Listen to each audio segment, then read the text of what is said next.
Rich Dad, Poor Dad. What the rich teach their kids about money that the poor and middle class do not. By Robert T. Kiyosaki. To parents everywhere, a child's first and most important teachers, and to all those who educate, influence, and lead by example. Acknowledgements. How does a person say thank you when there are so many people to thank? Obviously, this book is a thank you to my two fathers, who were powerful role models, and to my mom, who taught me love and kindness. The person most responsible for this book becoming a reality is my wife, Kim, my partner in marriage, business, and in life. She makes my life complete. Introduction. Rich Dad, Poor Dad. Having two dads offered me the choice of contrasting points of view, one of a rich man and one of a poor man. I had two fathers, a rich one and a poor one. One was highly educated and intelligent. He had a PhD and completed 4 years of undergraduate work in less than 2 years. He then went on to Stanford University, the University of Chicago, and Northwestern University to do his advanced studies, all on full financial scholarships. The other father never finished the 8th grade. Both men were successful in their careers, working hard all their lives. Both earned substantial incomes, yet one always struggled financially. The other would become one of the richest men in Hawaii. One died, leaving tens of millions of dollars to his family, charities, and his church.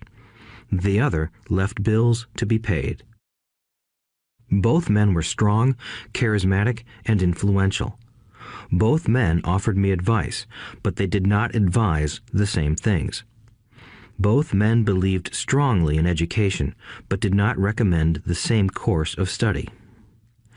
If I had had only one dad, I would have had to accept or reject his advice. Having two dads offered me the choice of contrasting points of view, one of a rich man and one of a poor man. Instead of simply accepting or rejecting one or the other, I found myself thinking more, comparing, and then choosing for myself. The problem was that the rich man was not rich yet, and the poor man was not yet poor. Both were just starting out on their careers, and both were struggling with money and families. But they had very different points of view about money. For example, one dad would say, "The love of money is the root of all evil." The other said, "The lack of money is the root of all evil." As a young boy, having two strong fathers, both influencing me, was difficult. I wanted to be a good son and listen, but the two fathers did not say the same things. The contrast in their points of view, particularly about money, was so extreme that I grew curious and intrigued. I began to start thinking for long periods of time about what each was saying. Much of my private time was spent reflecting, asking myself questions such as, "Why does he say that?" and then asking the same question of the other dad's statement. It would have been much easier to simply say, "Yeah, he's right, I agree with that," or to simply reject the point of view by saying, "The old man doesn't know what he's talking about." Instead, having two dads whom I loved forced me to think and ultimately choose a way of thinking for myself. As a process, choosing for myself turned out to be much more valuable in the long run than simply accepting or rejecting a single point of view. One of the reasons the rich get richer, the poor get poorer, and the middle class struggles in debt is that the subject of money is taught at home, not in school. Most of us learn about money from our parents, so what can poor parents tell their child about money? They simply say, "Stay in school and study hard."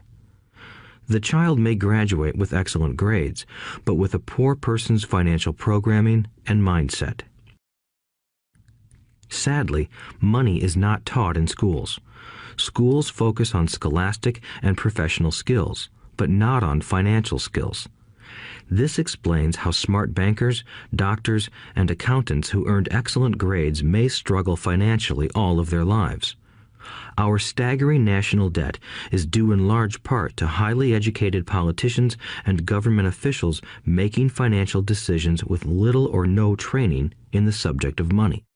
Today, I often wonder what will soon happen when we have millions of people who need financial and medical assistance. They will be dependent upon their families or the government for financial support. What will happen when Medicare and Social Security run out of money? How will a nation survive if teaching children about money continues to be left to parents, most of whom will be, or already are, poor? Because I had two influential fathers, I learned from both of them. I had to think about each dad's advice, and in doing so, I gained valuable insight into the power and effect of one's thoughts on one's life. For example, one dad had a habit of saying, "I can't afford it." The other dad forbade those words to be used. He insisted I ask, "How can I afford it?" One is a statement, and the other is a question. One lets you off the hook, and the other forces you to think. My soon-to-be rich dad would explain that by automatically saying the words, "I can't afford it," your brain stops working. By asking the question, "How can I afford it?" your brain is put to work. He did not mean that you should buy everything you want. He was fanatical about exercising your mind, the most powerful computer in the world. He'd say, "My brain gets stronger every day because I exercise it. The stronger it gets, the more money I can make." He believed that automatically saying, "I can't afford it," was a sign of mental laziness. Although both dads worked hard, I noticed that one dad had a habit of putting his brain to sleep when it came to finances, and the other had a habit of exercising his brain. The long-term result was that one dad grew stronger financially, and the other grew weaker. It is not much different from a person who goes to the gym to exercise on a regular basis versus someone who sits on the couch watching television. Proper physical exercise increases your chances for health, and proper mental exercise increases your chances for wealth. My two dads had opposing attitudes, and that affected the way they thought. One dad thought that the rich should pay more in taxes to take care of those less fortunate. The other said, taxes punish those who produce and reward those who don't produce. One dad recommended, study hard so you can find a good company to work for. The other recommended, study hard so you can find a good company to buy. One dad said, the reason I'm not rich is because I have you kids. The other said, the reason I must be rich is because I have you kids. One encouraged talking about money and business at the dinner table, while the other forbade the subject of money to be discussed over a meal. One said, when it comes to money, play it safe. Don't take risks. The other said, learn to manage risk. One believed, our home is our largest investment and our greatest asset. The other believed, my house is a liability, and if your house is your largest investment, you're in trouble. Both dads paid their bills on time, yet one paid his bills first while the other paid his bills last. One dad believed in a company or the government taking care of you and your needs. He was always concerned about pay raises, retirement plans, medical benefits, sick leave, vacation days, and other perks. He was impressed with two of his uncles who joined the military and earned a retirement and entitlement package for life after 20 years of active service. He loved the idea of medical benefits and PX privileges the military provided its retirees. He also loved the tenure system available through the university. The idea of job protection for life and job benefits seemed more important at times than the job. He would often say, I've worked hard for the government and I'm entitled to these benefits. The other believed in total financial self-reliance. He spoke out against the entitlement mentality and how it created weak and financially needy people. He was emphatic about being financially competent. One dad struggled to save a few dollars. The other created investments. One dad taught me how to write an impressive resume so I could find a good job. The other taught me how to write strong business and financial plans so I could create jobs. Being a product of two strong dads allowed me the luxury of observing the effects different thoughts have on one's life. I noticed that people really do shape their lives through their thoughts. For example, my poor dad always said, "I'll never be rich," and that prophecy became reality. My rich dad, on the other hand, always referred to himself as rich. He would say things like, "I'm a rich man and rich people don't do this." Even when he was flat broke after a major financial setback, he continued to refer to himself as a rich man. He would cover himself by saying, "There is a difference between being poor and being broke. Broke is temporary. Poor is eternal." My poor dad would say, "I'm not interested in money," or "money doesn't matter." My rich dad always said, "Money is power." The power of our thoughts may never be measured or appreciated, but it became obvious to me as a young boy that it was important to be aware of my thoughts and how I expressed myself. I noticed that my poor dad was poor, not because of the amount of money he earned, which was significant, but because of his thoughts and actions. As a young boy having two fathers, I became acutely aware of being careful about which thoughts I chose to adopt as my own. Should I listen to my rich dad or to my poor dad? Although both men had tremendous respect for education and learning, they disagreed about what they thought was important to learn. One wanted me to study hard, earn a degree, and get a good job to earn money. He wanted me to study to become a professional, an attorney or an accountant, and to go to business school for my MBA. The other encouraged me to study to be rich, to understand how money works, and to learn how to have it work for me. "I don't work for money" were words he would repeat over and over. "Money works for me." At the age of 9, I decided to listen to and learn from my rich dad about money.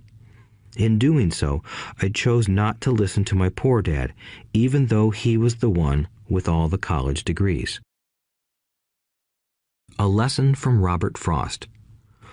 Robert Frost is my favorite poet. Although I love many of his poems, my favorite is The Road Not Taken. I use its lesson almost daily. The Road Not Taken. Two roads diverged in a yellow wood, and sorry I could not travel both.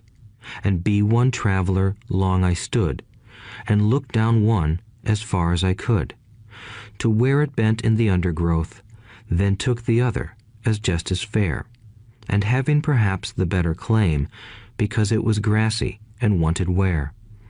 Though as for that the passing there had worn them really about the same, and both that morning equally lay in leaves no step had trodden black. Oh, I kept the first for another day, yet knowing how way leads on to way, I doubted if I should ever come back. I shall be telling this with a sigh, somewhere ages and ages hence. Two roads diverged in a wood, and I took the one less traveled by, and that has made all the difference. And that has made all the difference. Over the years, I have often reflected upon Robert Frost's poem. Choosing not to listen to my highly educated dad's advice and attitude about money was a painful decision, but it was a decision that shaped the rest of my life. Once I made up my mind about whom to listen to, my education about money began. My rich dad taught me over a period of 30 years until I was 39 years old. He stopped once he realized that I knew and fully understood what he had been trying to drum into my often thick skull. Money is one form of power, but what is more powerful is financial education. Money comes and goes, but if you have the education about how money works, you gain power over it and can begin building wealth. The reason positive thinking alone does not work is because most people went to school and never learned how money works, so they spend their lives working for money. Because I was only 9 years old when I started, the lessons my rich dad taught me were simple. And when it was all said and done, there were only 6 main lessons, repeated over 30 years. This audiobook is about those 6 lessons, put as simply as possible, just as simply as my rich dad put forth those lessons to me. The lessons are meant not to be answers, but guideposts that will assist you and your children to grow wealthier no matter what happens in a world of increasing change and uncertainty. Chapter 1. Lesson 1. The rich don't work for money. The poor and the middle class work for money. The rich have money work for them. Dad, can you tell me how to get rich? My dad put down the evening paper. Why do you want to get rich, son? Because today Jimmy's mom drove up in their new Cadillac and they were going to their beach house for the weekend. He took 3 of his friends, but Mike and I weren't invited. They told us we weren't invited because we were poor kids. They did? My dad asked incredulously. Yeah, they did, I replied in a hurt tone. My dad silently shook his head, pushed his glasses up the bridge of his nose, and went back to reading the paper. I stood waiting for an answer. The year was 1956. I was 9 years old. By some twist of fate, I attended the same public school where the rich people sent their kids. We were primarily a sugar plantation town. The managers of the plantation and the other affluent people, such as doctors, business owners, and bankers, sent their children to this elementary school. After grade 6, their children were generally sent off to private schools. Because my family lived on one side of the street, I went to this school. Had I lived on the other side of the street, I would have gone to a different school with kids from families more like mine. After grade 6, these kids and I would go on to the public intermediate and high school. There was no private school for them or for me. My dad finally put down the paper. I could tell he was thinking. Well, son, he began slowly, if you want to be rich, you have to learn to make money. How do I make money? I asked. Well, use your head, son, he said, smiling. Even then, I knew that really meant, that's all I'm going to tell you, or, I don't know the answer, so don't embarrass me. A partnership is formed. The next morning, I told my best friend, Mike, what my dad had said. As best as I could tell, Mike and I were the only poor kids in this school. Mike was also in this school by a twist of fate. Someone had drawn a jog in the line for the school district, and we wound up in school with the rich kids. We weren't really poor, but we felt as if we were because all the other boys had new baseball gloves, new bicycles, new everything. Mom and Dad provided us with the basics, like food and shelter and clothes, but that was about it. My dad used to say, if you want something, work for it. We wanted things, but there was not much work available for 9-year-old boys. So what do we do to make money? Mike asked. I don't know, I said, but do you want to be my partner? He agreed, and so on that Saturday morning, Mike became my first business partner. We spent all morning coming up with ideas on how to make money. Occasionally, we talked about all the cool guys at Jimmy's beach house having fun. It hurt a little, but that hurt was good, because it inspired us to keep thinking of a way to make money. Finally, that afternoon, a bolt of lightning struck. It was an idea Mike got from a science book he had read. Excitedly, we shook hands, and the partnership now had a business. For the next several weeks, Mike and I ran around our neighborhood, knocking on doors and asking our neighbors if they would save their toothpaste tubes for us. With puzzled looks, most adults consented with a smile. Some asked us what we were doing, to which we replied, we can't tell you. It's a business secret. My mom grew distressed as the weeks wore on. We had selected a site next to her washing machine as the place we would stockpile our raw materials. In a brown cardboard box that at one time held ketchup bottles, our little pile of used toothpaste tubes began to grow. Finally, my mom put her foot down. The sight of her neighbor's messy, crumpled used toothpaste tubes had gotten to her. "What are you boys doing?" she asked, "and I don't want to hear again that it's a business secret. Do something with this mess or I'm going to throw it out." Mike and I pleaded and begged, explaining that we would soon have enough and then we would begin production. We informed her that we were waiting on a couple of neighbors to finish their toothpaste so we could have their tubes. Mom granted us a 1-week extension. The date to begin production was moved up, and the pressure was on. My first partnership was already being threatened with an eviction notice by my own mom. It became Mike's job to tell the neighbors to quickly use up their toothpaste, saying their dentist wanted them to brush more often anyway. I began to put together the production line. One day, my dad drove up with a friend to see 2 9-year-old boys in the driveway with a production line operating at full speed. There was fine white powder everywhere. On a long table were small milk cartons from school, and our family's hibachi grill was glowing with red-hot coals at maximum heat.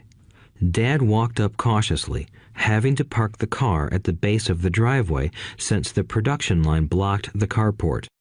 As he and his friend got closer, they saw a steel pot sitting on top of the coals in which the toothpaste tubes were being melted down. In those days, toothpaste did not come in plastic tubes.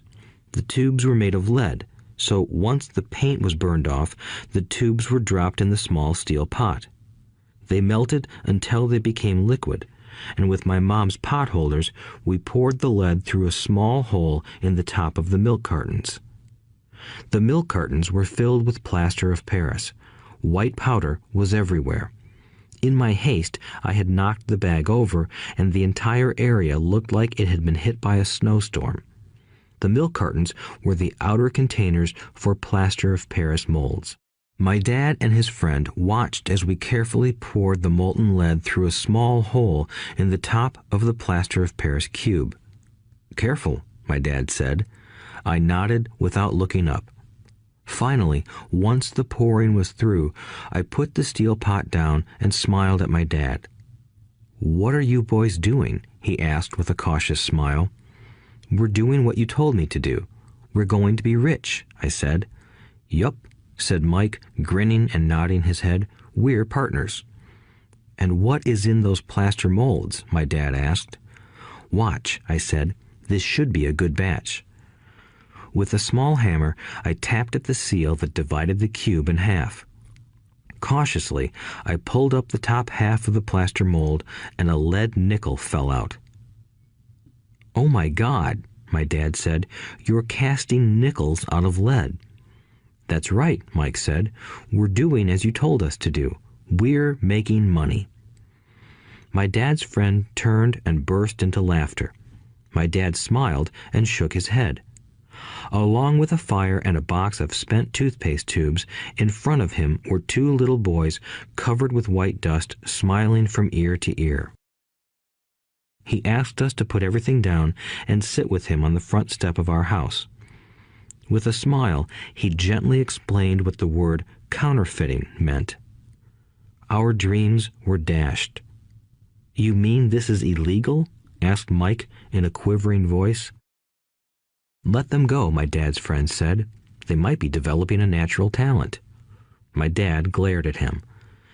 "Yes, it is illegal," my dad said gently, "but you boys have shown great creativity and original thought. Keep going. I'm really proud of you." Disappointed, Mike and I sat in silence for about 20 minutes before we began cleaning up our mess. The business was over on opening day. Sweeping the powder up, I looked at Mike and said, "I guess Jimmy and his friends are right. We are poor." My father was just leaving as I said that. "Boys," he said, "you're only poor if you give up. The most important thing is that you did something. Most people only talk and dream of getting rich. You've done something. I'm very proud of the two of you. I will say it again. Keep going. Don't quit. Mike and I stood there in silence. They were nice words, but we still did not know what to do. "So how come you're not rich, Dad?" I asked. "Because I chose to be a school teacher. School teachers really don't think about being rich. We just like to teach. I wish I could help you, but I really don't know how to make money." Mike and I turned and continued our cleanup. "I know," said my dad. "If you boys want to learn how to be rich, don't ask me. Talk to your dad, Mike." "My dad?" asked Mike with a scrunched-up face. "Yeah, your dad," repeated my dad with a smile. "Your dad and I have the same banker, and he raves about your father. He's told me several times that your father is brilliant when it comes to making money." "My dad?" Mike asked again in disbelief. "Then how come we don't have a nice car and a nice house like the rich kids at school?" "A nice car and a nice house don't necessarily mean you're rich or you know how to make money," my dad replied. "Jimmy's dad works for the sugar plantation. He's not much different from me. He works for a company and I work for the government. The company buys the car for him. The sugar company is in financial trouble, and Jimmy's dad may soon have nothing. Your dad is different, Mike. He seems to be building an empire, and I suspect in a few years he will be a very rich man." With that, Mike and I got excited again. With new vigor, we began cleaning up the mess caused by our now defunct first business. As we were cleaning, we made plans for how and when to talk to Mike's dad. The problem was that Mike's dad worked long hours and often did not come home until late. His father owned warehouses, a construction company, a chain of stores, and 3 restaurants. It was the restaurants that kept him out late. Mike caught the bus home after we had finished cleaning up. He was going to talk to his dad when he got home that night and ask him if he would teach us how to become rich. Mike promised to call as soon as he had talked to his dad, even if it was late. The phone rang at 8:30 p.m. "Okay," I said, "next Saturday." I put the phone down. Mike's dad had agreed to meet with us. On Saturday, I caught the 7:30 a.m. bus to the poor side of town. The lessons begin. Mike and I met with his dad that morning at 8 o'clock. He was already busy, having been at work for more than an hour. His construction supervisor was just leaving in his pickup truck as I walked up to his simple, small, and tidy home. Mike met me at the door. "Dad's on the phone, and he said to wait on the back porch," Mike said as he opened the door. The old wooden floor creaked as I stepped across the threshold of the aging house. There was a cheap mat just inside the door. The mat was there to hide the years of wear from countless footsteps that the floor had supported. Although clean, it needed to be replaced. I felt claustrophobic as I entered the narrow living room that was filled with old, musty, overstuffed furniture that today would be collector's items. Sitting on the couch were 2 women, both a little older than my mom. Across from the women sat a man in workman's clothes. He wore khaki slacks and a khaki shirt, neatly pressed but without starch, and polished work boots. He was about 10 years older than my dad. They smiled as Mike and I walked past them toward the back porch. I smiled back shyly. "Who are those people?" I asked. "Oh, they work for my dad. The older man runs his warehouses, and the women are the managers of the restaurants. And as you arrived, you saw the construction supervisor who was working on a road project about 50 miles from here. His other supervisor, who was building a track of houses, left before you got here." "Does this go on all the time?" I asked. "Not always, but quite often," said Mike, smiling as he pulled up a chair to sit down next to me. "I asked my dad if he would teach us to make money," Mike said. "Oh, and what did he say to that?" I asked with cautious curiosity. "Well, he had a funny look on his face at first, and then he said he would make us an offer." "Oh," I said, rocking my chair back against the wall. I sat there, perched on two rear legs of the chair. Mike did the same thing. "Do you know what the offer is?" I asked. "No, but we'll soon find out." Suddenly, Mike's dad burst through the rickety screen door and onto the porch. Mike and I jumped to our feet, not out of respect, but because we were startled. "Ready, boys?" he asked as he pulled up a chair to sit down with us. We nodded our heads as we pulled our chairs away from the wall to sit in front of him. He was a big man, about 6 feet tall and 200 pounds. My dad was taller, about the same weight, and 5 years older than Mike's dad. They sort of looked alike, though not of the same ethnic makeup. Maybe their energy was similar. "Mike says you want to learn to make money. Is that correct, Robert?" I nodded my head quickly, but with a little trepidation. He had a lot of power behind his words and smile. "Okay, here's my offer. I'll teach you, but I won't do it classroom style. You work for me, I'll teach you. You don't work for me, I won't teach you. I can teach you faster if you work, and I'm wasting my time if you just want to sit and listen like you do in school. That's my offer. Take it or leave it." May I ask a question first?" I asked. "No. Take it or leave it. I've got too much work to do to waste my time. If you can't make up your mind decisively, then you'll never learn to make money anyway. Opportunities come and go.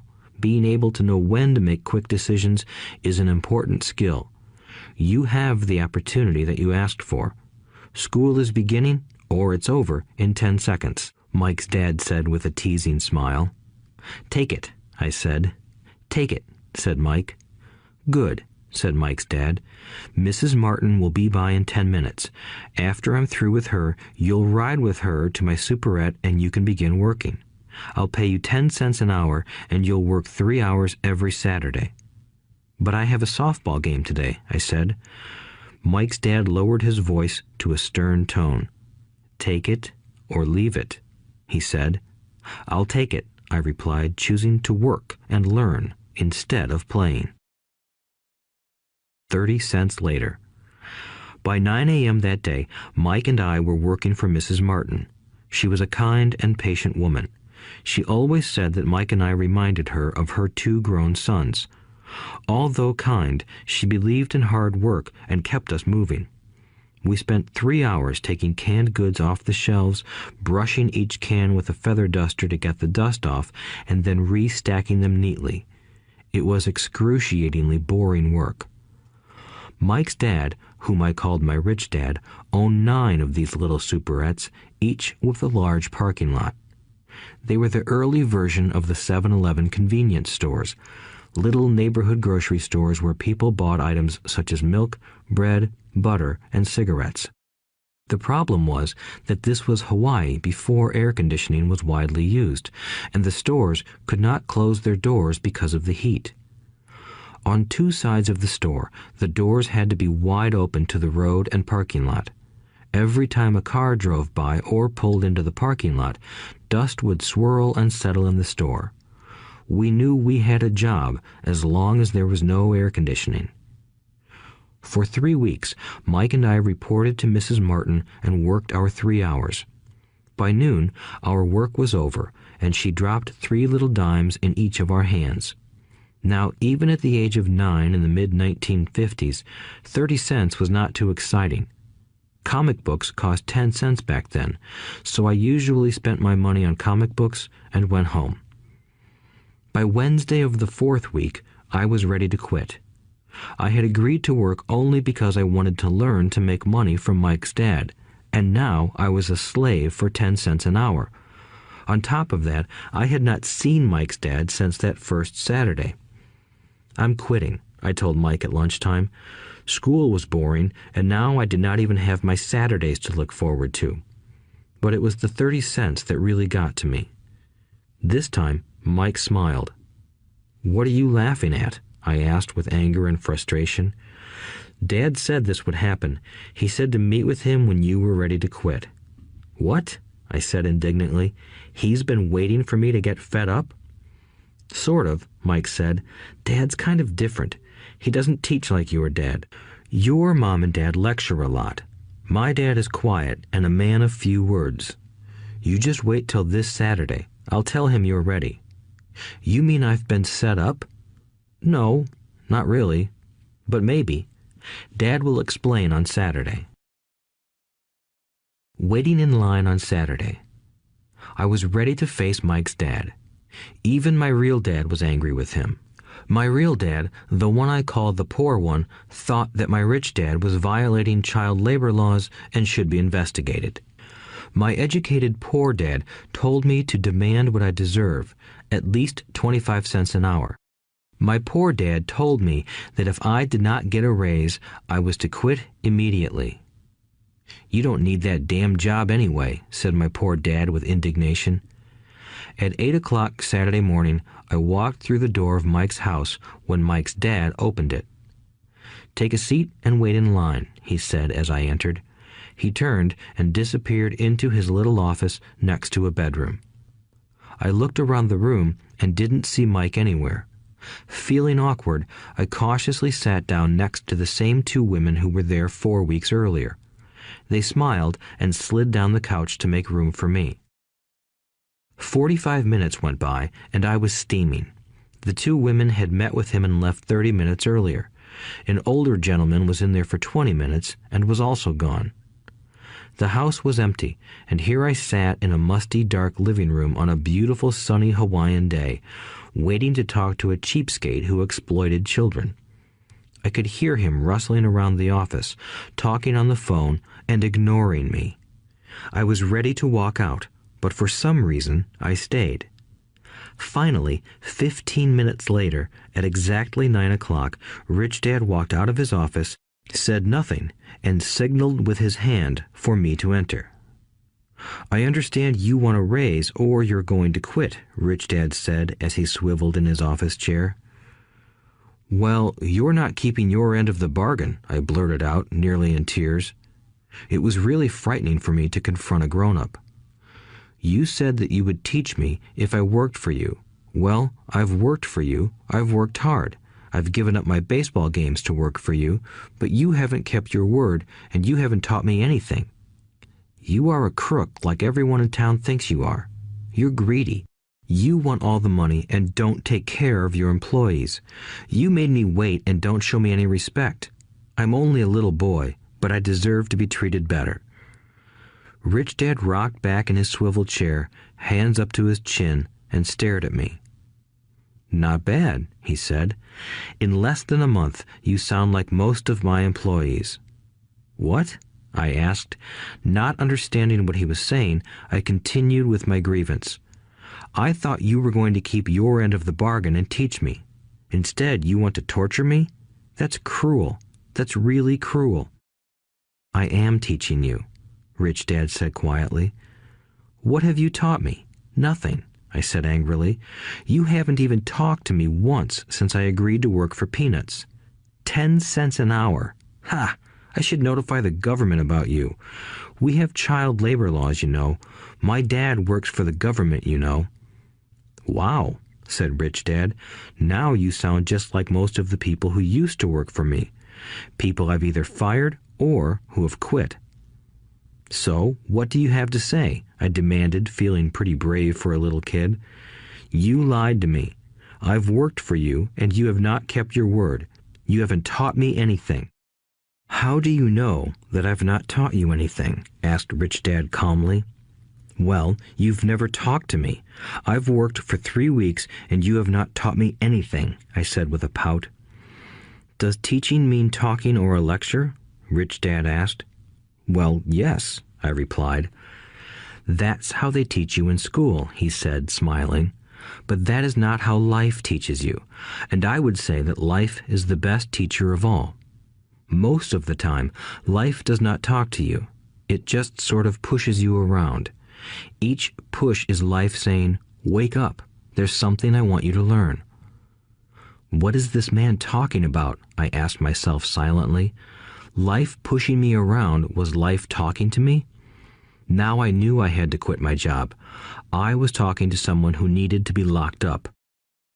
If you learn life's lessons, you will do well. If not, life will just continue to push you around. People do two things. Some just let life push them around. Others get angry and push back. But they push back against their boss, or their job, or their husband or wife. They do not know it's life that's pushing. I had no idea what he was talking about. Life pushes all of us around. Some people give up and others fight. A few learn the lesson and move on. They welcome life pushing them around. To these few people, it means they need and want to learn something. They learn and move on. Most quit, and a few, like you, fight. Rich Dad stood and shut the creaky old wooden window that needed repair. If you learn this lesson, you will grow into a wise, wealthy, and happy young man. If you don't, you will spend your life blaming a job, low pay, or your boss for your problems. You'll live life always hoping for that big break that will solve all your money problems. Rich Dad looked over at me to see if I was still listening. His eyes met mine. We stared at each other, communicating through our eyes. Finally, I looked away once I had absorbed his message. I knew he was right. I was blaming him, and I did ask to learn. I was fighting. Rich Dad continued.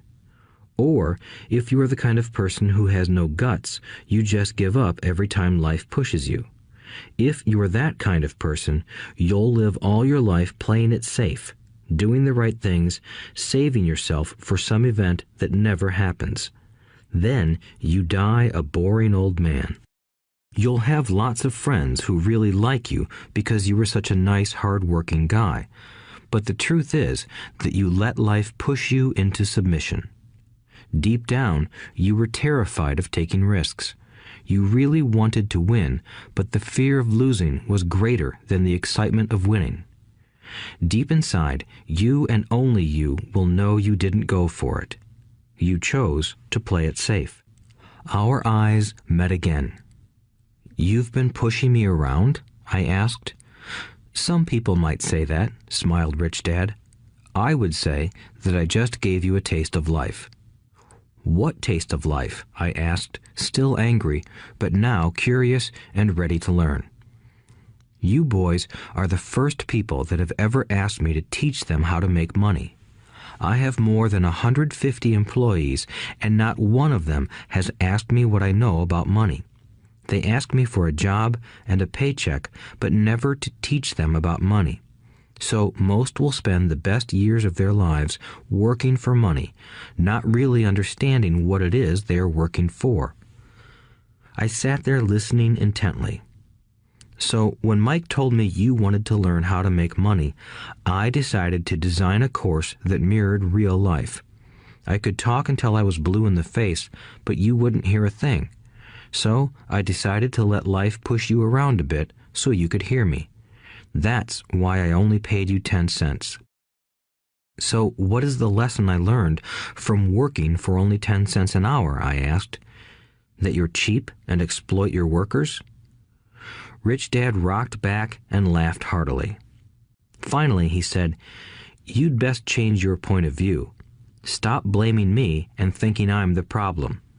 If you think I'm the problem, then you have to change me. If you realize that you're the problem, then you can change yourself, learn something, and grow wiser. Most people want everyone else in the world to change but themselves. Let me tell you, it's easier to change yourself than everyone else." "I don't understand," I said. "Don't blame me for your problems," Rich Dad said, growing impatient. "But you only pay me 10 cents. "So what are you learning?" Rich Dad asked, smiling. "That you're cheap," I said with a sly grin. "See, you think I'm the problem," said Rich Dad. "But you are. Well, keep that attitude and you'll learn nothing. Keep the attitude that I'm the problem, and what choices do you have?" "Well, if you don't pay me more or show me more respect and teach me, I'll quit." "Well put," Rich Dad said, "and that's exactly what most people do. They quit and go looking for another job, a better opportunity and higher pay, actually thinking that this will solve the problem. In most cases, it won't. So what should I do? I asked. Just take this measly 10 cents an hour and smile? Rich Dad smiled. That's what the other people do. But that's all they do, waiting for a raise, thinking that more money will solve their problems. Most just accept it, and some take a second job working harder, but again, accepting a small paycheck. I sat staring at the floor, beginning to understand the lesson Rich Dad was presenting. I could sense it was a taste of life. Finally, I looked up and asked, "So what will solve the problem?" "This," he said, leaning forward in his chair and tapping me gently on the head. "This stuff between your ears." It was at that moment that Rich Dad shared the pivotal point of view that separated him from his employees and my poor dad, and led him to eventually become one of the richest men in Hawaii, while my highly educated but poor dad struggled financially all his life. It was a singular point of view that made all the difference over a lifetime. Rich Dad said this point of view over and over, which I call lesson number 1. The poor and the middle class work for money. The rich have money work for them. On that bright Saturday morning, I learned a completely different point of view from what I had been taught by my poor dad. At the age of 9, I understood that both dads wanted me to learn. Both dads encouraged me to study, but not the same things. My highly educated dad recommended that I do what he did. "Son, I want you to study hard, get good grades so you can find a safe, secure job with a big company, and make sure it has excellent benefits." My rich dad wanted me to learn how money works so I could make it work for me. These lessons I would learn through life with his guidance, not because of a classroom. My rich dad continued my first lesson. "I'm glad you got angry about working for 10 cents an hour. If you hadn't got angry and had simply accepted it, I would have to tell you that I could not teach you. You see, true learning takes energy, passion, and a burning desire. Anger is a big part of that formula, for passion is anger and love combined. When it comes to money, most people want to play it safe and feel secure, so passion does not direct them. Fear does." "So is that why they'll take jobs with low pay?" I asked. "Yes," said Rich Dad. "Some people say I exploit people because I don't pay as much as the sugar plantation or the government. I say the people exploit themselves. It's their fear, not mine." "But don't you feel you should pay them more?" I asked. "I don't have to. And besides, more money will not solve their problems. Just look at your dad. He makes a lot of money, and he still can't pay his bills. Most people, given more money, only get into more debt."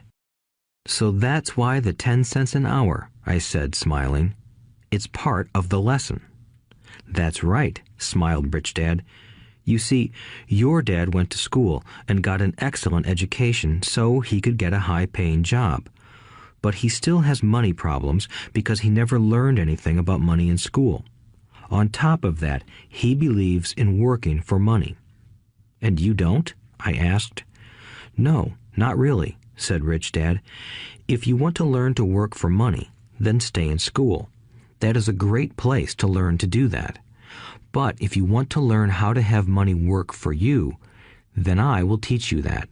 But only if you want to learn." "Wouldn't everyone want to learn that?" I asked. "No," said Rich Dad, "simply because it's easier to learn to work for money, especially if fear is your primary emotion when the subject of money is discussed." "I don't understand," I said with a frown. "Don't worry about that for now. Just know that it's fear that keeps most people working at a job. The fear of not paying their bills, the fear of being fired, the fear of not having enough money, and the fear of starting over. That's the price of studying to learn a profession or trade and then working for money. Most people become a slave to money and then get angry at their boss. Learning to have money work for you is a completely different course of study? I asked. Absolutely, Rich Dad answered. Absolutely. We sat in the silence on that beautiful Hawaiian Saturday morning. My friends had just started their Little League baseball game, but for some reason I was now thankful I had decided to work for 10 cents an hour. I sensed that I was about to learn something my friends wouldn't learn in school. Ready to learn? Asked Rich Dad. Absolutely, I said with a grin. I have kept my promise. I've been teaching you from afar, my Rich Dad said. At 9 years old, you've gotten a taste of what it feels like to work for money. Just multiply your last month by 50 years, and you will have an idea of what most people spend their life doing. I don't understand, I said. How did you feel waiting in line to see me, once to get hired and once to ask for more money? Terrible, I said. If you choose to work for money, that is what life will be like, said Rich Dad.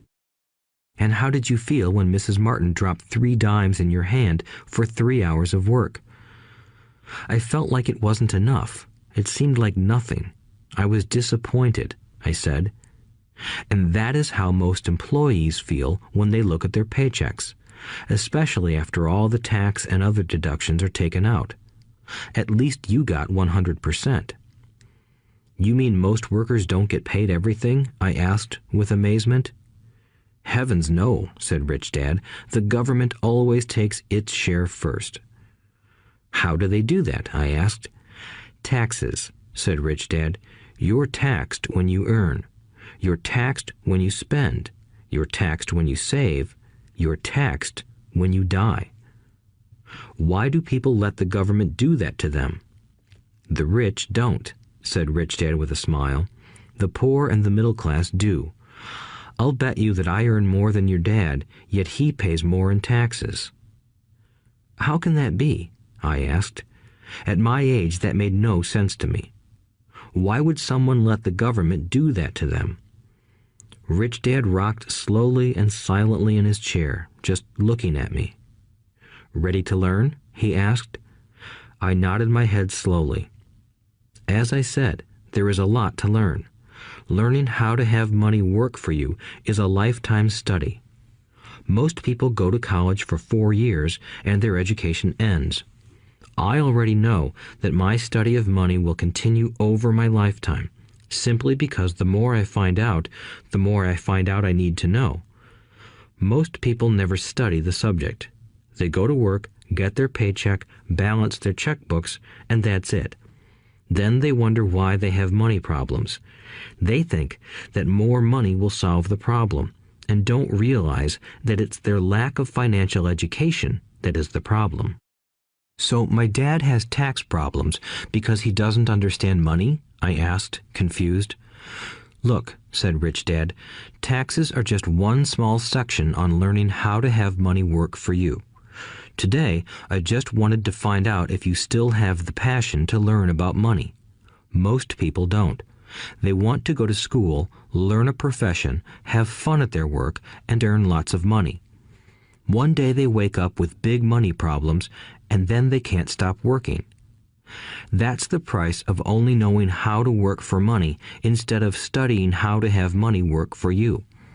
So, do you still have the passion to learn? Asked Rich Dad. I nodded my head. Good, said Rich Dad. Now get back to work.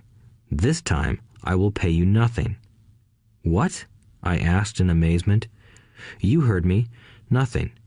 You will work the same 3 hours every Saturday, but this time you will not be paid 10 cents per hour. You said you wanted to learn to not work for money, so I'm not going to pay you anything. I couldn't believe what I was hearing. I've already had this conversation with Mike, and he's already working, dusting and stacking canned goods for free. You better hurry and get back there. That's not fair, I shouted. You've got to pay something. You said you wanted to learn. If you don't learn this now, you'll grow up to be like the two women and the older man sitting in my living room, working for money and hoping I don't fire them. Or, like your dad, earning lots of money only to be in debt up to his eyeballs, hoping more money will solve the problem. If that's what you want, I'll go back to our original deal of 10 cents an hour. Or you can do what most adults do. Complain that there is not enough pay, quit, and go looking for another job. But what do I do? I asked. Rich Dad tapped me on the head. Use this, he said.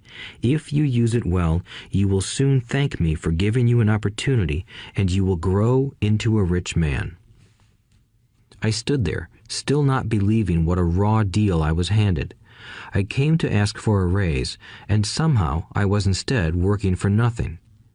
Rich Dad tapped me on the head again and said, "Use this. Now, get out of here and get back to work." Lesson number 1. The rich don't work for money. I didn't tell my poor dad I wasn't being paid. He wouldn't have understood, and I didn't want to try to explain something I didn't understand myself. For 3 more weeks, Mike and I worked 3 hours every Saturday for nothing. The work didn't bother me, and the routine got easier. But it was the missed baseball games and not being able to afford to buy a few comic books that got to me. Rich Dad stopped by at noon on the 3rd week. We heard his truck pull up in the parking lot and sputter when the engine was turned off. He entered the store and greeted Mrs. Martin with a hug. After finding out how things were going in the store, he reached into the ice cream freezer, pulled out 2 bars, paid for them, and signaled to Mike and me. "Let's go for a walk, boys." We crossed the street, dodging a few cars, and walked across a large grassy field where a few adults were playing softball. Sitting down at a lone picnic table, he handed Mike and me the treats. "How's it going, boys?" "Okay," Mike said. I nodded in agreement. "Learn anything yet?" Rich Dad asked. Mike and I looked at each other, shrugged our shoulders, and shook our heads in unison. Avoiding one of life's biggest traps. Well, you boys had better start thinking. You're staring at one of life's biggest lessons. If you learn it, you'll enjoy a life of great freedom and security. If you don't, you'll wind up like Mrs. Martin and most of the people playing softball in this park. They work very hard for little money, clinging to the illusion of job security and looking forward to a 3-week vacation each year and maybe a skimpy pension after 45 years of service. If that excites you, I'll give you a raise to 25 cents an hour. But these are good, hard-working people. Are you making fun of them? I demanded. A smile came over Rich Dad's face. Mrs. Martin is like a mother to me. I would never be that cruel. I may sound unkind because I'm doing my best to point something out to the two of you. I want to expand your point of view so you can see something most people never have the benefit of seeing because their vision is too narrow. Most people never see the trap they are in. Mike and I sat there, uncertain of his message. He sounded cruel, yet we could sense he was trying to drive home a point. With a smile, Rich Dad said, "Doesn't that 25 cents an hour sound good? Doesn't it make your heart beat a little faster?" I shook my head no, but it really did. 25 cents an hour would be big bucks to me. "Okay, I'll pay you $1 an hour," Rich Dad said, with a sly grin. Now my heart started to race. My brain was screaming, "Take it, take it." I could not believe what I was hearing. Still, I said nothing. "Okay, $2 an hour." My little brain and heart nearly exploded. After all, it was 1956, and being paid $2 an hour would have made me the richest kid in the world. I couldn't imagine earning that kind of money. I wanted to say yes. I wanted the deal. I could picture a new bicycle, new baseball glove, and the adoration of my friends when I flashed some cash. On top of that, Jimmy and his rich friends could never call me poor again. But somehow, my mouth stayed shut. The ice cream had melted and was running down my hand. Rich Dad was looking at two boys staring back at him, eyes wide open and brains empty. He was testing us, and he knew there was a part of our emotions that wanted to take the deal. He understood that every person has a weak and needy part of their soul that can be bought, and he knew that every individual also had a part of their soul that was resilient and could never be bought. It was only a question of which one was stronger. Okay, $5 an hour. Suddenly, I was silent. Something had changed. The offer was too big and ridiculous. Not many grown-ups in 1956 made more than that, but quickly my temptation disappeared and calm set in. Slowly, I turned to my left to look at Mike. He looked back at me. The part of my soul that was weak and needy was silenced. The part of me that had no price took over. I knew Mike had gotten to that point too. "Good," said Rich Dad softly. "Most people have a price, and they have a price because of human emotions named fear and greed. First, the fear of being without money motivates us to work hard, and then, once we get that paycheck, greed or desire starts us thinking about all the wonderful things money can buy. The pattern is then set." "What pattern?" I asked. "The pattern of get up, go to work, pay bills, get up, go to work, pay bills." People's lives are forever controlled by two emotions, fear and greed. Offer them more money, and they continue the cycle by increasing their spending. This is what I call the rat race. "There is another way?" Mike asked. "Yes," said Rich Dad slowly, "but only a few people find it." "And what is that way?" Mike asked. "That's what I hope you boys will learn as you work and study with me. That is why I took away all forms of pay." "Any hints?" Mike asked. "We're kind of tired of working hard, especially for nothing." "Well, the first step is telling the truth," said Rich Dad. "We haven't been lying," I said. "I did not say you were lying. I said to tell the truth," Rich Dad retorted. "The truth about what?" I asked. "How you're feeling," Rich Dad said. "You don't have to say it to anyone else. Just admit it to yourself." "You mean the people in this park, the people who work for you, Mrs. Martin, they don't do that?" I asked. "I doubt it," said Rich Dad. "Instead, they feel the fear of not having money. They don't confront it logically. They react emotionally instead of using their heads," Rich Dad said. "Then they get a few bucks in their hands, and again the emotions of joy, desire, and greed take over.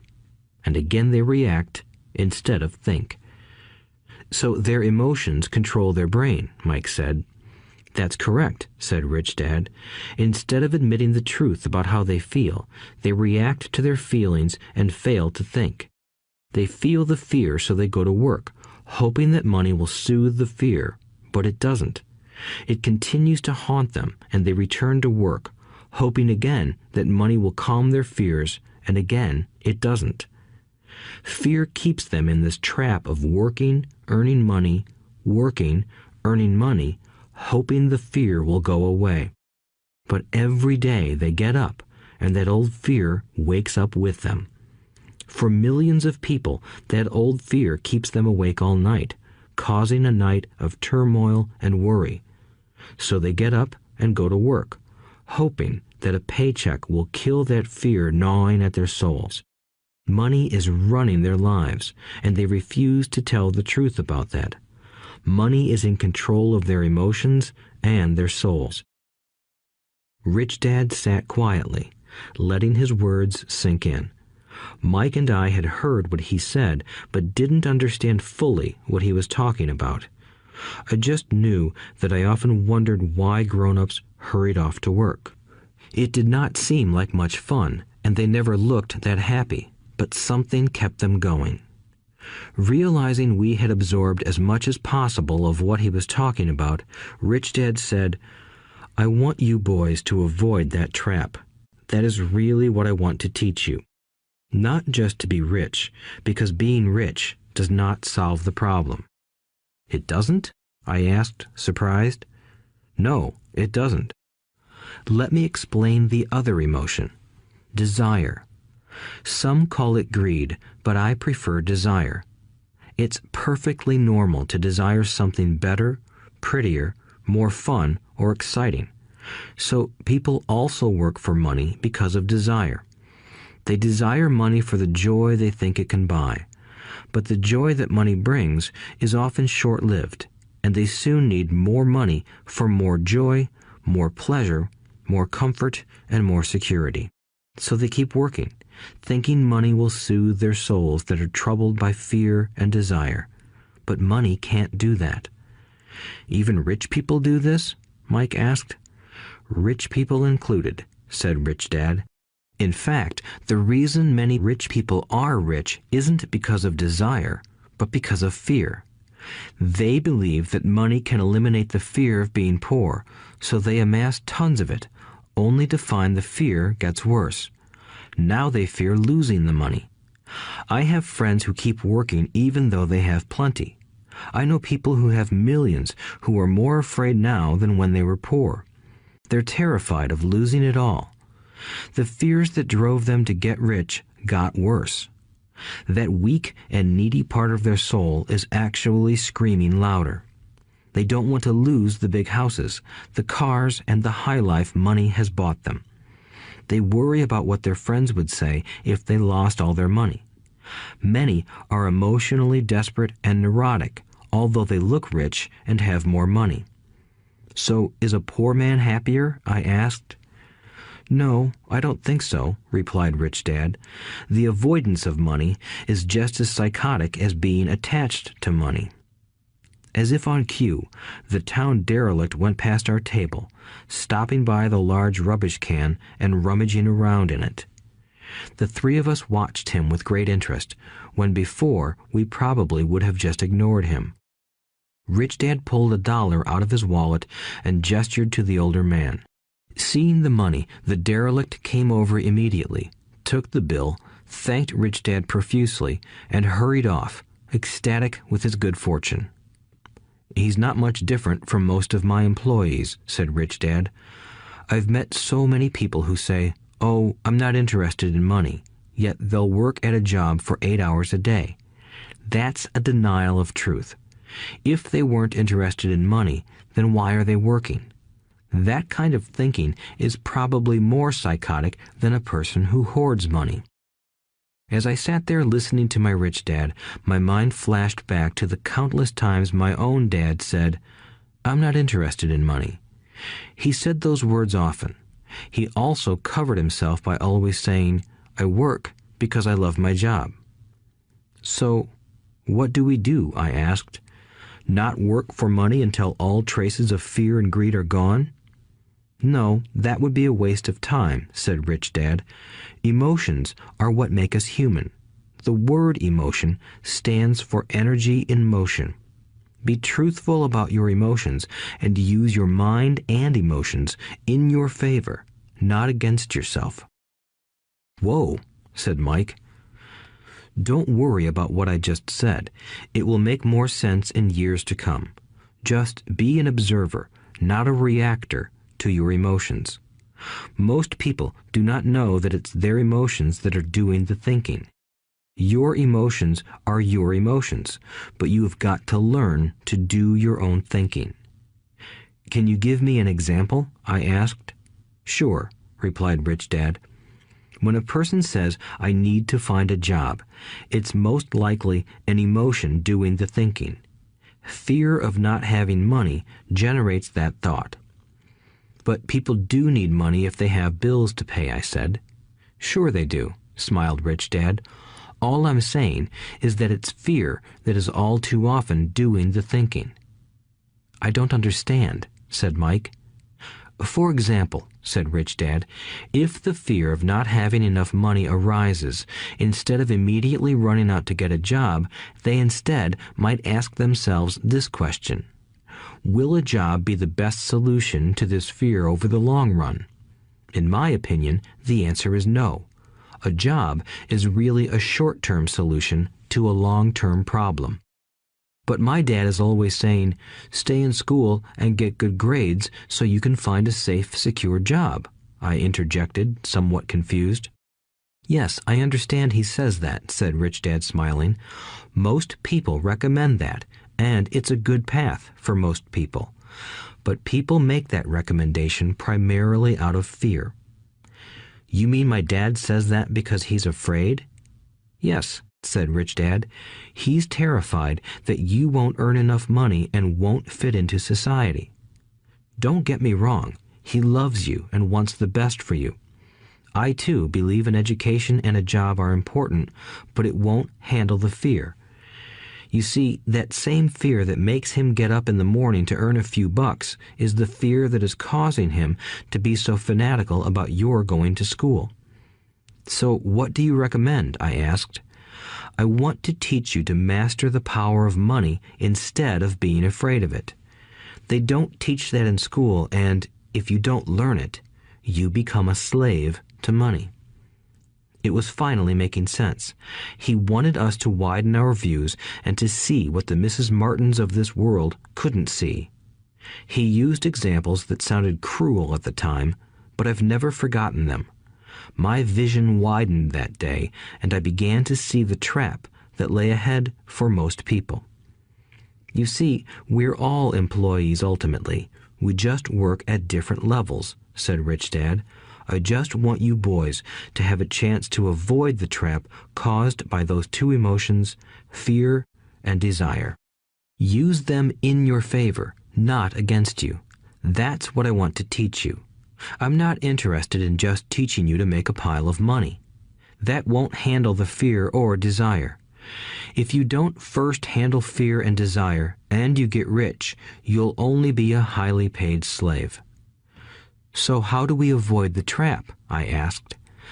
The main cause of poverty or financial struggle is fear and ignorance, not the economy or the government or the rich. It's self-inflicted fear and ignorance that keep people trapped. So you boys go to school and get your college degrees, and I'll teach you how to stay out of the trap. The pieces of the puzzle were appearing. My highly educated dad had a great education and a great career, but school never told him how to handle money or his fear of it. It became clear that I could learn different and important things from two fathers. So you've been talking about the fear of not having money. How does the desire for money affect our thinking? Mike asked. How did you feel when I tempted you with a pay raise? Did you notice your desires rising? We nodded our heads. By not giving in to your emotions, you were able to delay your reactions and think. That is important. We will always have emotions of fear and greed.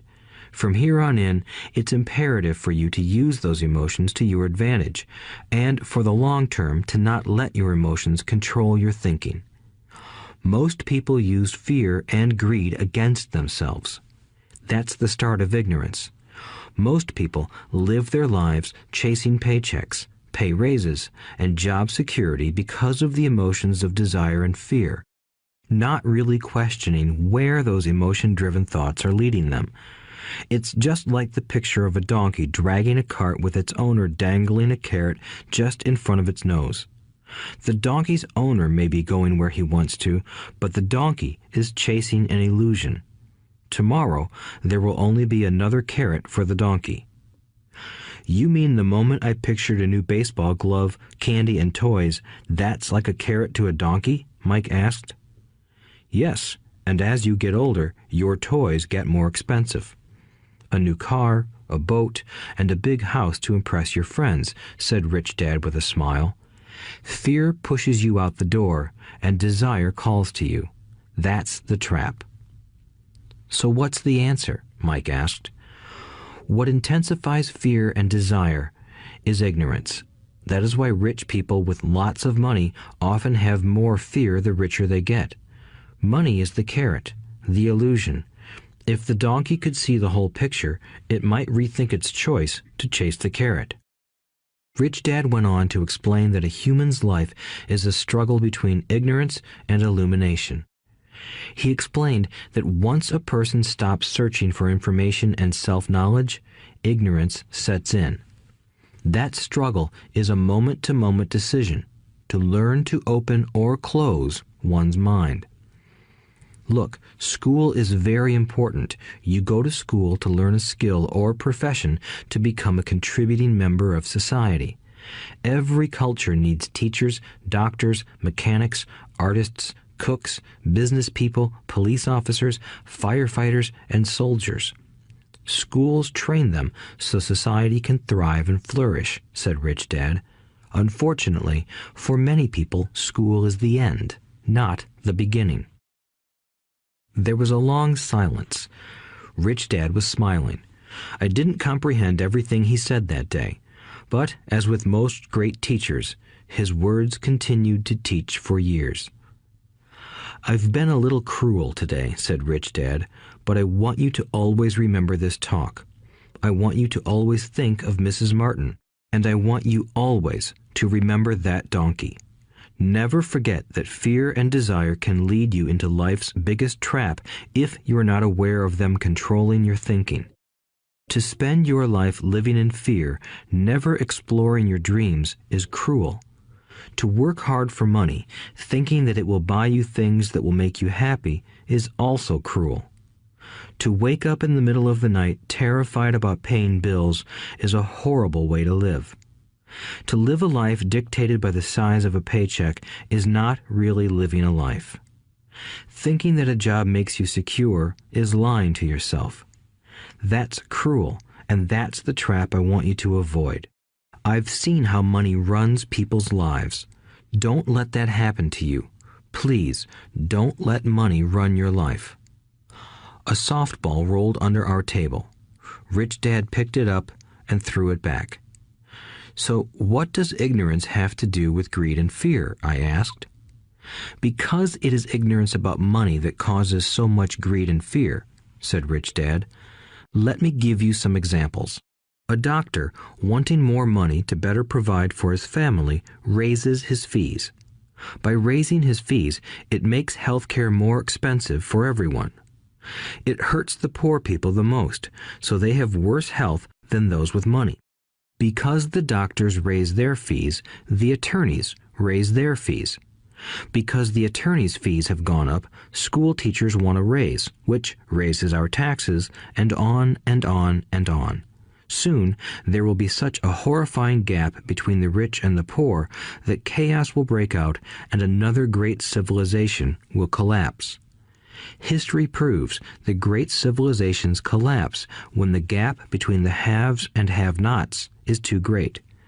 Sadly, America is on that same course because we haven't learned from history. We only memorize historical dates and names, not the lesson." "Aren't prices supposed to go up?" I asked. "In an educated society with a well-run government, prices should actually come down. Of course, that is often only true in theory. Prices go up because of greed and fear caused by ignorance. If schools taught people about money, there would be more money and lower prices. But schools focus only on teaching people to work for money, not how to harness money's power." "But don't we have business schools?" Mike asked. "And haven't you encouraged me to go for my MBA?"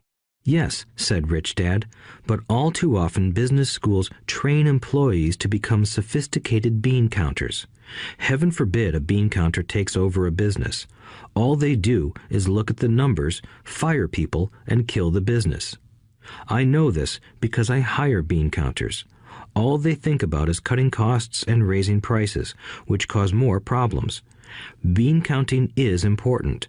I wish more people knew it, but it, too, is not the whole picture," added Rich Dad angrily. "So, is there an answer?" asked Mike. "Yes," said Rich Dad. "Learn to use your emotions to think, not think with your emotions. When you boys mastered your emotions by agreeing to work for free, I knew there was hope. When you again resisted your emotions when I tempted you with more money, you were again learning to think in spite of being emotionally charged. That's the first step." Why is that step so important? I asked. Well, that's up to you to find out. If you want to learn, I'll take you boys into the briar patch, a place almost everyone else avoids. If you go with me, you'll let go of the idea of working for money and instead learn to have money work for you. And what will we get if we go with you? What if we agree to learn from you? What will we get? I asked. The same thing Brer Rabbit got, said Rich Dad, referring to the classic children's story. Is there a briar patch? I asked. Yes, said Rich Dad. The briar patch is our fear and greed. Confronting fear, weaknesses, and neediness by choosing our own thoughts is the way out. Choosing our thoughts? Mike asked, puzzled. Yes, choosing what we think rather than reacting to our emotions. Instead of just getting up and going to work because not having the money to pay your bills is scaring you, ask yourself, is working harder at this the best solution to this problem? Most people are too afraid to rationally think things through and instead run out the door to a job they hate. The tar baby is in control. That's what I mean by choosing your thoughts. And how do we do that? Mike asked. That's what I will teach you. I'll teach you to have a choice of thoughts rather than a knee-jerk reaction, like gulping down your morning coffee and running out the door. Remember what I said before. A job is only a short-term solution to a long-term problem. Most people have only one problem in mind, and it's short-term. It's the bills at the end of the month, the tar baby. Money controls their lives, or should I say the fear and ignorance about money controls it. So they do as their parents did. They get up every day and go work for money, not taking the time to ask the question, is there another way? Their emotions now control their thinking, not their heads. Can you tell the difference between emotions thinking and the head thinking? Mike asked. Oh yes, I hear it all the time, said Rich Dad. I hear things like, well, everyone has to work, or the rich are crooks, or I'll get another job, I deserve this raise, you can't push me around, or I like this job because it's secure. No one asks, is there something I'm missing here? Which would break through the emotional thought and give you time to think clearly. As we headed back to the store, Rich Dad explained that the rich really did make money. They did not work for it. He went on to explain that when Mike and I were casting 5-cent pieces out of lead, thinking we were making money, we were very close to thinking the way the rich think. The problem was that creating money is legal for the government and banks to do, but illegal for us to do. There are legal ways to create money from nothing, he told us. Rich Dad went on to explain that the rich know that money is an illusion, truly like the carrot for the donkey. It's only out of fear and greed that the illusion of money is held together by billions of people who believe that money is real. It's not. Money is really made up. It is only because of the illusion of confidence and the ignorance of the masses that this house of cards stands. He talked about the gold standard that America was on, and that each dollar bill was actually a silver certificate. What concerned him was the rumor that we would someday go off the gold standard and our dollars would no longer be backed by something tangible. If that happens, boys, all hell will break loose. The poor, the middle class, and the ignorant will have their lives ruined simply because they will continue to believe that money is real and that the company they work for, or the government, will look after them. We really did not understand what he was saying that day, but over the years, it made more and more sense. Seeing what others miss.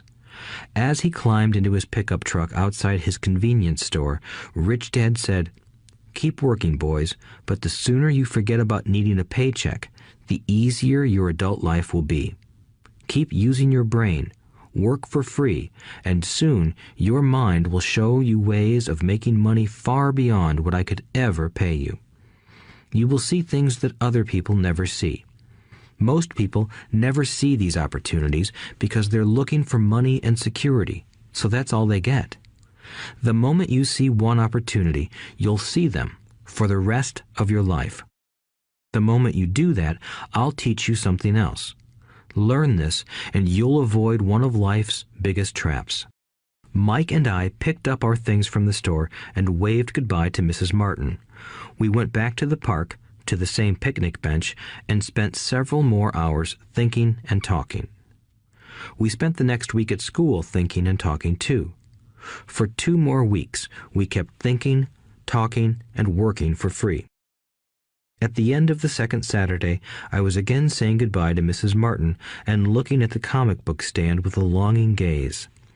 The hard thing about not even getting 30 cents every Saturday was that I didn't have any money to buy comic books. Suddenly, as Mrs. Martin said goodbye to Mike and me, I saw her do something I'd never seen her do before. Mrs. Martin was cutting the front page of the comic book in half. She kept the top half of the comic book cover and threw the rest of the book into a large cardboard box. When I asked her what she did with the comic books, she said, "I throw them away. I give the top half of the cover back to the comic book distributor for credit when he brings in the new comics. He's coming in an hour." Mike and I waited for an hour. Soon the distributor arrived, and I asked him if we could have the comic books. To my delight, he said, "You can have them if you work for this store and do not resell them." Remember our old business partnership? Well, Mike and I revived it. Using a spare room in Mike's basement, we began piling hundreds of comic books in that room. Soon, our comic book library was open to the public. We hired Mike's younger sister, who loved to study, to be head librarian. She charged each child 10 cents admission to the library, which was open from 2:30 p.m. to 4:30 p.m. every day after school. The customers, the children of the neighborhood, could read as many comics as they wanted in 2 hours. It was a bargain for them since a comic cost 10 cents each, and they could read 5 or 6 in 2 hours. Mike's sister would check the kids as they left to make sure they weren't borrowing any comic books. She also kept the books, logging in how many kids showed up each day, who they were, and any comments they might have. Mike and I averaged $9.50 per week over a 3-month period. We paid his sister $1 a week and allowed her to read the comics for free, which she rarely did since she was always studying. Mike and I kept our agreement by working in the store every Saturday and collecting all the comic books from the different stores. We kept our agreement to the distributor by not selling any comic books. We burned them once they got too tattered. We tried opening a branch office, but we could never quite find someone as trustworthy and dedicated as Mike's sister. At an early age, we found out how hard it was to find good staff. 3 months after the library first opened, a fight broke out in the room. Some bullies from another neighborhood pushed their way in, and Mike's dad suggested we shut down the business. So our comic book business shut down, and we stopped working on Saturdays at the convenience store. But Rich Dad was excited because he had new things he wanted to teach us. He was happy because we had learned our first lessons so well. We learned to make money work for us. By not getting paid for our work at the store, we were forced to use our imaginations to identify an opportunity to make money. By starting our own business, the comic book library, we were in control of our own finances, not dependent on an employer. The best part was that our business generated money for us even when we weren't physically there. Our money worked for us. Instead of paying us money, Rich Dad had given us so much more. Chapter 2. Lesson 2. Why teach financial literacy? It's not how much money you make, it's how much money you keep. In 1990, Mike took over his father's empire and is, in fact, doing a better job than his dad did. We see each other once or twice a year on the golf course. He and his wife are wealthier than you can imagine. Rich Dad's empire is in great hands, and Mike is now grooming his son to take his place, as his dad had groomed us. In 1994, I retired at the age of 47, and my wife Kim was 37. Retirement does not mean not working. For us, it means that, barring unforeseen cataclysmic changes, we can work or not work, and our wealth grows automatically, staying ahead of inflation. Our assets are large enough to grow by themselves. It's like planting a tree. You water it for years, and then one day it doesn't need you anymore. Its roots are implanted deep enough. Then the tree provides shade for your enjoyment. Mike chose to run the empire, and I chose to retire. Whenever I speak to groups of people, they often ask what I would recommend that they do. How do I get started? Is there a book you would recommend? What should I do to prepare my children? What is your secret to success? How do I make millions? Whenever I hear one of these questions, I'm reminded of the following story. The Richest Businessmen. In 1923, a group of our greatest leaders and richest businessmen held a meeting at the Edgewater Beach Hotel in Chicago. Among them were Charles Schwab, head of the largest independent steel company; Samuel Insull, president of the world's largest utility; Howard Hobson, head of the largest gas company; Ivar Kruger, president of International Match Company, one of the world's largest companies at that time; Leon Fraser, president of the Bank of International Settlements; Richard Whitney, president of the New York Stock Exchange; Arthur Cotton and Jesse Livermore, two of the biggest stock speculators; and Albert Fall, a member of President Harding's cabinet. 25 years later, 9 of these titans ended their lives as follows. Schwab died penniless after living for 5 years on borrowed money. Insull died broke in a foreign land, and Kruger and Cotton also died broke. Hobson went insane. Whitney and Albert Fall were released from prison, and Fraser and Livermore committed suicide. I doubt if anyone can say what really happened to these men. If you look at the date, 1923, it was just before the 1929 market crash and the Great Depression, which I suspect had a great impact on these men and their lives. The point is this. Today, we live in times of greater and faster change than these men did. I suspect there will be many booms and busts in the coming years that will parallel the ups and downs these men faced. I am concerned that too many people are too focused on money and not on their greatest wealth, their education. If people are prepared to be flexible, keep an open mind, and learn, they will grow richer and richer despite tough changes. If they think money will solve problems, they will have a rough ride. Intelligence solves problems and produces money. Money without financial intelligence is money soon gone.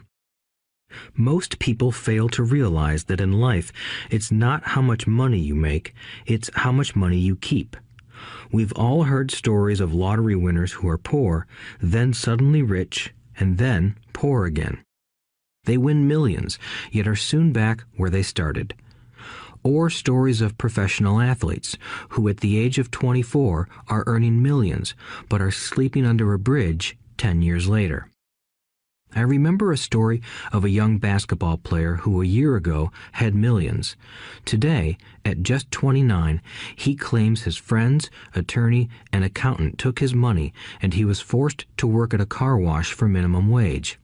He was fired from the car wash because he refused to take off his championship ring as he was wiping off the cars.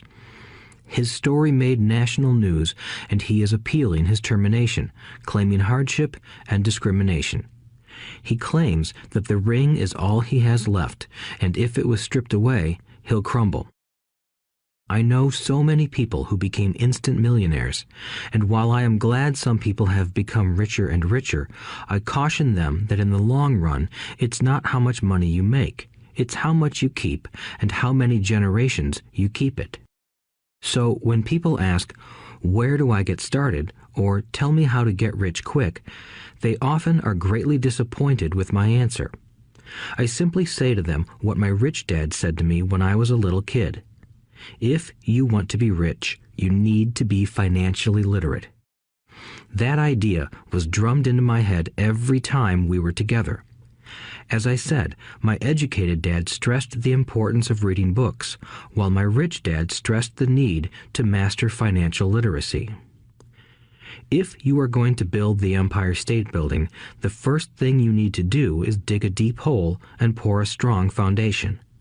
If you are going to build a home in the suburbs, all you need to do is pour a 6-inch slab of concrete. Most people, in their drive to get rich, are trying to build an Empire State Building on a 6-inch slab. Our school system, created in the agrarian age, still believes in homes with no foundation. Dirt floors are still the rage, so kids graduate from school with virtually no financial foundation. One day, sleepless and deep in debt in suburbia, living the American dream, they decide that the answer to their financial problems is to find a way to get rich quick. Construction on the skyscraper begins. It goes up quickly, and soon, instead of the Empire State Building, we have the Leaning Tower of suburbia. The sleepless nights return. As for Mike and me in our adult years, both of our choices were possible because we were taught to pour a strong financial foundation when we were just kids.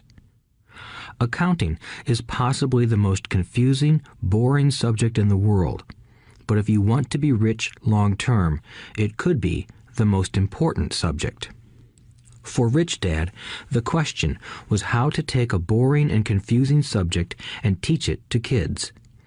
The answer he found was to make it simple by teaching it in pictures. My rich dad poured a strong financial foundation for Mike and me. Since we were just kids, he created a simple way to teach us. For years, he only drew pictures and used few words. Mike and I understood the simple drawings, the jargon, the movement of money, and then in later years, Rich Dad began adding numbers. Today, Mike has gone on to master much more complex and sophisticated accounting analysis because he had to in order to run his empire. I am not as sophisticated because my empire is smaller, yet we come from the same simple foundation. Over the following pages, we will discuss those same simple line drawings Mike's dad created for us. Though basic, those drawings helped guide two little boys in building great sums of wealth on a solid and deep foundation. Rule number 1. You must know the difference between an asset and a liability, and buy assets. If you want to be rich, this is all you need to know. It is rule number 1. It is the only rule. This may sound absurdly simple, but most people have no idea how profound this rule is. Most people struggle financially because they do not know the difference between an asset and a liability. Rich people acquire assets. The poor and middle class acquire liabilities that they think are assets, said Rich Dad. When Rich Dad explained this to Mike and me, we thought he was kidding. Here we were, nearly teenagers, and waiting for the secret to getting rich. And this was his answer. It was so simple that we stopped for a long time to think about it. "What is an asset?" asked Mike. "Don't worry right now," said Rich Dad. "Just let the idea sink in. If you can comprehend the simplicity, your life will have a plan and be financially easy. It is simple. That is why the idea is missed." "You mean all we need to know is what an asset is, acquire them, and we'll be rich?" I asked. Rich Dad nodded his head. "It's that simple." "If it's that simple, how come everyone is not rich?" I asked. Rich Dad smiled. "Because people do not know the difference between an asset and a liability." I remember asking, how could adults be so misguided? If it is that simple, if it is that important, why would everyone not want to find out? It took Rich Dad only a few minutes to explain what assets and liabilities were. As an adult, I have difficulty explaining it to other adults.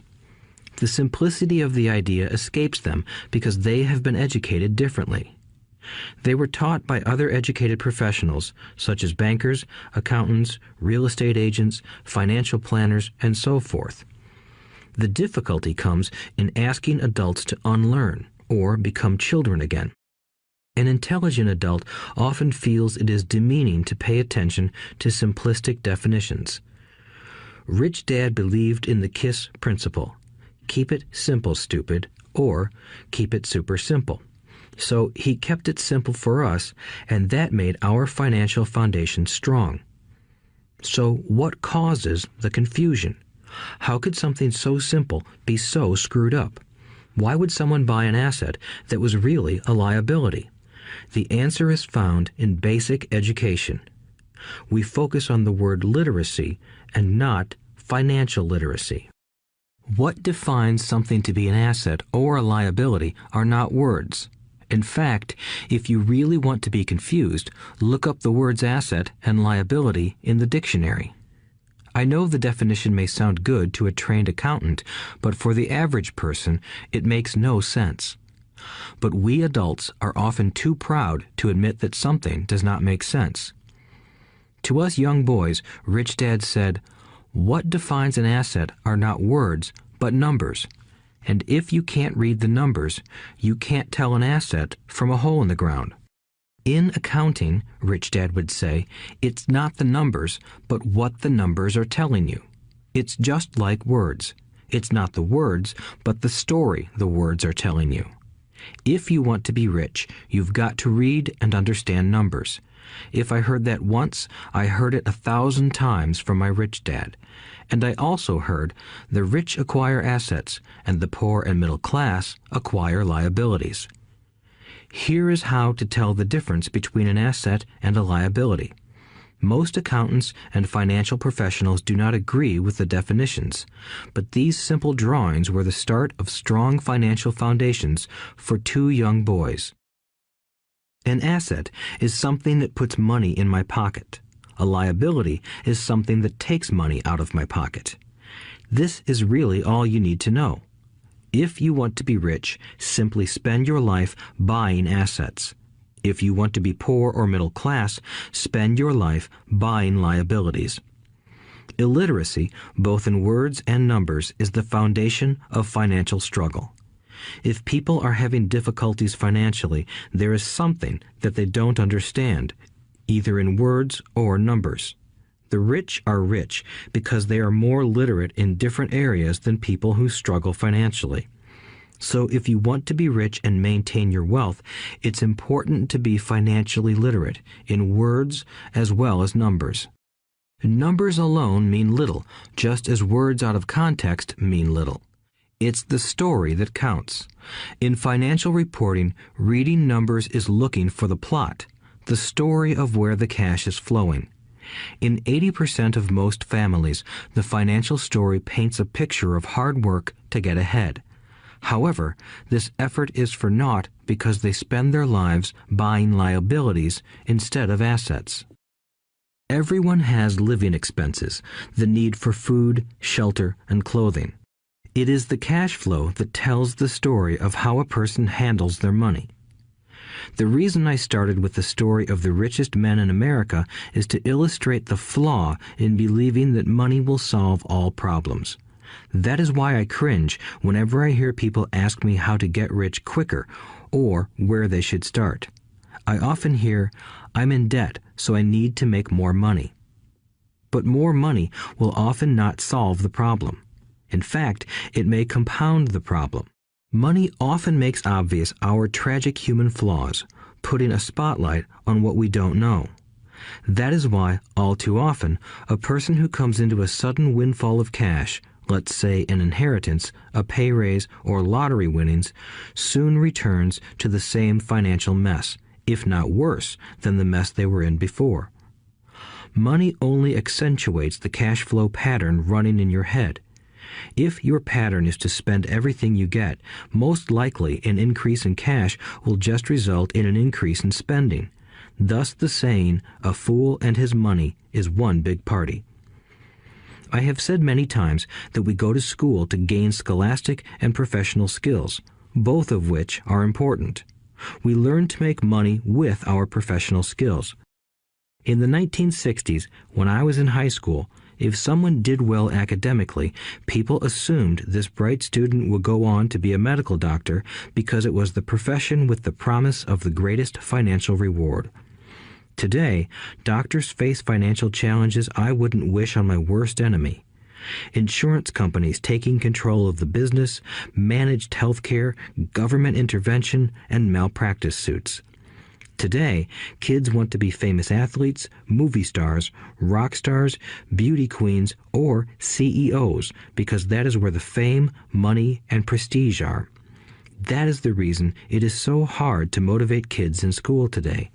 They know that professional success is no longer solely linked to academic success, as it once was.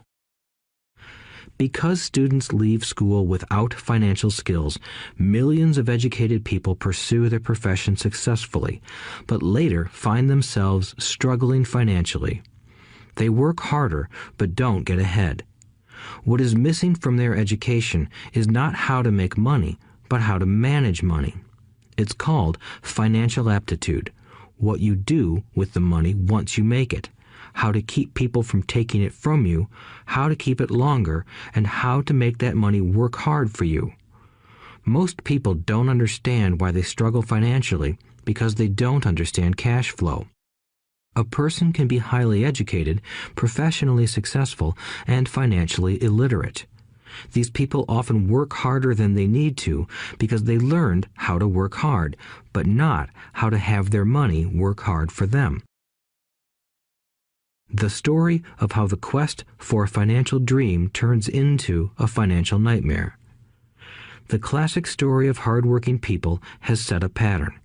Recently married, the happy, highly educated young couple moves into one of their cramped, rented apartments.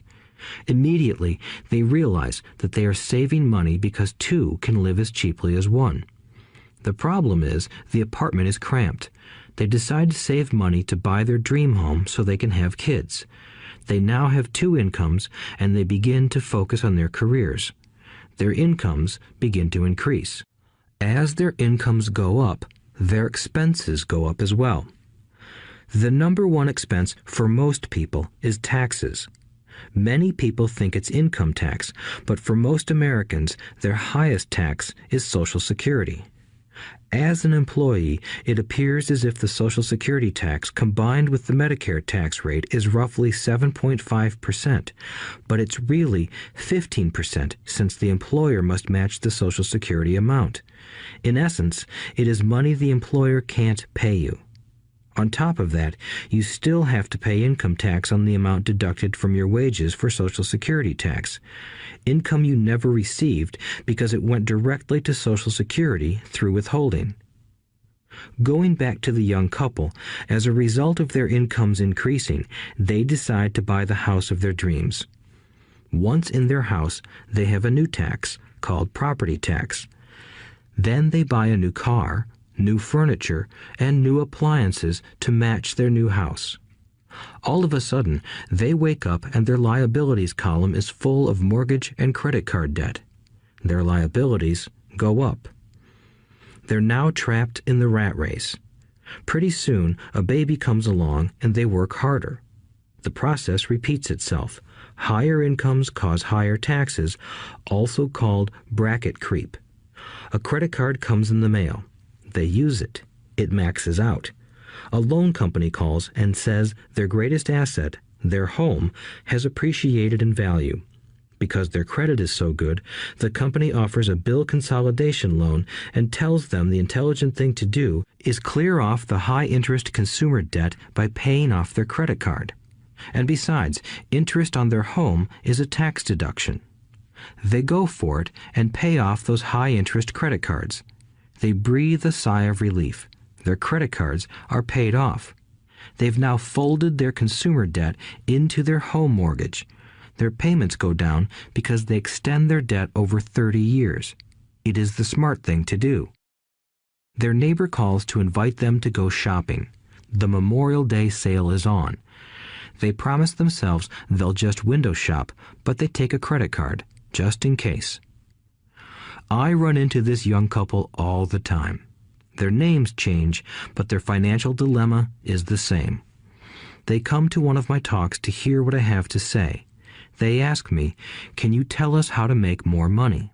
They don't understand that their trouble is really how they choose to spend the money they do have.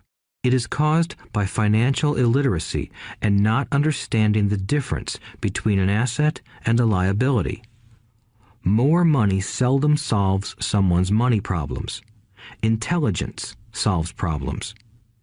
There is a saying a friend of mine says over and over to people in debt. If you find you have dug yourself into a hole, stop digging. As a child, my dad often told us that the Japanese were aware of 3 powers: the power of the sword, the jewel, and the mirror. The sword symbolizes the power of weapons.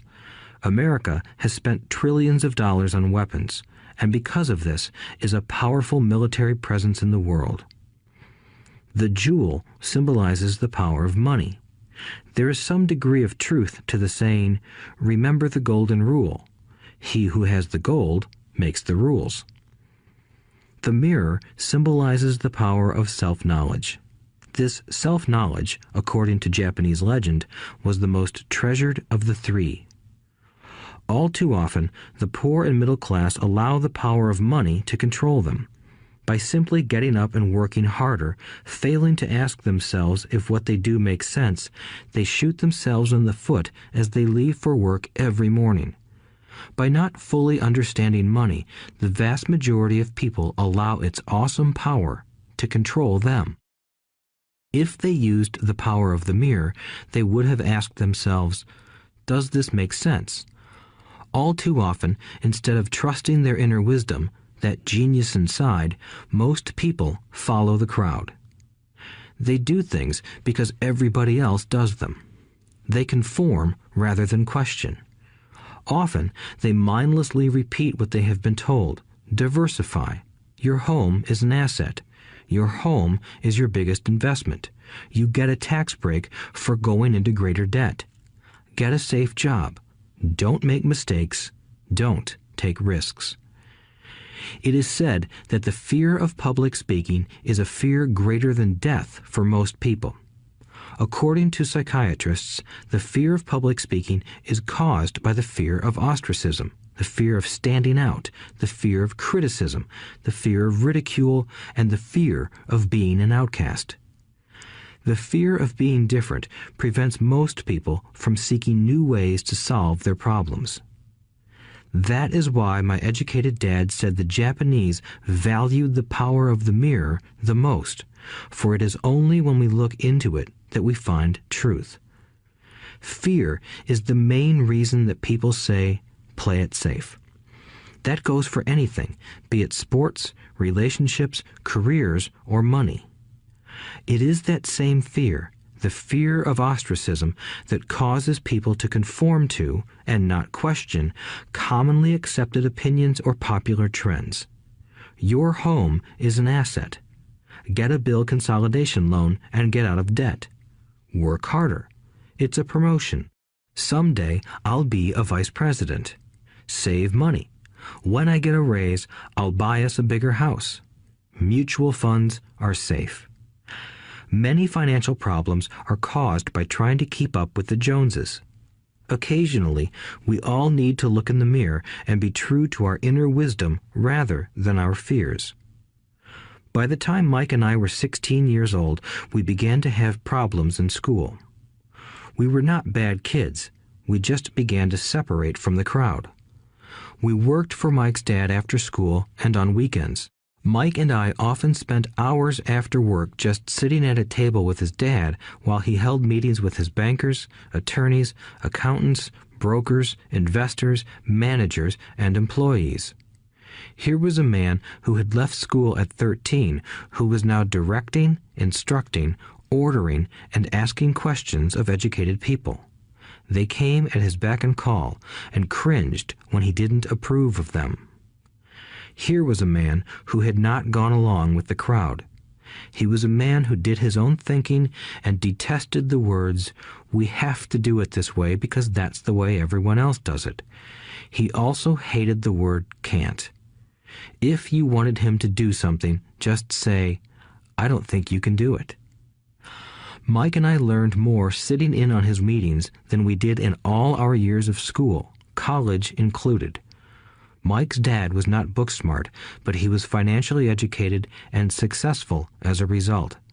He told us over and over again, an intelligent person hires people who are more intelligent than he is.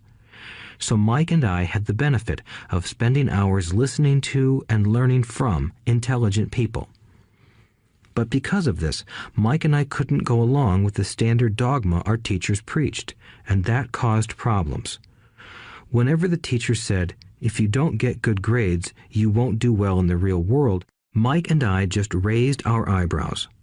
When we were told to follow set procedures and not deviate from the rules, we could see how school discouraged creativity. We started to understand why our rich dad told us that schools were designed to produce good employees instead of employers. Occasionally, Mike or I would ask our teachers how what we studied was applicable to the real world, or why we never studied money and how it worked. To the latter question, we often got the answer that money was not important, that if we excelled in our education, the money would follow. The more we knew about the power of money, the more distant we grew from the teachers and our classmates. My highly educated dad never pressured me about my grades, but we did begin to argue about money. By the time I was 16, I probably had a far better foundation with money than both my parents. I could keep books, I listened to tax accountants, corporate attorneys, bankers, real estate brokers, investors, and so forth. By contrast, my dad talked to other teachers. One day, my dad told me that our home was his greatest investment. A not-too-pleasant argument took place when I showed him why I thought a house was not a good investment. I showed him the ancillary expenses that went along with owning the home. A bigger home meant bigger expenses, and the cash flow kept going out through the expense column. Today, people still challenge me on the idea of a house not being an asset. I know that for many people, it is their dream as well as their largest investment. And owning your own home is better than nothing. I simply offer an alternative way of looking at this popular dogma.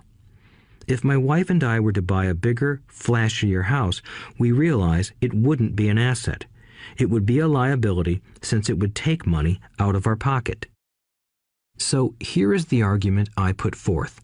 I really don't expect most people to agree with it because your home is an emotional thing, and when it comes to money, high emotions tend to lower financial intelligence. I know from personal experience that money has a way of making every decision emotional. 1. When it comes to houses, most people work all their lives paying for a home they never own. In other words, most people buy a new house every few years, each time incurring a new 30-year loan to pay off the previous one. 2. Even though people receive a tax deduction for interest on mortgage payments, they pay for all their other expenses with after-tax dollars, even after they pay off their mortgage. 3. My wife's parents were shocked when the property taxes on their home increased to $1,000 a month. This was after they had retired, so the increase put a strain on their retirement budget and they felt forced to move. 4. Houses do not always go up in value. I have friends who owe $1 million for a home that today would sell for far less. 5. The greatest losses of all are those from missed opportunities. If all your money is tied up in your house, you may be forced to work harder because your money continues blowing out of the expense column instead of adding to the asset column, the classic middle-class cash flow pattern. If a young couple would put more money into their asset column early on, their later years would be easier. Their assets would have grown and would be available to help cover expenses. All too often, a house only serves as a vehicle for incurring a home equity loan to pay for mounting expenses. In summary, the end result in making a decision to own a house that is too expensive in lieu of starting an investment portfolio impacts an individual in at least the following 3 ways. 1. Loss of time during which other assets could have grown in value. 2. Loss of additional capital which could have been invested instead of paying for high-maintenance expenses related directly to the home. 3. Loss of education. Too often, people count their house and savings and retirement plans as all they have in their asset column. Because they have no money to invest, they simply don't invest. This costs them investment experience. Most never become what the investment world calls a sophisticated investor.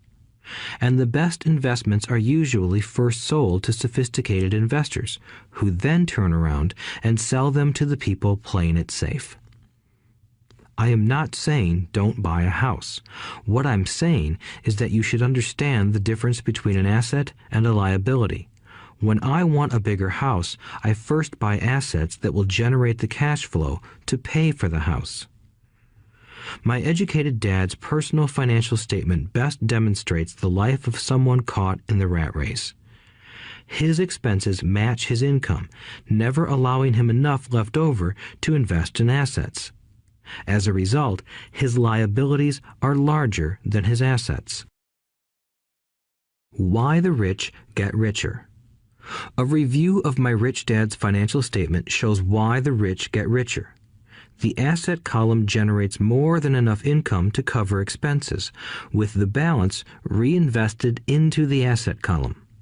The asset column continues to grow, and therefore the income it produces grows with it. The result is that the rich get richer. Why the middle class struggle. The middle class finds itself in a constant state of financial struggle. Their primary income is through their salary. As their wages increase, so do their taxes. Their expenses tend to increase in proportion to their salary increase, hence the phrase, the rat race. They treat their home as their primary asset instead of investing in income-producing assets. This pattern of treating your home as an investment and the philosophy that a pay raise means you can buy a larger home or spend more is the foundation of today's debt-ridden society. Increased spending throws families into greater debt and into more financial uncertainty, even though they may be advancing in their jobs and receiving raises on a regular basis.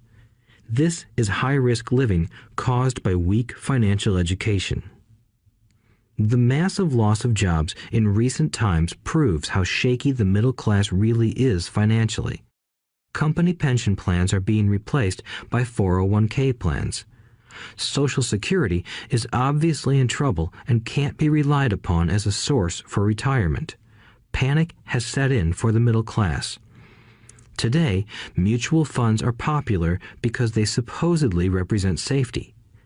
Average mutual fund buyers are too busy working to pay taxes and mortgages, save for their children's college, and pay off credit cards. They do not have time to study investing, so they rely on the expertise of the manager of a mutual fund. Also, because the mutual fund includes many different types of investments, they feel their money is safer because it is diversified. This educated middle class subscribes to the dogma put out by mutual fund brokers and financial planners. Play it safe, avoid risk. The real tragedy is that the lack of early financial education is what creates the risk faced by average middle class people. The reason they have to play it safe is because their financial positions are tenuous at best. Their balance sheets are not balanced. Instead, they are loaded with liabilities and have no real assets that generate income. Typically, their only source of income is their paycheck. Their livelihood becomes entirely dependent on their employer. So when genuine deals of a lifetime come along, these people can't take advantage of them because they are working so hard, are taxed to the max, and are loaded with debt. As I said at the start of this section, the most important rule is to know the difference between an asset and a liability. Once you understand the difference, concentrate your efforts on buying income-generating assets. That's the best way to get started on a path to becoming rich. Keep doing that and your asset column will grow. Keep liabilities and expenses down so more money is available to continue pouring into the asset column. Soon, the asset base will be so deep that you can afford to look at more speculative investments. Investments that may have returns of 100% to infinity. $5,000 investments that are soon turned into $1 million or more. Investments that the middle class calls too risky. The investment is not risky for the financially literate. As an employee who is also a homeowner, your working efforts are generally as follows. 1. You work for the company. Employees make their business owner or the shareholders rich, not themselves. Your efforts and success will help provide for the owner's success and retirement. 2. You work for the government. The government takes its share from your paycheck before you even see it. By working harder, you simply increase the amount of taxes taken by the government. Most people work from January to May just for the government. 3. You work for the bank. After taxes, your next largest expense is usually your mortgage and credit card debt. The problem with simply working harder is that each of these 3 levels takes a greater share of your increased efforts. You need to learn how to have your increased efforts benefit you and your family directly. Once you have decided to concentrate on minding your own business, focusing your efforts on acquiring assets instead of a bigger paycheck, how do you set your goals? Most people must keep their job and rely on their wages to fund their acquisition of assets. As their assets grow, how do they measure the extent of their success? When does someone know that they are rich, that they have wealth? As well as having my own definitions for assets and liabilities, I also have my own definition for wealth. Actually, I borrowed it from a man named R. Buckminster Fuller. Some call him a quack, and others call him a genius. Years ago, he got architects buzzing because he applied for a patent for something he called a geodesic dome. But in the application, Fuller also said something about wealth.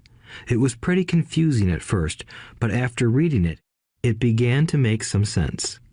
Wealth is a person's ability to survive so many number of days forward, or, if I stopped working today, how long could I survive? Unlike net worth, the difference between your assets and liabilities, which is often filled with a person's expensive junk and opinions of what things are worth, this definition creates the possibility for developing a truly accurate measurement. I could now measure and know where I was in terms of my goal to become financially independent. Although net worth often includes non-cash producing assets, like stuff you bought that now sits in your garage, wealth measures how much money your money is making and, therefore, your financial survivability. Wealth is the measure of the cash flow from the asset column compared with the expense column. Let's use an example. Let's say I have cash flow from my asset column of $1,000 a month, and I have monthly expenses of $2,000 a month. What is my wealth? Let's go back to Buckminster Fuller's definition. Using his definition, how many days forward can I survive? Assuming a 30-day month, I have enough cash flow for half a month. When I achieve $2,000 a month cash flow from my assets, then I will be wealthy. So, while I'm not yet rich, I am wealthy. I now have income generated from assets each month that fully cover my monthly expenses. If I want to increase my expenses, I first must increase my cash flow to maintain this level of wealth. Also note that it is at this point that I'm no longer dependent on my wages. I have focused on and been successful in building an asset column that has made me financially independent. If I quit my job today, I would be able to cover my monthly expenses with the cash flow from my assets. My next goal would be to have the excess cash flow from my assets reinvested into the asset column. The more money that goes into my asset column, the more my asset column grows. The more my assets grow, the more my cash flow grows. And as long as I keep my expenses less than the cash flow from these assets, I grow richer with more and more income from sources other than my physical labor. As this reinvestment process continues, I am well on my way to becoming rich. Just remember this simple observation. The rich buy assets. The poor only have expenses. The middle class buy liabilities they think are assets.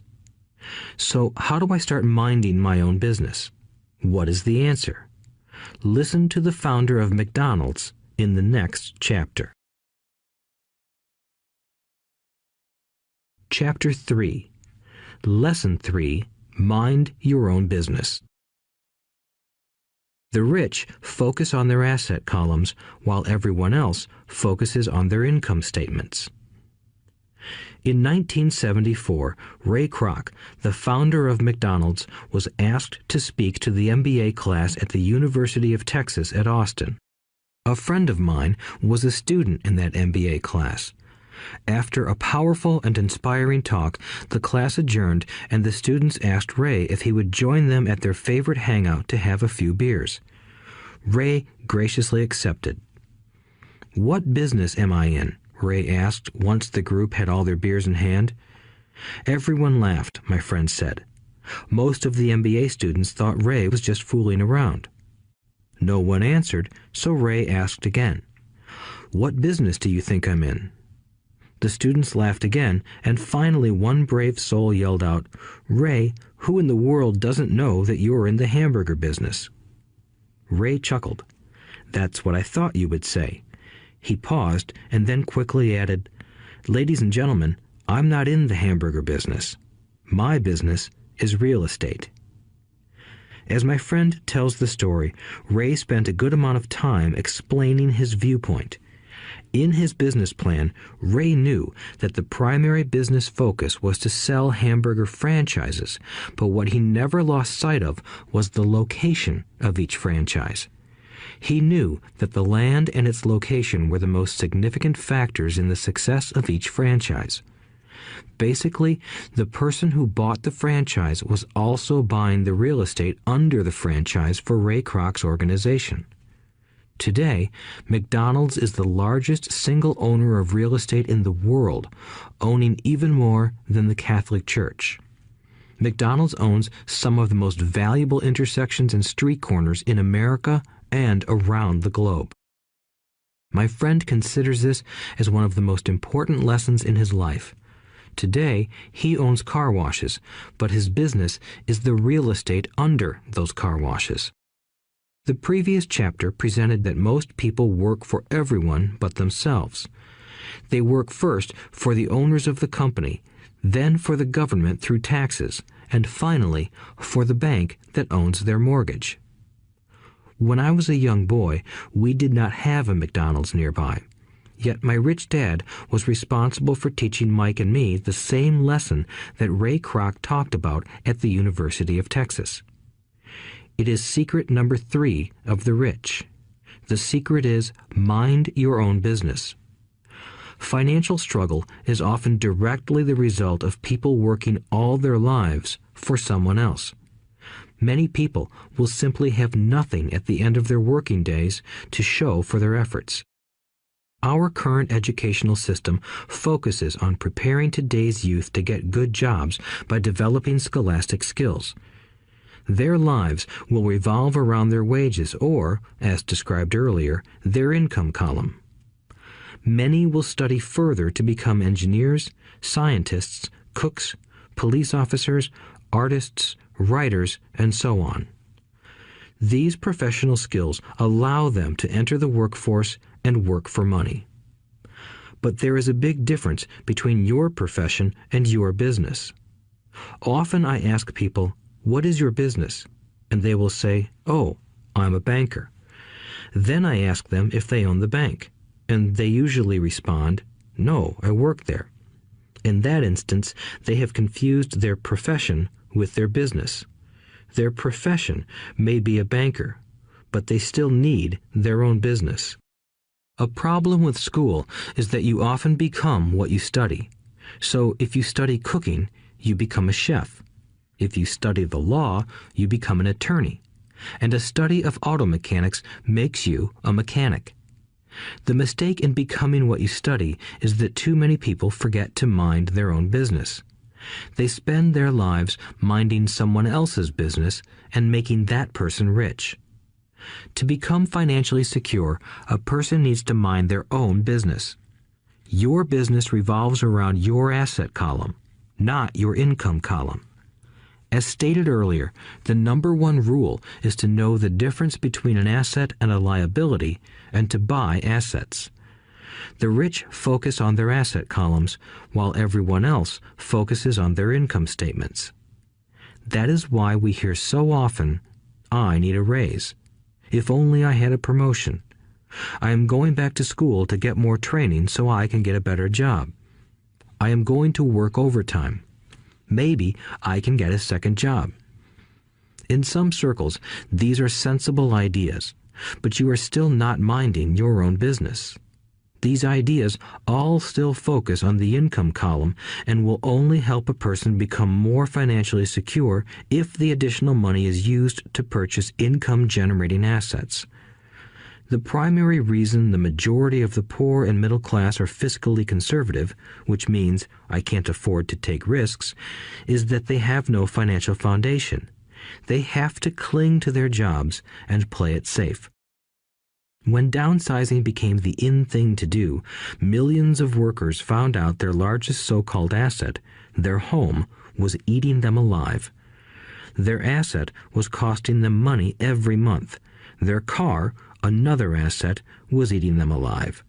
The golf clubs in the garage that cost $1,000 were not worth $1,000 anymore. Without job security, they had nothing to fall back on.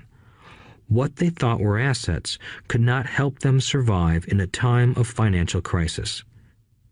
I assume most of us have filled out a credit application to buy a house or a car.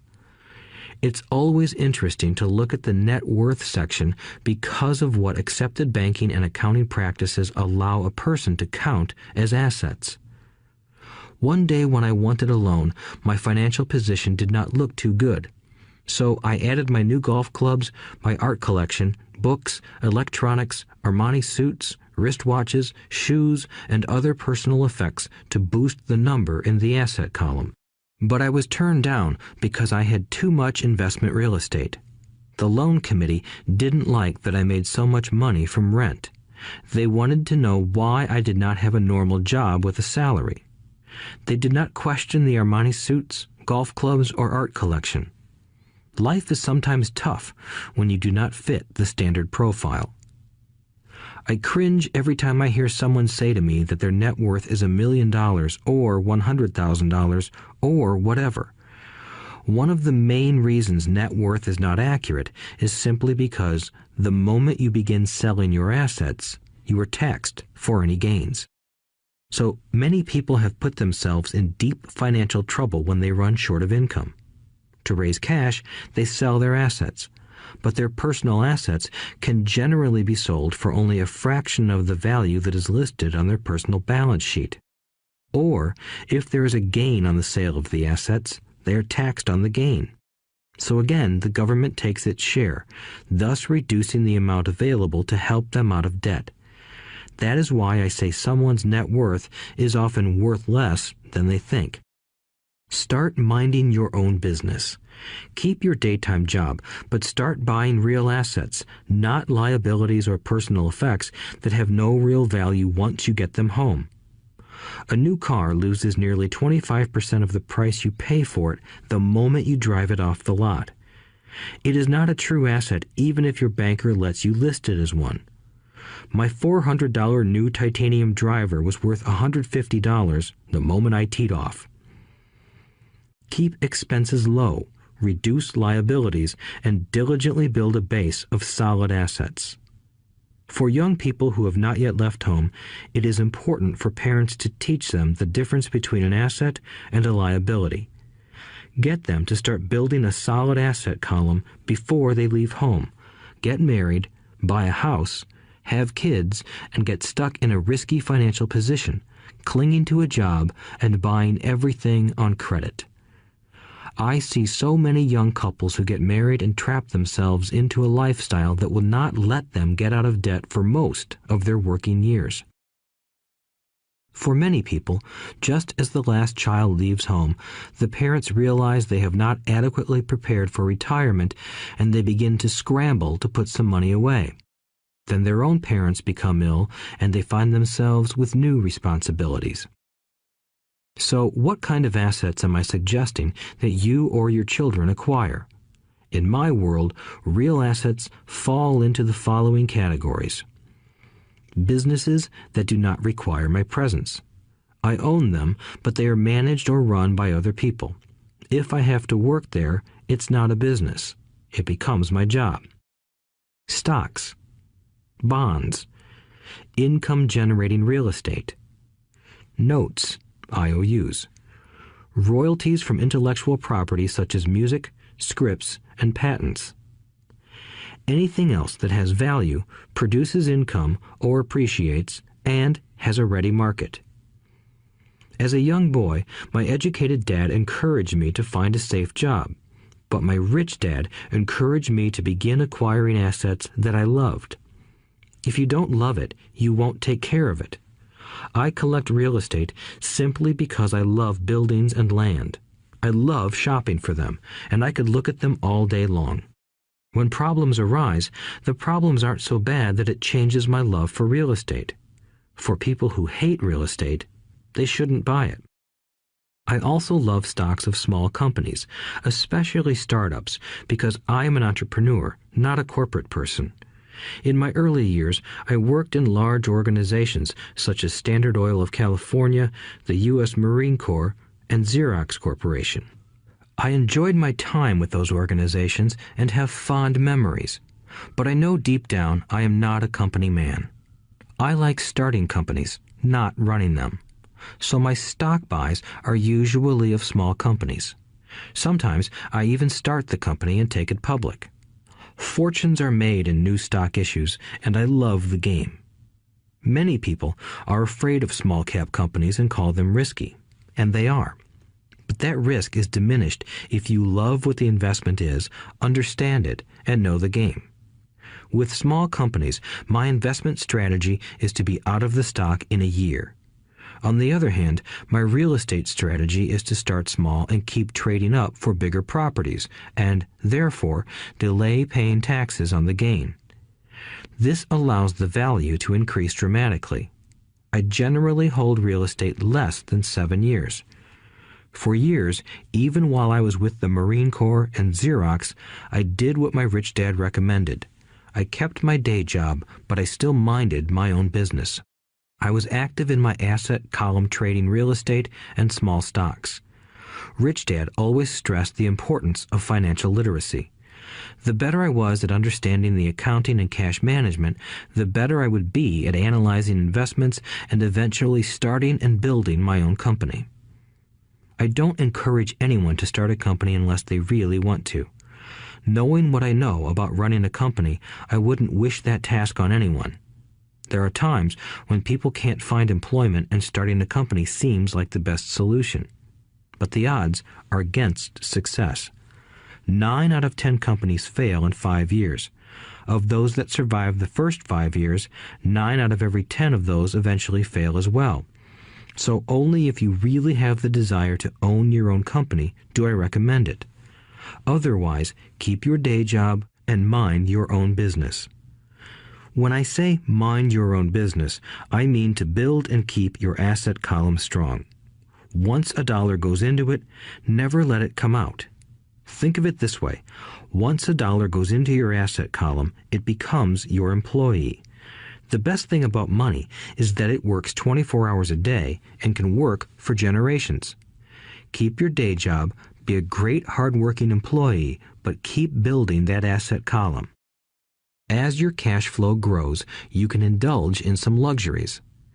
An important distinction is that rich people buy luxuries last, while the poor and middle class tend to buy luxuries first.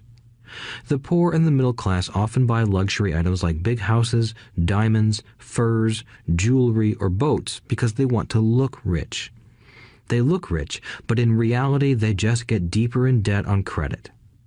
The old money people, the long-term rich, build their asset column first. Then the income generated from the asset column buys their luxuries. The poor and middle class buy luxuries with their own sweat, blood, and children's inheritance. A true luxury is a reward for investing in and developing a real asset. For example, when my wife Kim and I had extra money coming from our apartment houses, she went out and bought her Mercedes. It didn't take any extra work or risk on her part because the apartment house bought the car. She did, however, have to wait 4 years while the real estate investment portfolio grew and began generating enough extra cash flow to pay for the car. But the luxury, the Mercedes, was a true reward because she proved she knew how to grow her asset column. That car now means a lot more to her than simply another pretty car. It means she used her financial intelligence to afford it.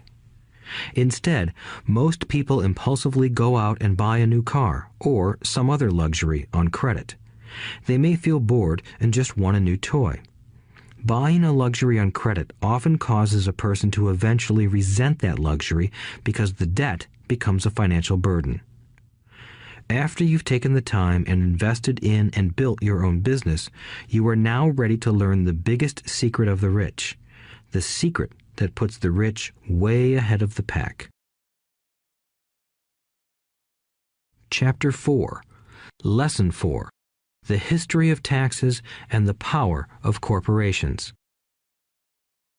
My rich dad just played the game smart, and he did it through corporations, the biggest secret of the rich. I remember in school being told the story of Robin Hood and his merry men. My teacher thought it was a wonderful story of a romantic hero who robbed from the rich and gave to the poor. My rich dad did not see Robin Hood as a hero. He called Robin Hood a crook. Robin Hood may be long gone, but his followers live on. I often still hear people say, "Why don't the rich pay for it?" Or, "The rich should pay more in taxes and give it to the poor."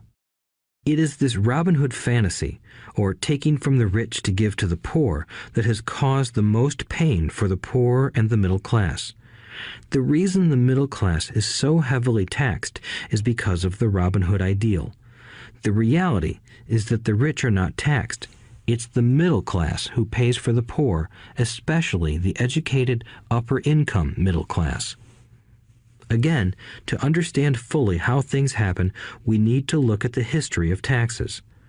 Although my highly educated dad was an expert on the history of education, my rich dad fashioned himself an expert on the history of taxes. Rich Dad explained to Mike and me that originally in England and America, there were no taxes. Occasionally, there were temporary taxes levied in order to pay for wars. The king or the president would put the word out and ask everyone to chip in. Taxes were levied in Britain for the fight against Napoleon from 1799 to 1816, and in America to pay for the Civil War from 1861 to 1865. In 1874, England made income tax a permanent levy on its citizens. In 1913, an income tax became permanent in the United States with the adoption of the 16th Amendment to the U.S. Constitution. At one time, Americans were anti-tax. It had been the tax on tea that led to the famous Tea Party in Boston Harbor, an incident that helped ignite the Revolutionary War. It took approximately 50 years in both England and the United States to sell the idea of a regular income tax. What these historical dates fail to reveal is that both of these taxes were initially levied against only the rich. It was this point that Rich Dad wanted Mike and me to understand. He explained that the idea of taxes was made popular and accepted by the majority by telling the poor and the middle class that taxes were created only to punish the rich. This is how the masses voted for the law, and it became constitutionally legal. Although it was intended to punish the rich, in reality it wound up punishing the very people who voted for it, the poor and middle class. Once government got a taste of money, its appetite grew, said Rich Dad. Your dad and I are exactly opposite. He's a government bureaucrat, and I am a capitalist. We get paid, and our success is measured on opposite behaviors. He gets paid to spend money and hire people. The more he spends and the more people he hires, the larger his organization becomes. In the government, a large organization is a respected organization. On the other hand, within my organization, the fewer people I hire and the less money I spend, the more I am respected by my investors. That's why I don't like government people. They have different objectives than most business people. As the government grows, more and more tax dollars are needed to support it. My educated dad sincerely believed that government should help people. He loved John F. Kennedy and especially the idea of the Peace Corps. He loved the idea so much that both he and my mom worked for the Peace Corps, training volunteers to go to Malaysia, Thailand, and the Philippines. He always strived for additional grants and budget increases so he could hire more people, both in his job with the Education Department and in the Peace Corps. From the time I was about 10 years old, I would hear from my rich dad that government workers were a pack of lazy thieves, and from my poor dad I would hear how the rich were greedy crooks who should be made to pay more taxes. Both sides had valid points. It was difficult to go to work for one of the biggest capitalists in town and come home to a father who was a prominent government leader. It was not easy to know which dad to believe. Yet, when you study the history of taxes, an interesting perspective emerges. As I said, the passage of taxes was only possible because the masses believed in the Robin Hood theory of economics. Take from the rich and give to everyone else. The problem was that the government's appetite for money was so great that taxes soon needed to be levied on the middle class, and from there it kept trickling down. However, the rich saw an opportunity because they don't play by the same set of rules. The rich knew about corporations, which became popular in the days of sailing ships. The rich created the corporation as a vehicle to limit their risk to the assets of each voyage. The rich put their money into a corporation to finance the voyage. The corporation would then hire a crew to sail to the New World to look for treasure. If the ship was lost, the crew lost their lives, but the loss to the rich would be limited only to the money they invested for that particular voyage.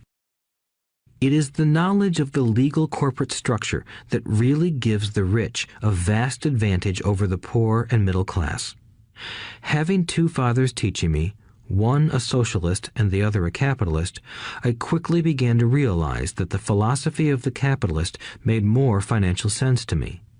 It seemed to me that the socialists ultimately penalized themselves due to their lack of financial education.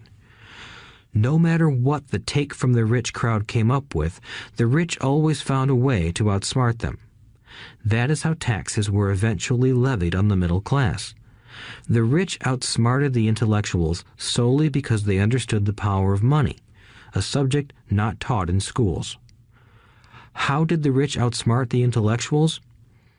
Once the take from the rich tax was passed, cash started flowing into government coffers. Initially, people were happy. Money was handed out to government workers and the rich. It went to government workers in the form of jobs and pensions, and it went to the rich via their factories receiving government contracts. The government received a large pool of money, but the problem was the fiscal management of that money. The government ideal is to avoid having excess money. If you fail to spend your allotted funds, you risk losing it in the next budget.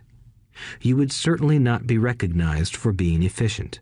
Business people, on the other hand, are rewarded for having excess money and are applauded for their efficiency. As this cycle of growing government spending continued, the demand for money increased, and the tax the rich idea was adjusted to include lower income levels down to the very people who voted it in, the poor and the middle class. True capitalists used their financial knowledge to simply find an escape.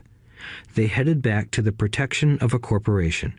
But what many people who have never formed a corporation don't know is that a corporation is not really a thing.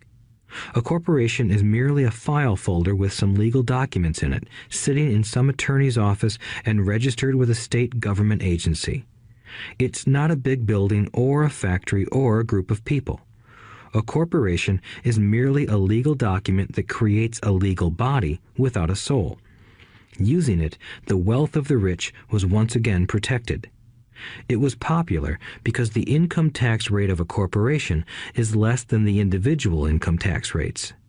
In addition, certain expenses could be paid by a corporation with pre-tax dollars. This war between the haves and have-nots has raged for hundreds of years. The battle is waged whenever and wherever laws are made, and it will go on forever. The problem is that the people who lose are the uninformed, the ones who get up every day and diligently go to work and pay taxes. If they only understood the way the rich play the game, they could play it too. Then they would be on their way to their own financial independence.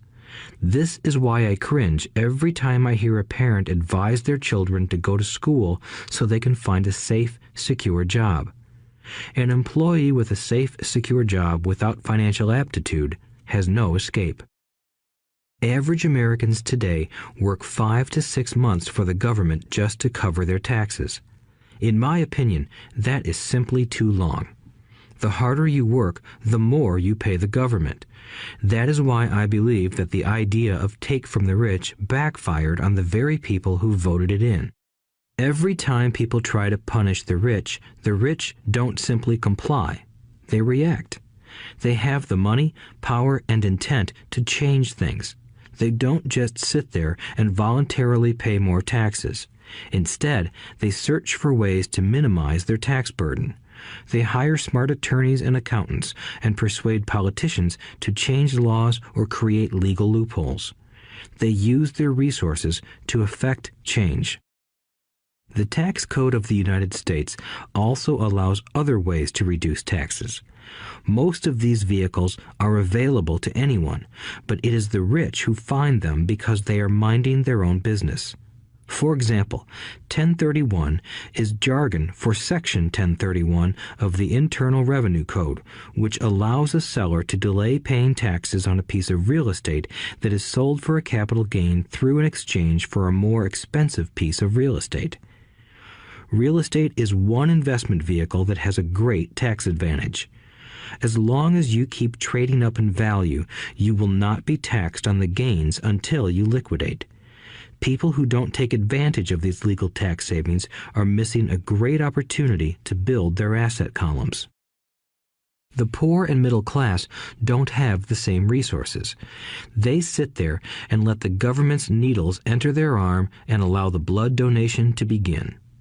Today, I am constantly shocked at the number of people who pay more taxes or take fewer deductions simply because they are afraid of the government. I have friends who have had their businesses shut down and destroyed, only to find out it was a mistake on the part of the government. I realize all that, but the price of working from January to May is a high price to pay for that intimidation. My poor dad never fought back. My rich dad didn't either. He just played the game smarter, and he did it through corporations, the biggest secret of the rich. You may remember the first lesson I learned from my rich dad. I was a little boy of 9 who had to sit and wait for him to choose to talk to me. I sat in his office waiting for him to get to me. He was ignoring me on purpose. He wanted me to recognize his power and to desire to have that power for myself one day. During all the years I studied and learned from him, he always reminded me that knowledge is power. and with money comes great power that requires the right knowledge to keep it and make it multiply. Without that knowledge, the world pushes you around. Rich Dad constantly reminded Mike and me that the biggest bully was not the boss or the supervisor, but the tax man. The tax man will always take more if you let him. The first lesson of having money work for you, as opposed to you working for money, is all about power. If you work for money, you give the power to your employer. If money works for you, you keep the power and control it. Once we had this knowledge of the power of money working for us, he wanted us to be financially smart and not let anyone or anything push us around. If you're ignorant, it's easy to be bullied. If you know what you're talking about, you have a fighting chance. That is why he paid so much for smart tax accountants and attorneys. It was less expensive to pay them than to pay the government. His best lesson to me was, be smart and you won't be pushed around as much.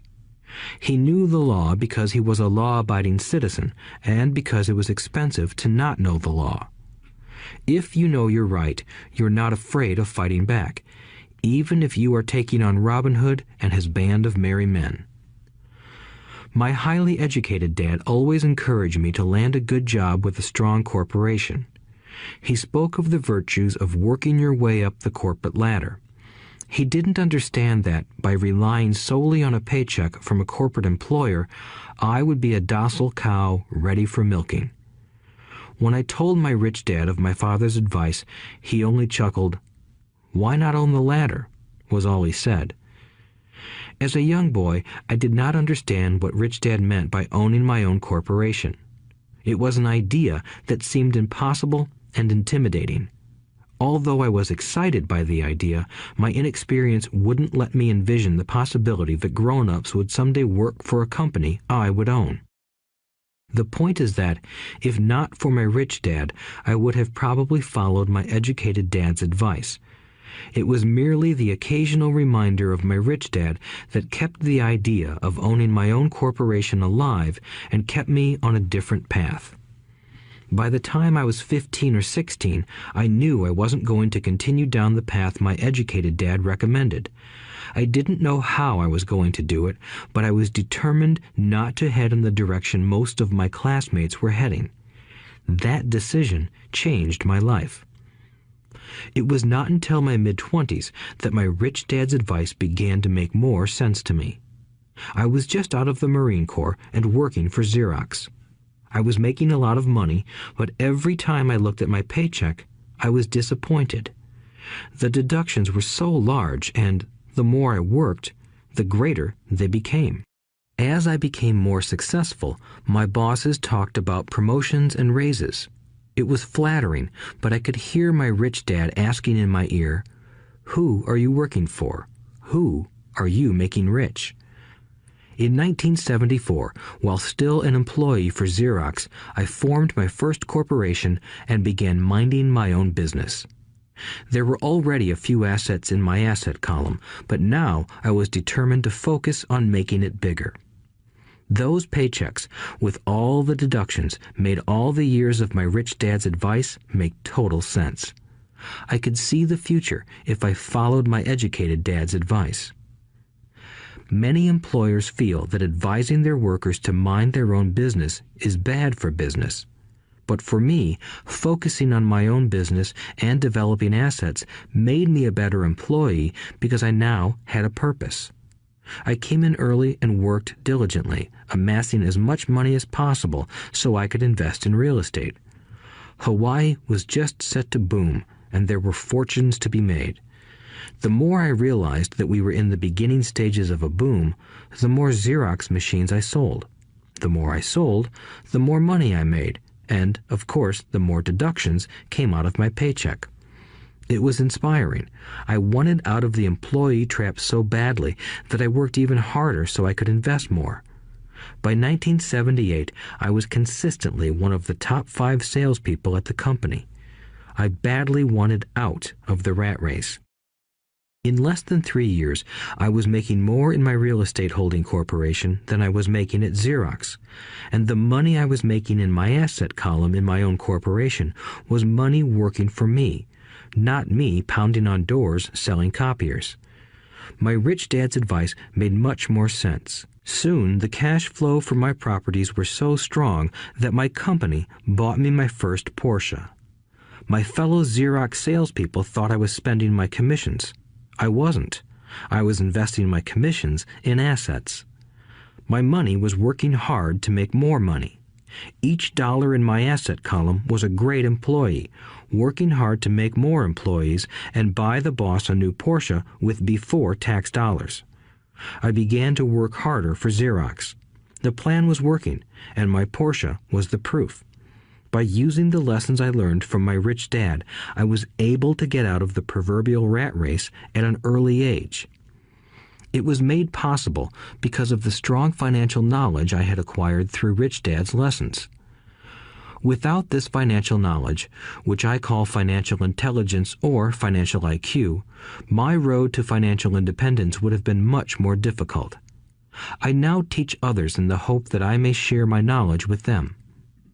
I remind people that financial IQ is made up of knowledge from 4 broad areas of expertise. 1. Accounting. Accounting is financial literacy or the ability to read numbers.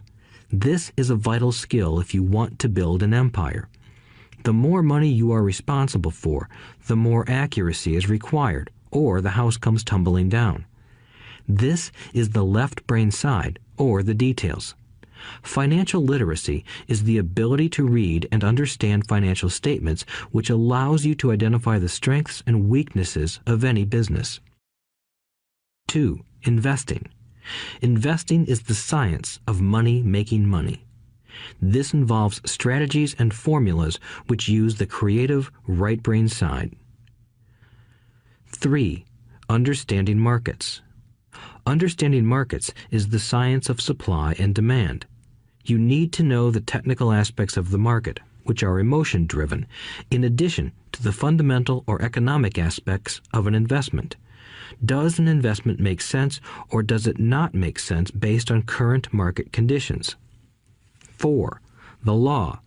A corporation wrapped around the technical skills of accounting, investing, and markets can contribute to explosive growth.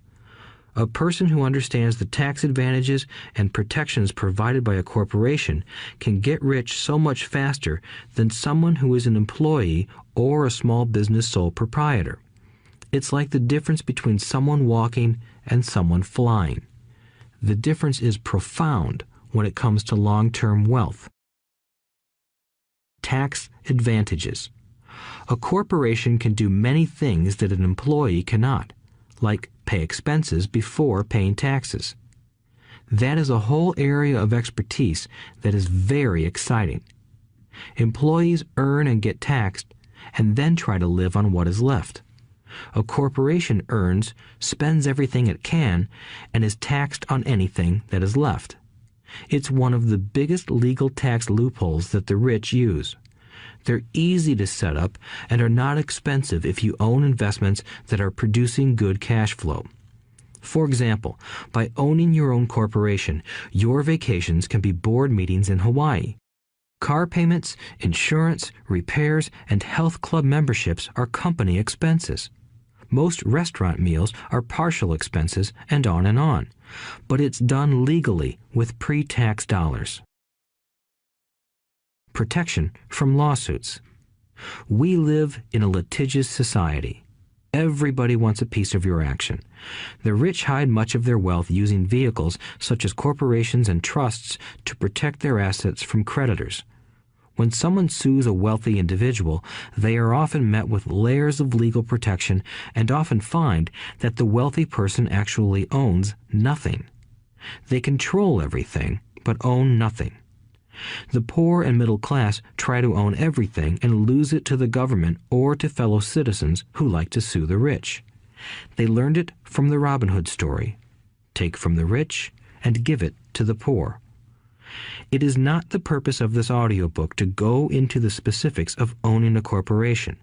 But I will say that if you own any kind of legitimate assets, I would consider finding out more about the benefits and protection offered by a corporation as soon as possible. There are many books written on the subject that will detail the benefits and even walk you through the steps necessary to set up a corporation. Garrett Sutton's books on corporations provide wonderful insight into the power of personal corporations. Financial IQ is actually the synergy of many skills and talents.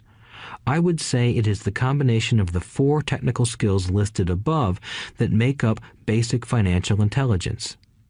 If you aspire to great wealth, it is the combination of these skills that will greatly amplify your financial intelligence.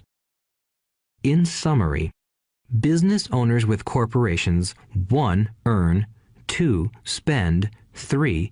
Pay taxes. Employees who work for corporations 1. Earn, 2. Pay taxes, 3. Spend. As part of your overall financial strategy, I recommend that you learn about the protection that legal entities can provide for businesses and assets. Chapter 5. Lesson 5. The rich invent money. Often in the real world, it's not the smart who get ahead, but the bold. Last night, I took a break from writing and watched a TV program on the history of a young man named Alexander Graham Bell. Bell had just patented his telephone and was having growing pains because the demand for his new invention was so strong. Needing a bigger company, he then went to the giant at that time, Western Union, and asked them if they would buy his patent and his tiny company. He wanted $100,000 for the whole package. The president of Western Union scoffed at him and turned him down, saying the price was ridiculous. The rest is history. A multi-billion-dollar industry emerged, and AT&T was born. The evening news came on right after the story of Alexander Graham Bell. On the news was a story of another downsizing at a local company. The workers were angry and complained that the company ownership was unfair. A terminated manager of about 45 years of age had his wife and 2 babies at the plant and was begging the guards to let him talk to the owners to ask if they would reconsider his termination. He had just bought a house and was afraid of losing it. The camera focused in on his pleading for all the world to see. Needless to say, it held my attention. I have been teaching professionally since 1984. It has been a great experience and a rewarding one. It is also a disturbing profession, for I have taught thousands of individuals, and I see one thing in common in all of us, myself included. We all have tremendous potential, and we all are blessed with gifts. Yet the one thing that holds all of us back is some degree of self-doubt. It is not so much the lack of technical information that holds us back, but more the lack of self-confidence. Some are more affected than others. Once we leave school, most of us know that it is not so much a matter of college degrees or good grades that count. In the real world, outside of academics, something more than just grades is required. I have heard it called many things: guts, chutzpah, balls, audacity, bravado, cunning, daring, tenacity, and brilliance. This factor, whatever it is labeled, ultimately decides one's future much more than school grades do. Inside each of us is one of these brave, brilliant, and daring characters. There is also the flip side of that character, people who could get down on their knees and beg if necessary. After a year in Vietnam as a Marine Corps pilot, I got to know both of those characters inside of me intimately. One is not better than the other. Yet, as a teacher, I recognized that it was excessive fear and self-doubt that were the greatest detractors of personal genius. It broke my heart to see students know the answers, yet lack the courage to act on the answer. Often in the real world, it's not the smart who get ahead, but the bold. In my personal experience, your financial genius requires both technical knowledge as well as courage. If fear is too strong, the genius is suppressed. In my classes, I strongly urge students to learn to take risks, to be bold, and to let their genius convert that fear into power and brilliance. It works for some and just terrifies others. I have come to realize that for most people, when it comes to the subject of money, they would rather play it safe. I have had to field questions such as, why take risks? Why should I bother developing my financial IQ? Why should I become financially literate? And I answer, just to have more options. There are huge changes up ahead. In the coming years, there will be more people just like the young inventor Alexander Graham Bell. There will be 100 people like Bill Gates and hugely successful companies like Microsoft created every year all over the world. And there will also be many more bankruptcies, layoffs, and downsizings. So why bother developing your financial IQ? No one can answer that but you. Yet I can tell you why I myself do it. I do it because it is the most exciting time to be alive. I'd rather be welcoming change than dreading change. I'd rather be excited about making millions than worrying about not getting a raise. This period we are in now is a most exciting time, unprecedented in our world's history. Generations from now, people will look back at this period of time and remark at what an exciting era it must have been.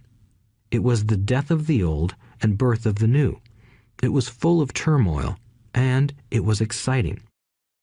So why bother developing your financial IQ? Because if you do, you will prosper greatly.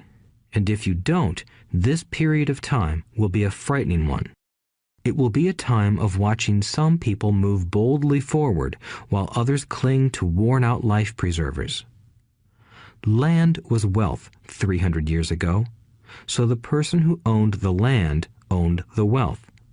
Later, wealth was in factories and production, and America rose to dominance. The industrialist owned the wealth.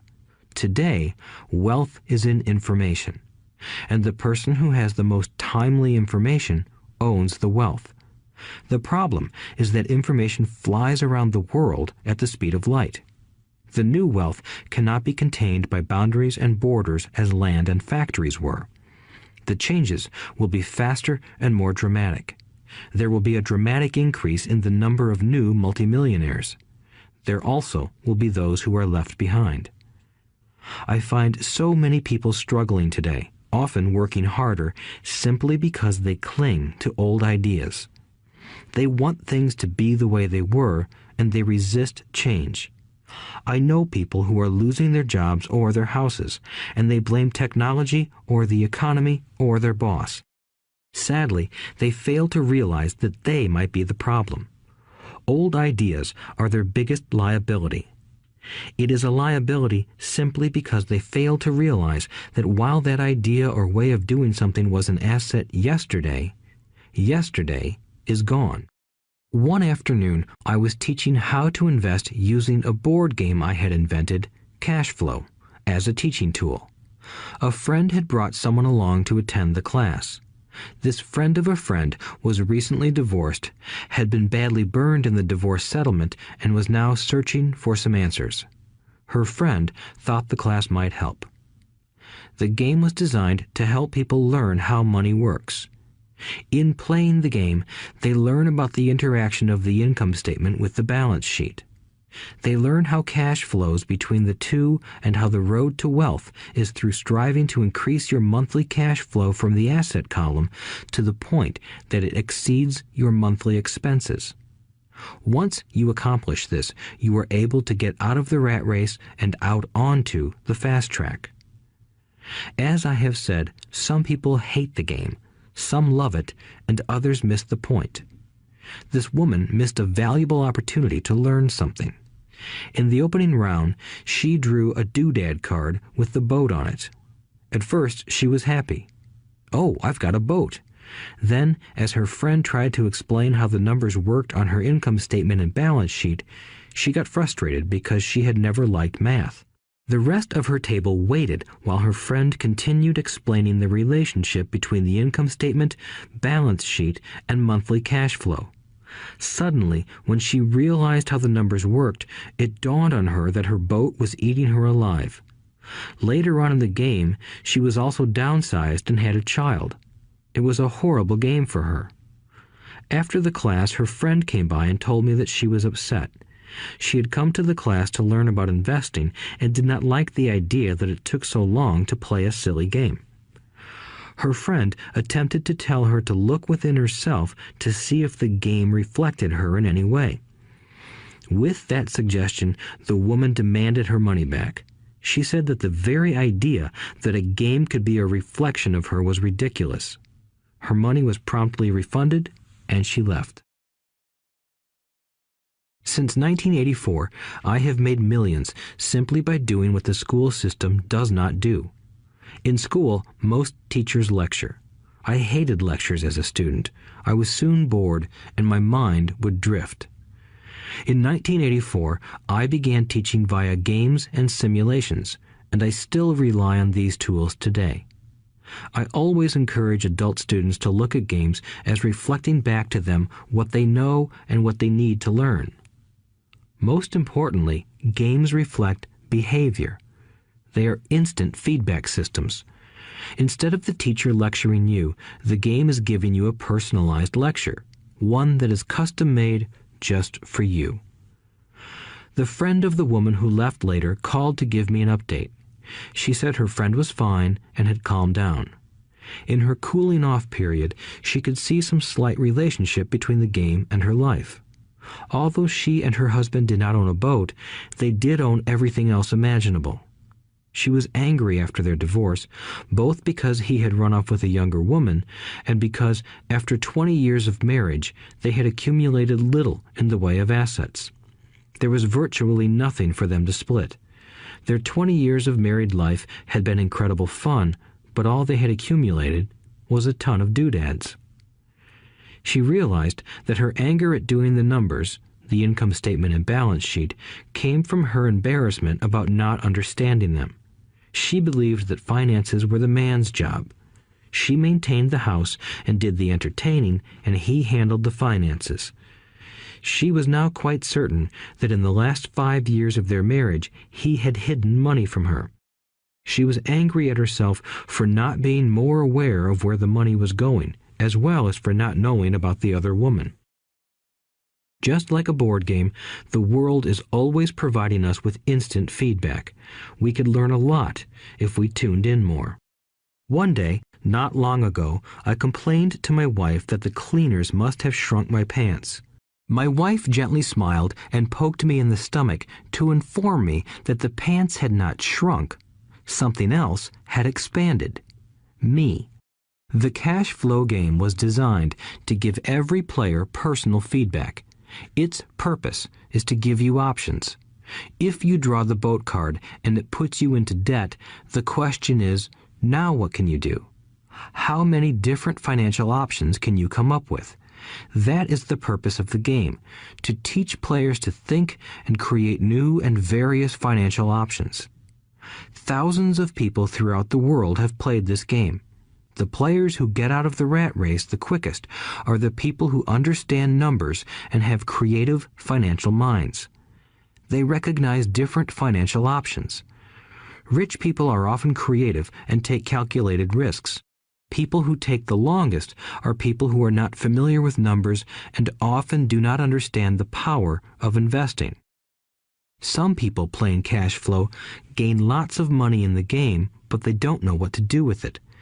Even though they have money, everyone else seems to be getting ahead of them. And that is true in real life. There are a lot of people who have a lot of money and do not get ahead financially. Limiting your options is the same as hanging on to old ideas. I have a friend from high school who now works at 3 jobs. Years ago, he was the richest of all my classmates. When the local sugar plantation closed, the company he worked for went down with the plantation. In his mind, he had but one option, and that was the old option: work hard. The problem was that he couldn't find an equivalent job that recognized his seniority from the old company. As a result, he is overqualified for the jobs he currently has. so his salary is lower. He now works 3 jobs to earn enough to survive. I have watched people playing cash flow complain that the right opportunity cards are not coming their way, so they sit there. I know people who do that in real life. They wait for the right opportunity. I have watched people get the right opportunity card and then not have enough money. Then they complain that they would have gotten out of the rat race if they had had more money. So they sit there. I know people in real life who do that also. They see all the great deals, but they have no money. And I have seen people pull a great opportunity card, read it out loud, and have no idea that it is a great opportunity. They have the money, the time is right, they have the card, but they can't see the opportunity staring them in the face. They fail to see how it fits into their financial plan for escaping the rat race.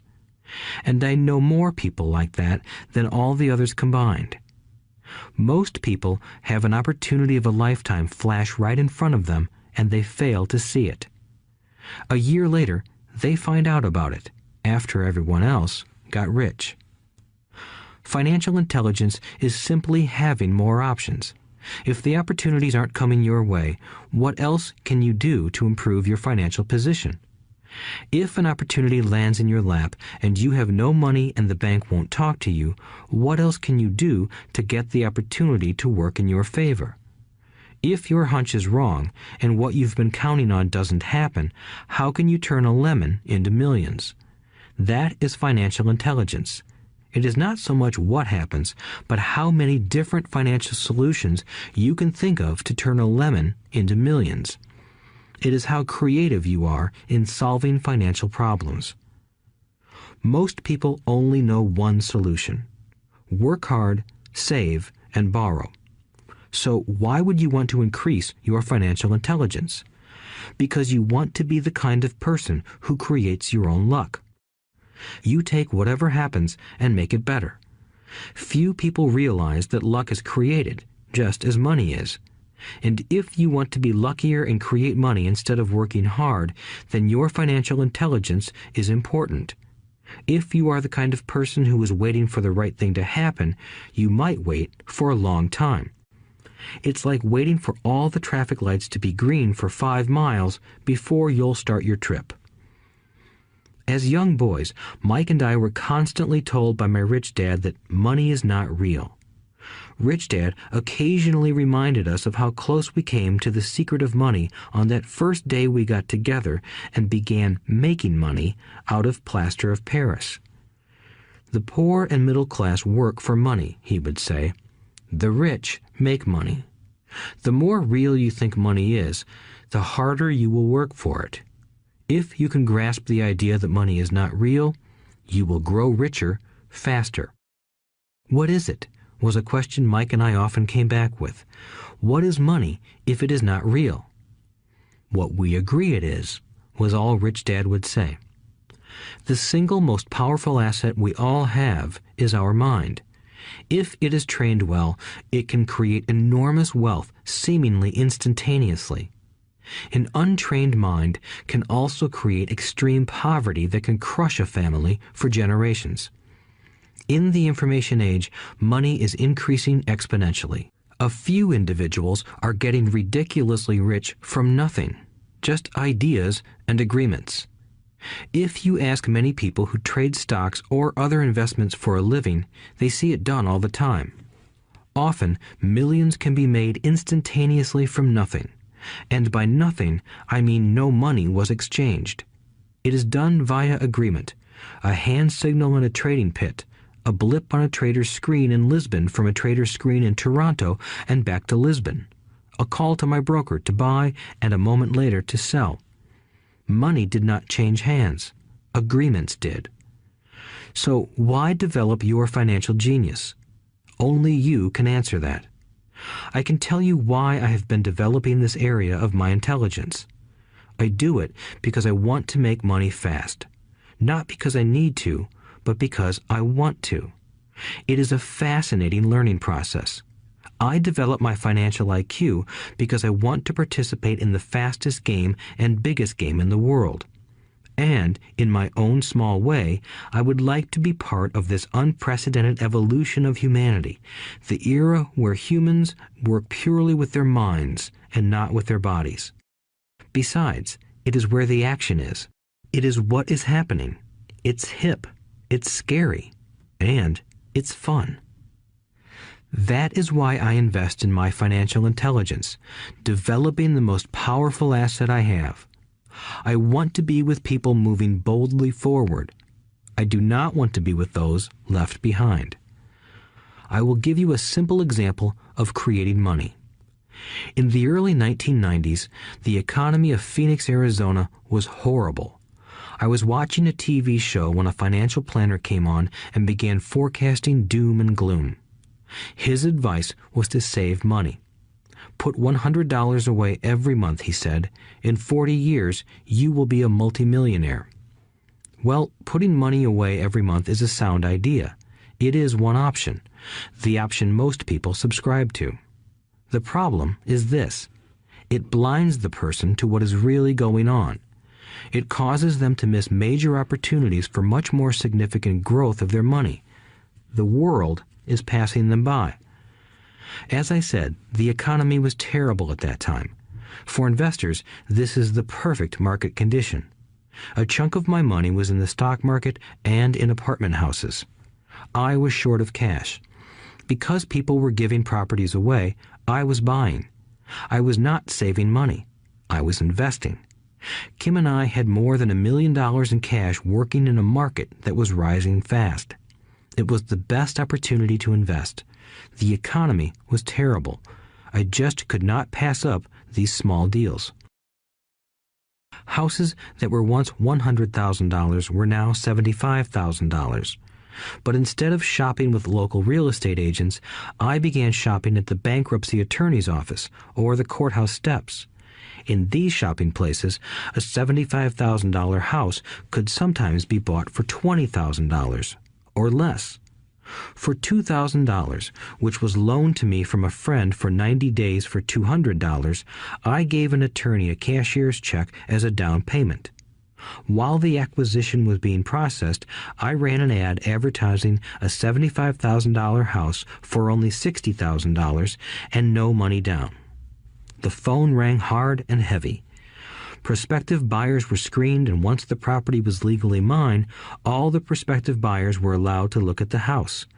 It was a feeding frenzy. The house sold in a few minutes. I asked for a $2,500 processing fee, which they gladly handed over, and the escrow and title company took over from there.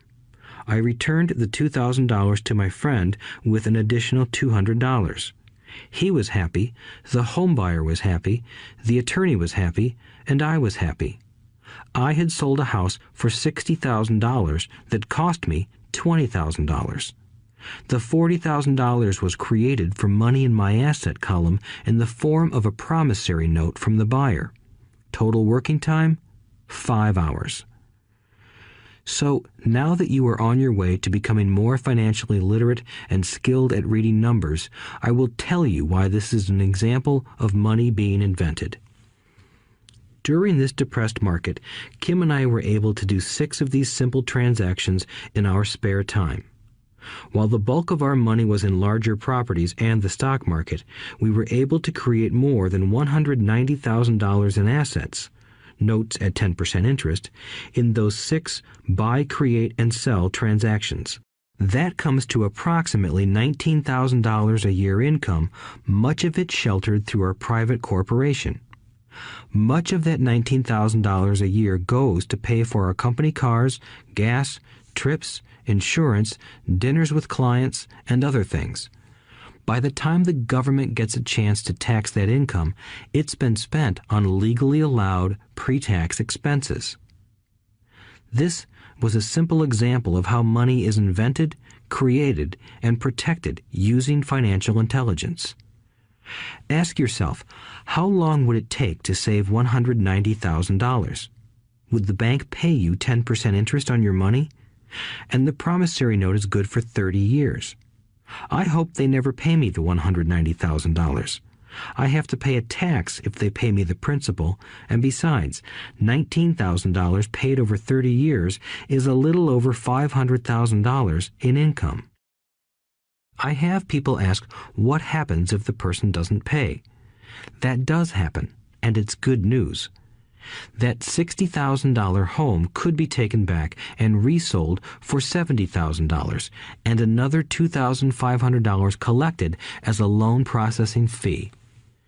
It would still be a zero-down transaction in the mind of the new buyer, and the process would go on. The first time I sold the house, I paid back the $2,000, so technically I have no money in the transaction. My return on investment, ROI, is infinity. It's an example of no money making a lot of money. In the second transaction, when resold, I would have put $2,000 in my pocket and re-extended the loan to 30 years. What would my ROI be if I got paid money to make money? I do not know, but it sure beats saving $100 a month, which actually starts out as $150 because it's after-tax income for 40 years earning low interest. And again, you're taxed on the interest. That is not too intelligent. It may be safe, but it's not smart. A few years later, as the Phoenix real estate market strengthened, those houses we sold for $60,000 became worth $110,000. Foreclosure opportunities were still available, but became rare. It cost a valuable asset, my time, to go out looking for them. Thousands of buyers were looking for the few available deals. The market had changed. It was time to move on and look for other opportunities to put in the asset column. You cannot do that here. That is against the law. You're lying. I hear those comments much more often than, "Can you show me how to do that?" The math is simple. You do not need algebra or calculus, and the escrow company handles the legal transaction and the servicing of the payments. I have no roofs to fix or toilets to unplug because the owners do that.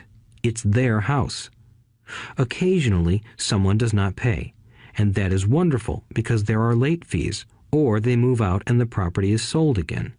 The court system handles that. And it may not work in your area. The market conditions may be different, but the example illustrates how a simple financial process can create hundreds of thousands of dollars with little money and low risk. It is an example of money being only an agreement.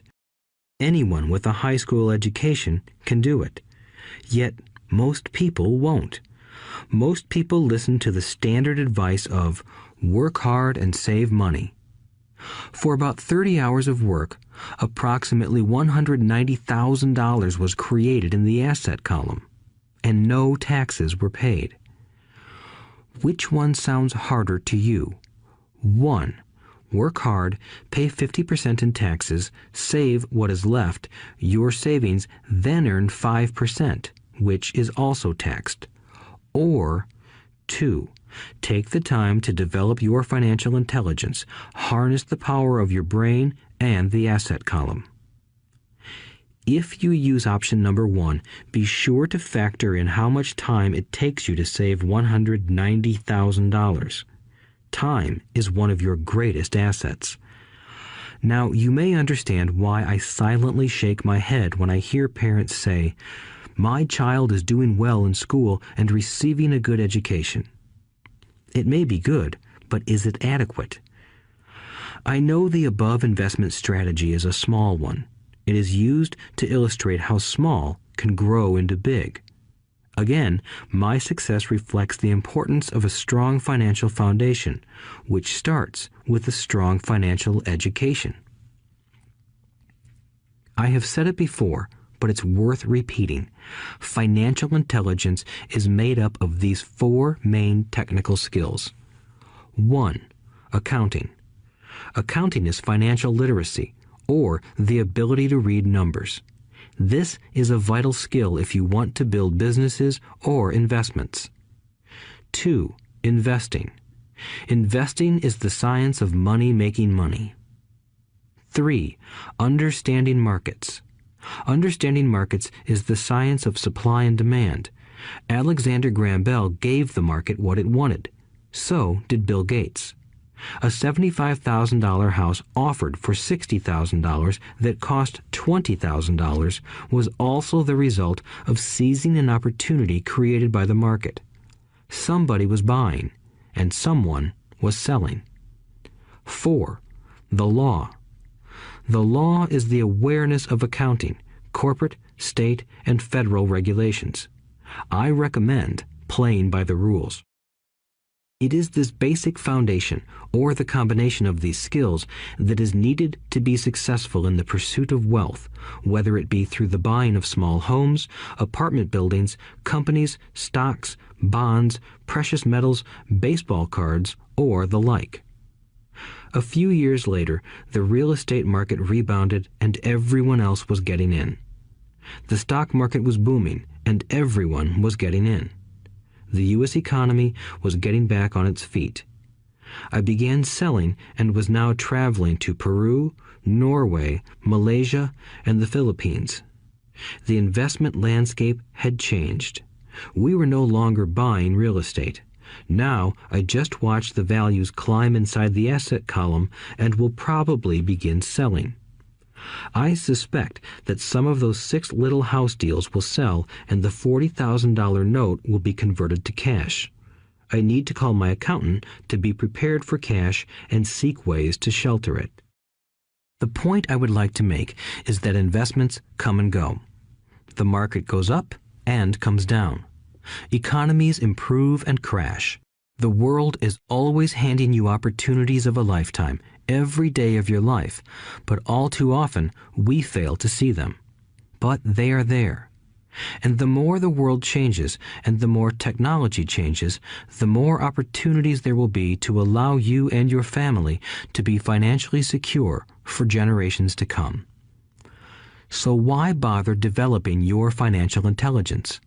Again, only you can answer that.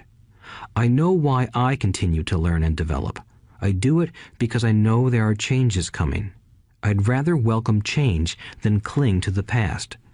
I know there will be market booms and market crashes. I want to continually develop my financial intelligence because at each market change, some people will be on their knees begging for their jobs. Others, meanwhile, will take the lemons that life hands them, and we are all handed lemons occasionally, and turn them into millions. That's financial intelligence. I am often asked about the lemons I have turned into millions. I hesitate using many more examples of personal investments because I am afraid it comes across as bragging or tooting my own horn. That is not my intention.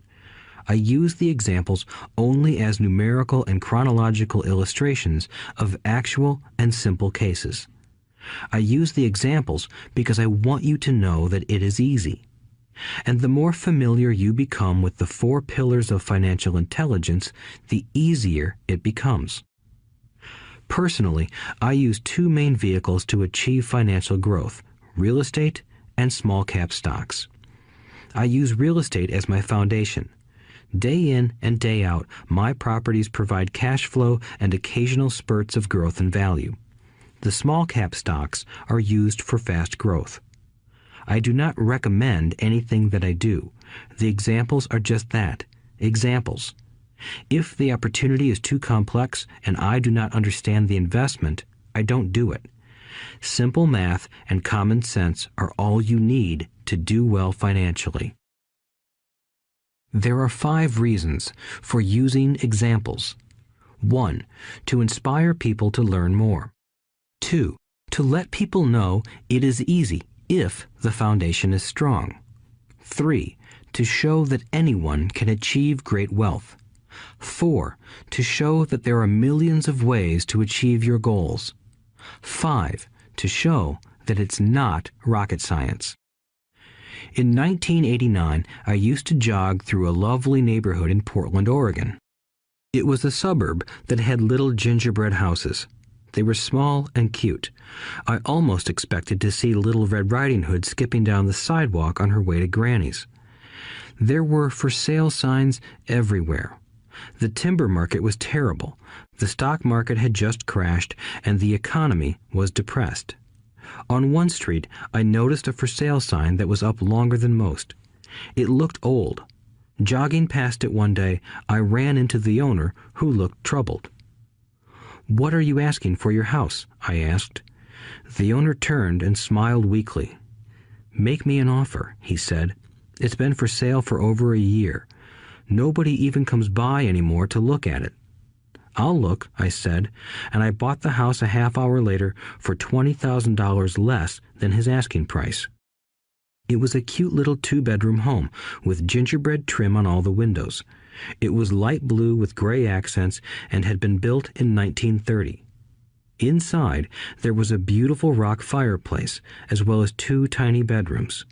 It was a perfect rental house. I gave the owner $5,000 down for a $45,000 house that was really worth $65,000, except that no one wanted to buy it. The owner moved out in a week, happy to be free, and my first tenant moved in, a local college professor. After the mortgage, expenses, and management fees were paid, I put a little less than $40 in my pocket at the end of each month. Hardly exciting. A year later, the depressed Oregon real estate market had begun to pick up. California investors, flush with money from their still booming real estate market, were moving north and buying up Oregon and Washington. I sold that little house for $95,000 to a young couple from California who thought it was a bargain. My capital gains of approximately $40,000 were placed into a 1031 tax-deferred exchange, and I went shopping for a place to put my money. In about a month, I found a 12-unit apartment house right next to the Intel plant in Beaverton, Oregon. The owners lived in Germany, had no idea what the place was worth, and again, just wanted to get out of it. I offered $275,000 for a $450,000 building. They agreed to $300,000. I bought it and held it for 2 years. Utilizing the same 1031 exchange process, we sold the building for $495,000 and bought a 30-unit apartment building in Phoenix, Arizona. We had moved to Phoenix by then to get out of the rain and needed to sell anyway. Like the former Oregon market, the real estate market in Phoenix was depressed. The price of the 30-unit apartment building in Phoenix was $875,000, with $225,000 down.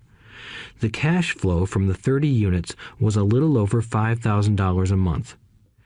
The Arizona market began moving up, and a few years later, a Colorado investor offered us $1.2 million for the property. The point of this example is how a small amount can grow into a large amount. Again, it is a matter of understanding financial statements, investment strategies, a sense of the market, and the laws. If people are not versed in these subjects, then obviously they must follow standard dogma, which is to play it safe, diversify, and only invest in secure investments.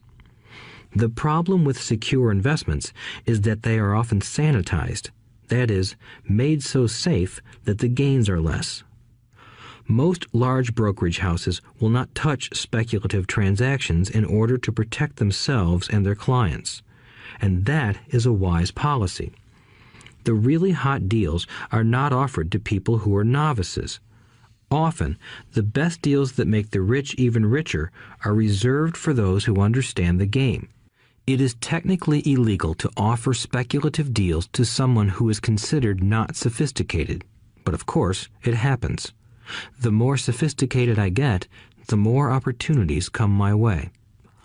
Another case for developing your financial intelligence over a lifetime is simply that more opportunities are presented to you. And the greater your financial intelligence, the easier it is to tell whether a deal is good. It's your intelligence that can spot a bad deal or make a bad deal good. The more I learn, and there is a lot to learn, the more money I make simply because I gain experience and wisdom as the years go on. I have friends who are playing it safe, working hard at their profession and failing to gain financial wisdom, which does take time to develop. My overall philosophy is to plant seeds inside my asset column. That is my formula. I start small and plant seeds. Some grow, some don't. Inside our real estate corporation, we have property worth several $1 million. It is our own right, or real estate investment trust. The point I'm making is that most of those millions started out as little $5,000 to $10,000 investments. All of those down payments were fortunate to catch a fast-rising market and increase tax-free. We traded in and out several times over a number of years. We also own a stock portfolio, surrounded by a corporation that Kim and I call our personal mutual fund.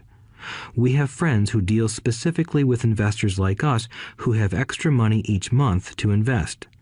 We buy high-risk, speculative private companies that are just about to go public on a stock exchange in the United States or Canada.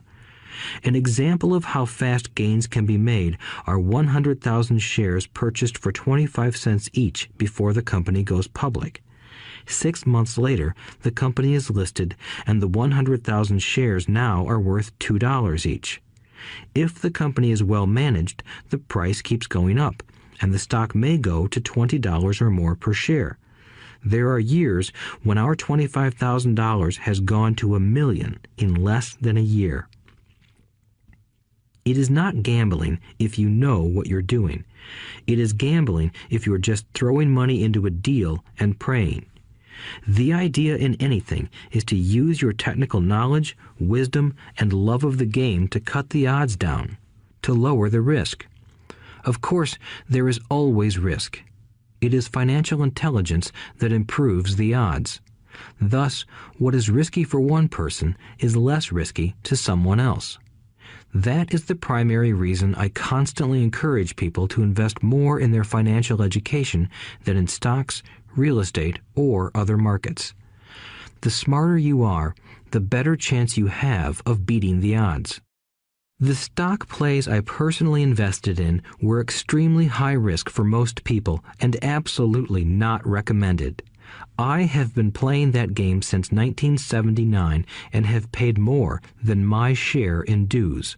But if you will review why investments such as these are high risk for most people, you may be able to set your life up differently, so that the ability to take $25,000 and turn it into $1 million in a year is low risk for you. As stated earlier, nothing I have written is a recommendation. It is only used as an example of what is simple and possible. What I do is small potatoes in the grand scheme of things. Yet, for the average individual, a passive income of more than $100,000 a year is nice and not hard to achieve. Depending on the market and how smart you are, it could be done in 5 to 10 years. If you keep your living expenses modest, $100,000 coming in as additional income is pleasant, regardless of whether you work. You can work if you like, or take time off if you choose, and use the government tax system in your favor rather than against you. My personal basis is real estate. I love real estate because it's stable and slow-moving. I keep the base solid. The cash flow is fairly steady and, if properly managed, has a good chance of increasing in value. The beauty of a solid base of real estate is that it allows me to take greater risks, as I do with speculative stocks. If I make great profits in the stock market, I pay my capital gains tax on the gain and then reinvest what's left in real estate, again further securing my asset foundation. A last word on real estate. I have traveled all over the world and taught investing. In every city, I hear people say you cannot buy real estate cheap. That is not my experience. Even in New York or Tokyo, or just on the outskirts of the city, prime bargains are overlooked by most people. In Singapore, with their high real estate prices, there are still bargains to be found within a short driving distance. So whenever I hear someone say, "You can't do that here," pointing at me, I remind them that maybe the real statement is, "I don't know how to do that here. Yet." Great opportunities are not seen with your eyes. They are seen with your mind. Most people never get wealthy simply because they are not trained financially to recognize opportunities right in front of them. I am often asked, how do I start? In the final chapter of this audiobook, I offer 10 steps that I followed on the road to my financial freedom. But always remember to have fun. When you learn the rules and the vocabulary of investing and begin to build your asset column, I think you'll find that it's as fun a game as you've ever played. Sometimes you win, and sometimes you learn. But have fun. Most people never win because they're more afraid of losing. That is why I found school so silly. In school, we learn that mistakes are bad, and we are punished for making them. Yet if you look at the way humans are designed to learn, we learn by making mistakes. We learn to walk by falling down. If we never fell down, we would never walk. The same is true for learning to ride a bike. I still have scars on my knees, but today I can ride a bike without thinking. The same is true for getting rich. Unfortunately, the main reason most people are not rich is because they are terrified of losing. Winners are not afraid of losing, but losers are. Failure is part of the process of success. People who avoid failure also avoid success. I look at money much like my game of tennis. I play hard, make mistakes, correct, make more mistakes, correct, and I get better. If I lose the game, I reach across the net, shake my opponent's hand, smile, and say, "See you next Saturday." There are two kinds of investors. One, the first and most common type is a person who buys a packaged investment. They call a retail outlet, such as a real estate company, a stockbroker, or a financial planner, and they buy something. It could be a mutual fund, a right, a stock, or bond. It is a clean and simple way of investing. An analogy would be a shopper who goes to a computer store and buys a computer right off the shelf. 2. The second type is an investor who creates investments. This investor usually assembles a deal in the same way a person who buys components builds a computer. I do not know the first thing about putting components of a computer together, but I do know how to put pieces of opportunities together, or know people who know how. It is this second type of investor who is the more professional investor. Sometimes it may take years for all the pieces to come together. And sometimes they never do. It is this second type of investor that my rich dad encouraged me to be. It is important to learn how to put the pieces together, because that is where the huge wins reside, and sometimes some huge losses if the tide goes against you. If you want to be the second type of investor, you need to develop 3 main skills. These skills are in addition to those required to become financially intelligent. 1. Find an opportunity that everyone else missed. You see with your mind what others miss with their eyes. For example, a friend bought this run-down old house. It was spooky to look at. Everyone wondered why he bought it. What he saw that we did not was that the house came with 4 extra empty lots. He discovered that after going to the title company. After buying the house, he tore the house down and sold the 5 lots to a builder for 3 times what he paid for the entire package. He made $75,000 for 2 months of work. It's not a lot of money, but it sure beats minimum wage, and it's not technically difficult. 2. Raise money. The average person only goes to the bank. This second type of investor needs to know how to raise capital, and there are many ways that don't require a bank. To get started, I learned how to buy houses without a bank. It was the learned skill of raising money more than the houses themselves that was priceless. All too often, I hear people say, "The bank won't lend me money," or "I don't have the money to buy it." If you want to be a Type 2 investor, you need to learn how to do that which stops most people. In other words, a majority of people let their lack of money stop them from making a deal. If you can avoid that obstacle, you will be millions ahead of those who don't learn those skills. There have been many times I have bought a house, a stock, or an apartment building without a penny in the bank. I once bought an apartment house for $1.2 million. I did what is called tying it up with a written contract between seller and buyer. I then raised the $100,000 deposit, which bought me 90 days to raise the rest of the money. Why did I do it? Simply because I knew it was worth $2 million. I never raised the money. Instead, the person who put up the $100,000 gave me $50,000 for finding the deal, took over my position, and I walked away. Total working time? 3 days. Again, it's what you know more than what you buy. Investing is not buying. It's more a case of knowing. 3. Organize smart people. Intelligent people are those who work with or hire a person who is more intelligent than they are. When you need advice, make sure you choose your advisor wisely. There is a lot to learn, but the rewards can be astronomical.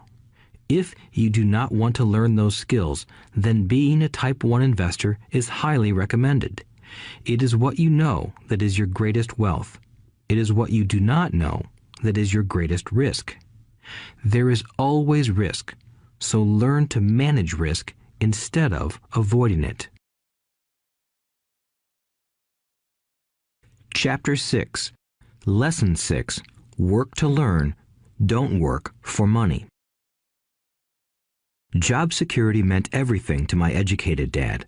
Learning meant everything to my rich dad. A few years ago, I granted an interview with a newspaper in Singapore. The young female reporter was on time, and the interview got underway immediately. We sat in the lobby of a luxurious hotel, sipping coffee and discussing the purpose of my visit to Singapore. I was to share the platform with Zig Ziglar. He was speaking on motivation, and I was speaking on the secrets of the rich. Someday, I would like to be a best-selling author like you, she said. I had seen some of the articles she had written for the paper, and I was impressed. She had a tough, clear style of writing. Her articles held a reader's interest. You have a great style, I said in reply. What holds you back from achieving your dream? My work does not seem to go anywhere, she said quietly. Everyone says that my novels are excellent, but nothing happens. So I keep my job with the paper. At least it pays the bills. Do you have any suggestions? Yes, I do, I said brightly. A friend of mine here in Singapore runs a school that trains people to sell. He runs sales training courses for many of the top corporations here in Singapore, and I think attending one of his courses would greatly enhance your career. She stiffened. Are you saying I should go to school to learn to sell? I nodded. You aren't serious, are you? Again, I nodded. What is wrong with that? I was now backpedaling. She was offended by something, and now I was wishing I had not said anything. In my attempt to be helpful, I found myself defending my suggestion. I have a master's degree in English literature. Why would I go to school to learn to be a salesperson? I am a professional. I went to school to be trained in a profession so I would not have to be a salesperson. I hate salespeople. All they want is money. So tell me why I should study sales.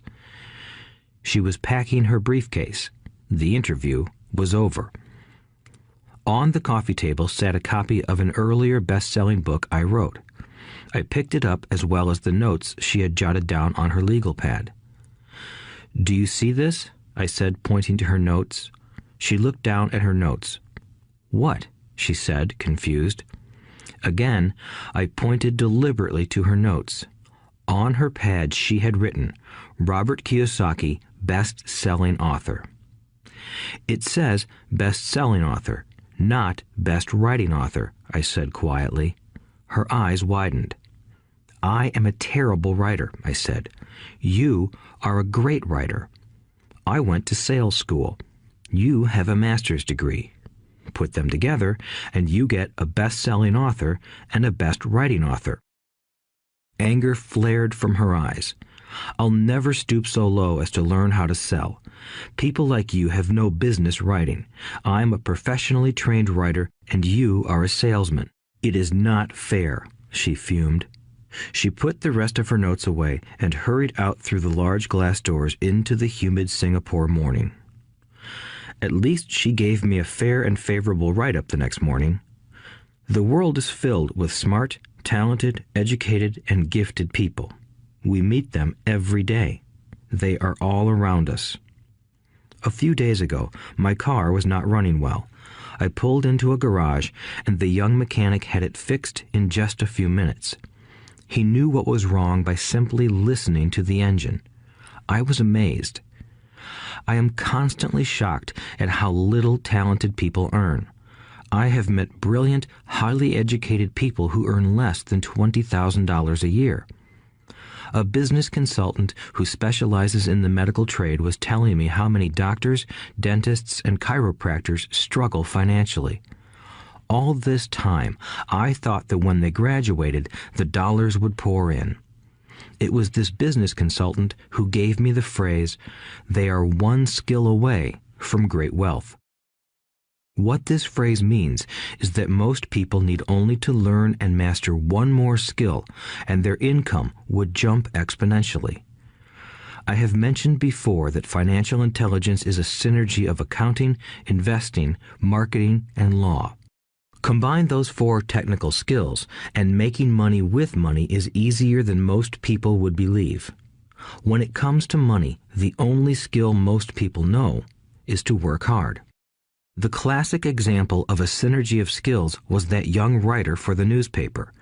If she diligently learned the skills of sales and marketing, her income would jump dramatically. If I were her, I would take some courses in advertising copywriting as well as sales. Then, instead of working at the newspaper, I would seek a job at an advertising agency. Even if it were a cut in pay, she would learn how to communicate in shortcuts that are used in successful advertising. She also would spend time learning public relations, an important skill.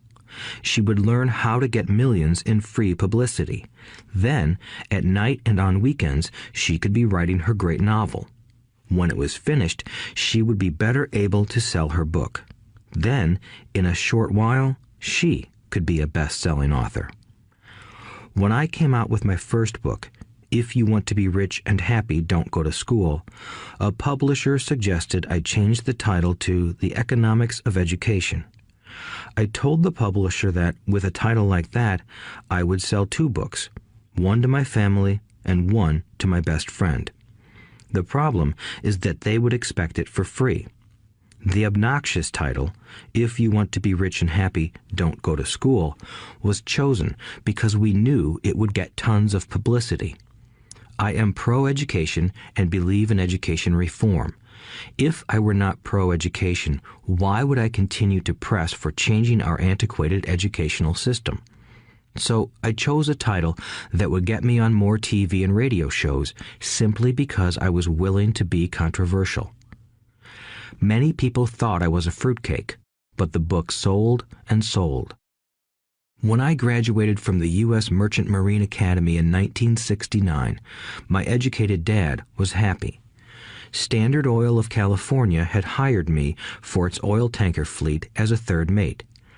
The pay was low compared with my classmates, but it was okay for a first real job after college. My starting pay was about $42,000 a year, including overtime, and I only had to work for 7 months. I had 5 months of vacation. If I had wanted to, I could have taken the run to Vietnam with a subsidiary shipping company and easily doubled my pay instead of taking 5 months of vacation. I had a great career ahead of me, yet I resigned after 6 months with the company and joined the Marine Corps to learn how to fly. My educated dad was devastated. Rich Dad congratulated me. In school and in the workplace, the popular opinion is the idea of specialization. That is, in order to make more money or get promoted, you need to specialize. That is why medical doctors immediately begin to seek a specialty such as orthopedics or pediatrics.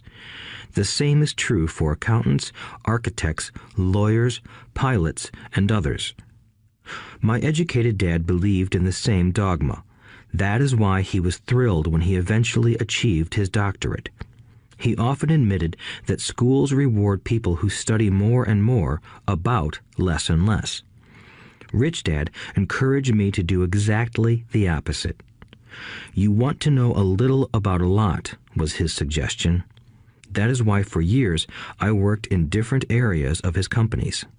For a while, I worked in his accounting department. Although I would probably never have been an accountant, he wanted me to learn via osmosis. Rich Dad knew I would pick up jargon and a sense of what is important and what is not. I also worked as a busboy and construction worker as well as in sales, reservations, and marketing. He was grooming Mike and me. That is why he insisted we sit in on the meetings with his bankers, lawyers, accountants, and brokers. He wanted us to know a little about every aspect of his empire. When I quit my high-paying job with Standard Oil, my educated dad had a heart-to-heart talk with me. He was bewildered. He could not understand my decision to resign from a career that offered high pay, great benefits, lots of time off, and opportunity for promotion. When he asked me one evening, "Why did you quit?" I could not explain it to him, though I tried hard to. My logic did not fit his logic. The big problem was that my logic was my rich dad's logic. Job security meant everything to my educated dad. Learning meant everything to my rich dad. Educated dad thought I went to school to learn to be a ship's officer. Rich dad knew that I went to school to study international trade. So as a student, I made cargo runs, navigating large freighters, oil tankers, and passenger ships to the Far East and the South Pacific. Rich Dad emphasized that I should stay in the Pacific instead of taking ships to Europe because he knew that the emerging nations were in Asia, not Europe.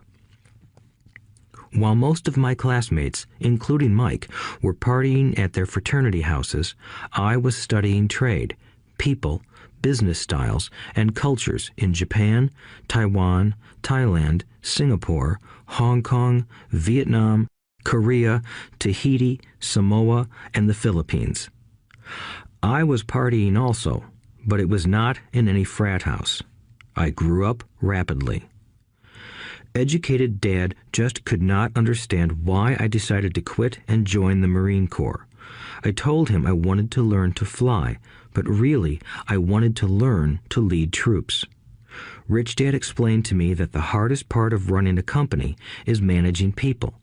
He had spent 3 years in the Army. My educated dad was draft exempt.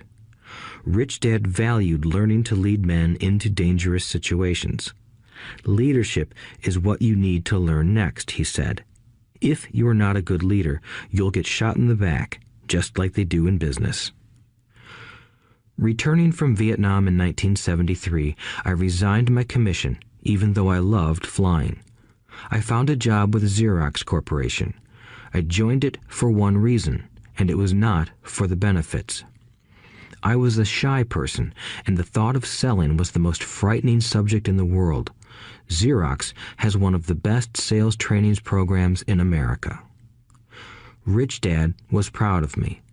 My educated dad was ashamed. Being an intellectual, he thought that salespeople were below him. I worked with Xerox for 4 years until I overcame my fear of knocking on doors and being rejected. Once I could consistently be in the top 5 in sales, I again resigned and moved on, leaving behind another great career with an excellent company.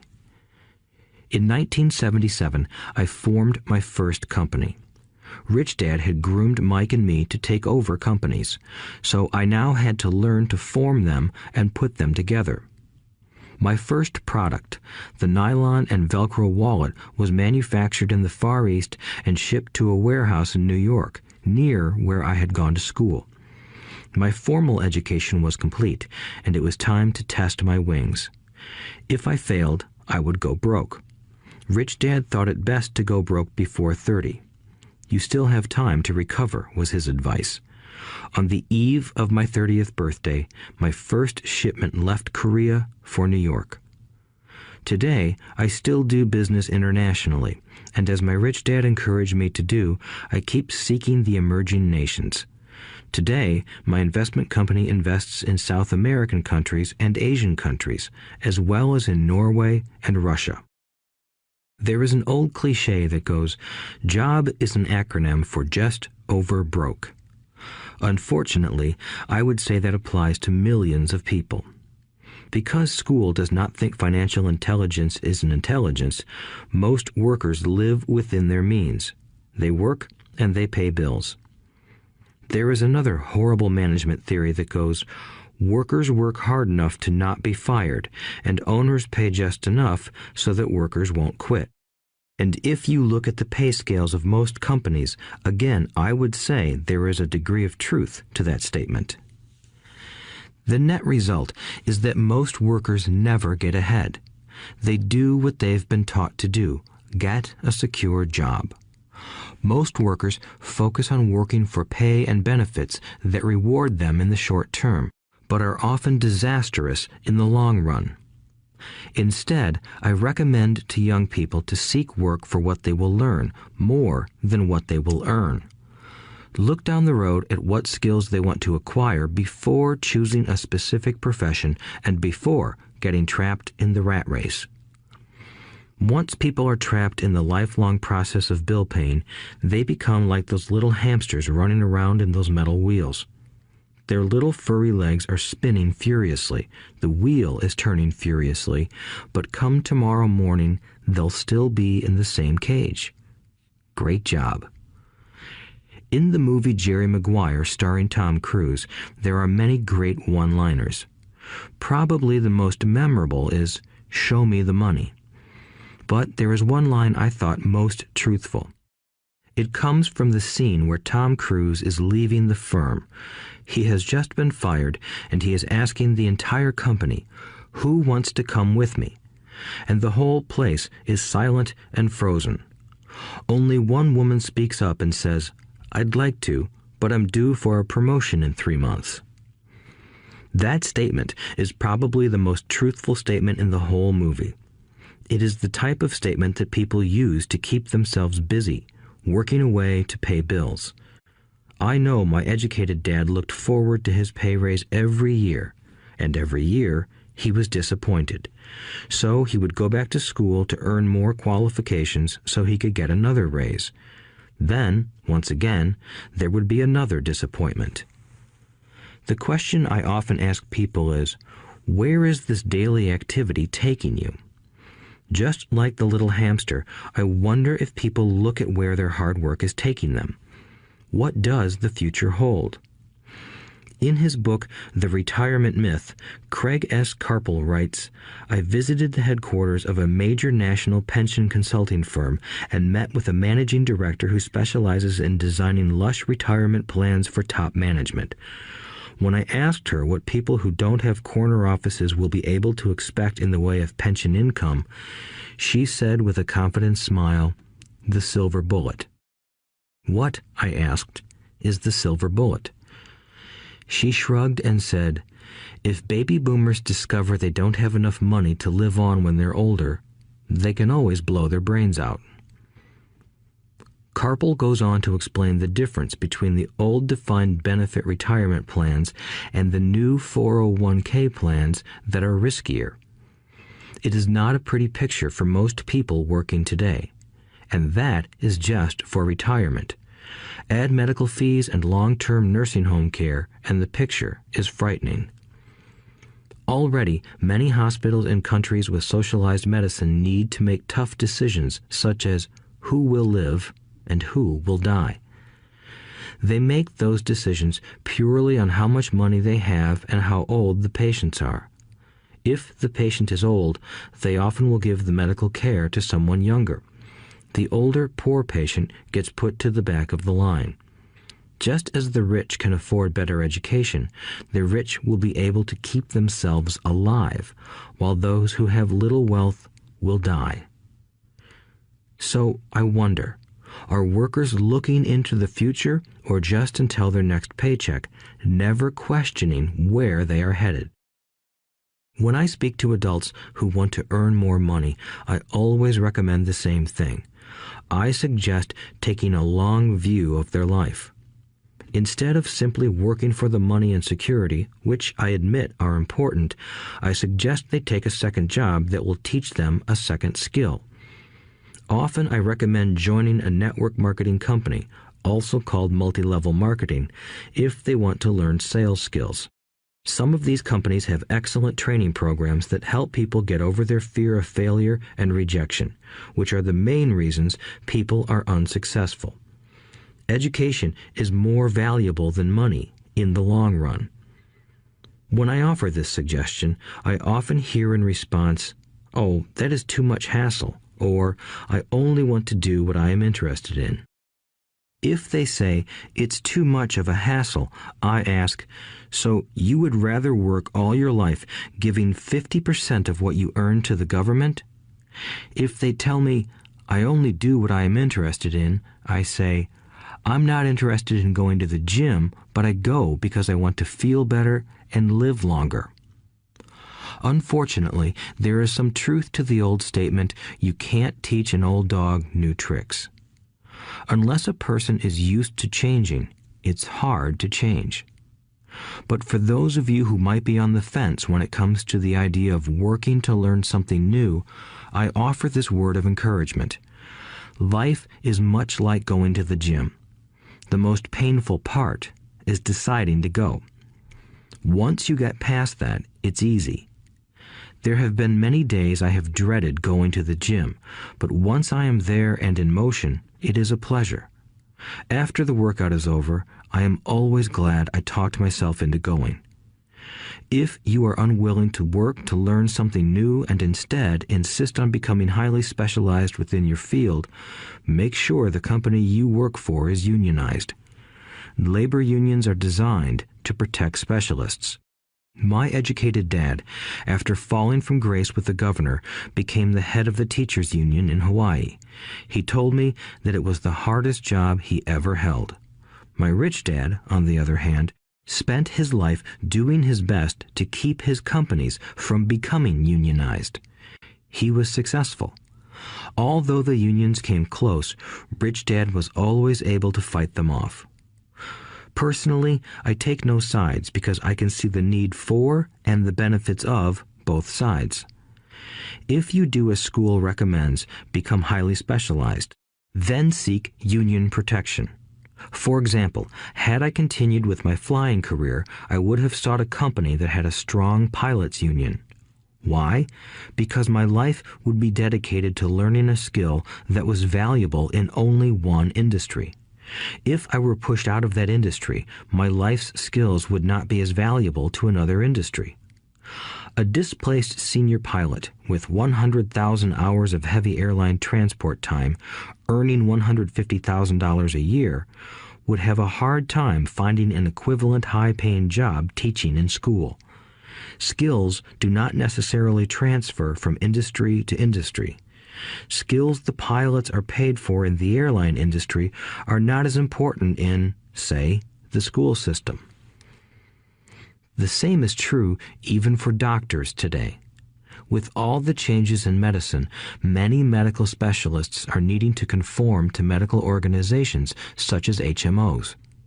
School teachers definitely need to be union members. Today in America, the teachers' union is the largest and the richest labor union of all. The NEA, the National Education Association, has tremendous political clout. Teachers need the protection of their union because their skills are also of limited value to an industry outside of education. So the rule of thumb is highly specialized, then unionize. It's the smart thing to do. When I ask the classes I teach, how many of you can cook a better hamburger than McDonald's, almost all the students raise their hands. I then ask, so if most of you can cook a better hamburger, how come McDonald's makes more money than you? The answer is obvious. McDonald's is excellent at business systems. The reason so many talented people are poor is because they focus on building a better hamburger and know little to nothing about business systems. A friend of mine in Hawaii is a great artist. He makes a sizable amount of money. One day, his mother's attorney called to tell him that she had left him $35,000. That is what was left of her estate after the attorney and the government took their shares. Immediately, he saw an opportunity to increase his business by using some of this money to advertise. 2 months later, his first 4-color full-page ad appeared in an expensive magazine that targeted the very rich. The ad ran for 3 months. He received no replies from the ad, and all of his inheritance is now gone. He now wants to sue the magazine for misrepresentation. This is a common case of someone who can build a beautiful hamburger but knows little about business. When I asked him what he learned, his only reply was, "Advertising salespeople are crooks." I then asked him if he would be willing to take a course in sales and a course in direct marketing. His reply, "I don't have the time, and I don't want to waste my money." The world is filled with talented poor people. All too often, they're poor or struggle financially or earn less than they are capable of, not because of what they know, but because of what they do not know. They focus on perfecting their skills at building a better hamburger rather than the skills of selling and delivering the hamburger.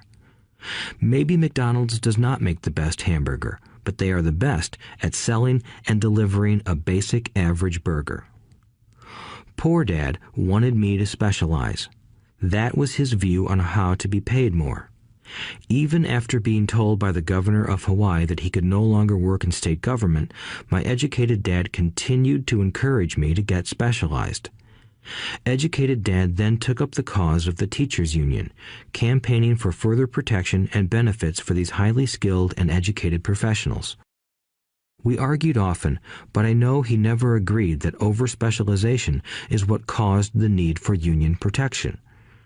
He never understood that the more specialized you become, the more you are trapped and dependent on that specialty. Rich Dad advised that Mike and I groom ourselves. Many corporations do the same thing. They find a young, bright student just out of business school and begin grooming that person to someday take over the company. So these bright young employees do not specialize in one department.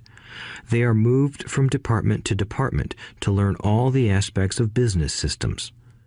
The rich often groom their children or the children of others. By doing so, their children gain an overall knowledge of the operations of the business and how the various departments interrelate. For the World War II generation, it was considered bad to skip from company to company. Today, it is considered smart.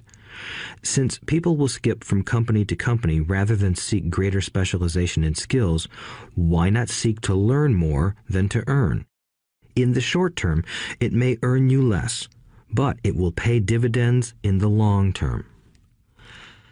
The main management skills needed for success are 1.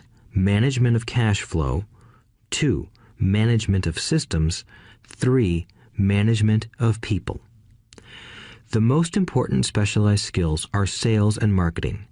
The ability to sell, to communicate to another human being, be it a customer, employee, boss, spouse, or child, is the base skill of personal success. Communication skills such as writing, speaking, and negotiating are crucial to a life of success. These are skills I work on constantly, attending courses or buying educational resources to expand my knowledge. As I have mentioned, my educated dad worked harder and harder the more competent he became. He also became more trapped the more specialized he got. Although his salary went up, his choices diminished. Soon after he was locked out of government work, he found out how vulnerable he really was professionally. It is like professional athletes who suddenly are injured or are too old to play. Their once high-paying position is gone, and they have limited skills to fall back on. I think that is why my educated dad sided so much with the unions after that. He realized how much a union would have benefited him. Rich Dad encouraged Mike and me to know a little about a lot. He encouraged us to work with people smarter than we were and to bring smart people together to work as a team. Today, it would be called a synergy of professional specialties. Today, I meet ex-school teachers earning hundreds of thousands of dollars a year. They earn that much because they have specialized skills in their field as well as other skills. They can teach as well as sell and market. I know of no other skills to be more important than selling and marketing. The skills of selling and marketing are difficult for most people, primarily due to their fear of rejection. The better you are at communicating, negotiating, and handling your fear of rejection, the easier life is. Just as I advise that newspaper writer who wanted to become a best-selling author, I advise anyone else today. Being technically specialized has its strengths as well as its weaknesses. I have friends who are geniuses, but they cannot communicate effectively with other human beings, and, as a result, their earnings are pitiful. I advise them to just spend a year learning to sell. Even if they earn nothing, their communication skills will improve, and that is priceless. In addition to being good learners, sellers, and marketers, we need to be good teachers as well as good students. To be truly rich, we need to be able to give as well as to receive. In cases of financial or professional struggle, there is often a lack of giving and receiving. I know many people who are poor because they are neither good students nor good teachers.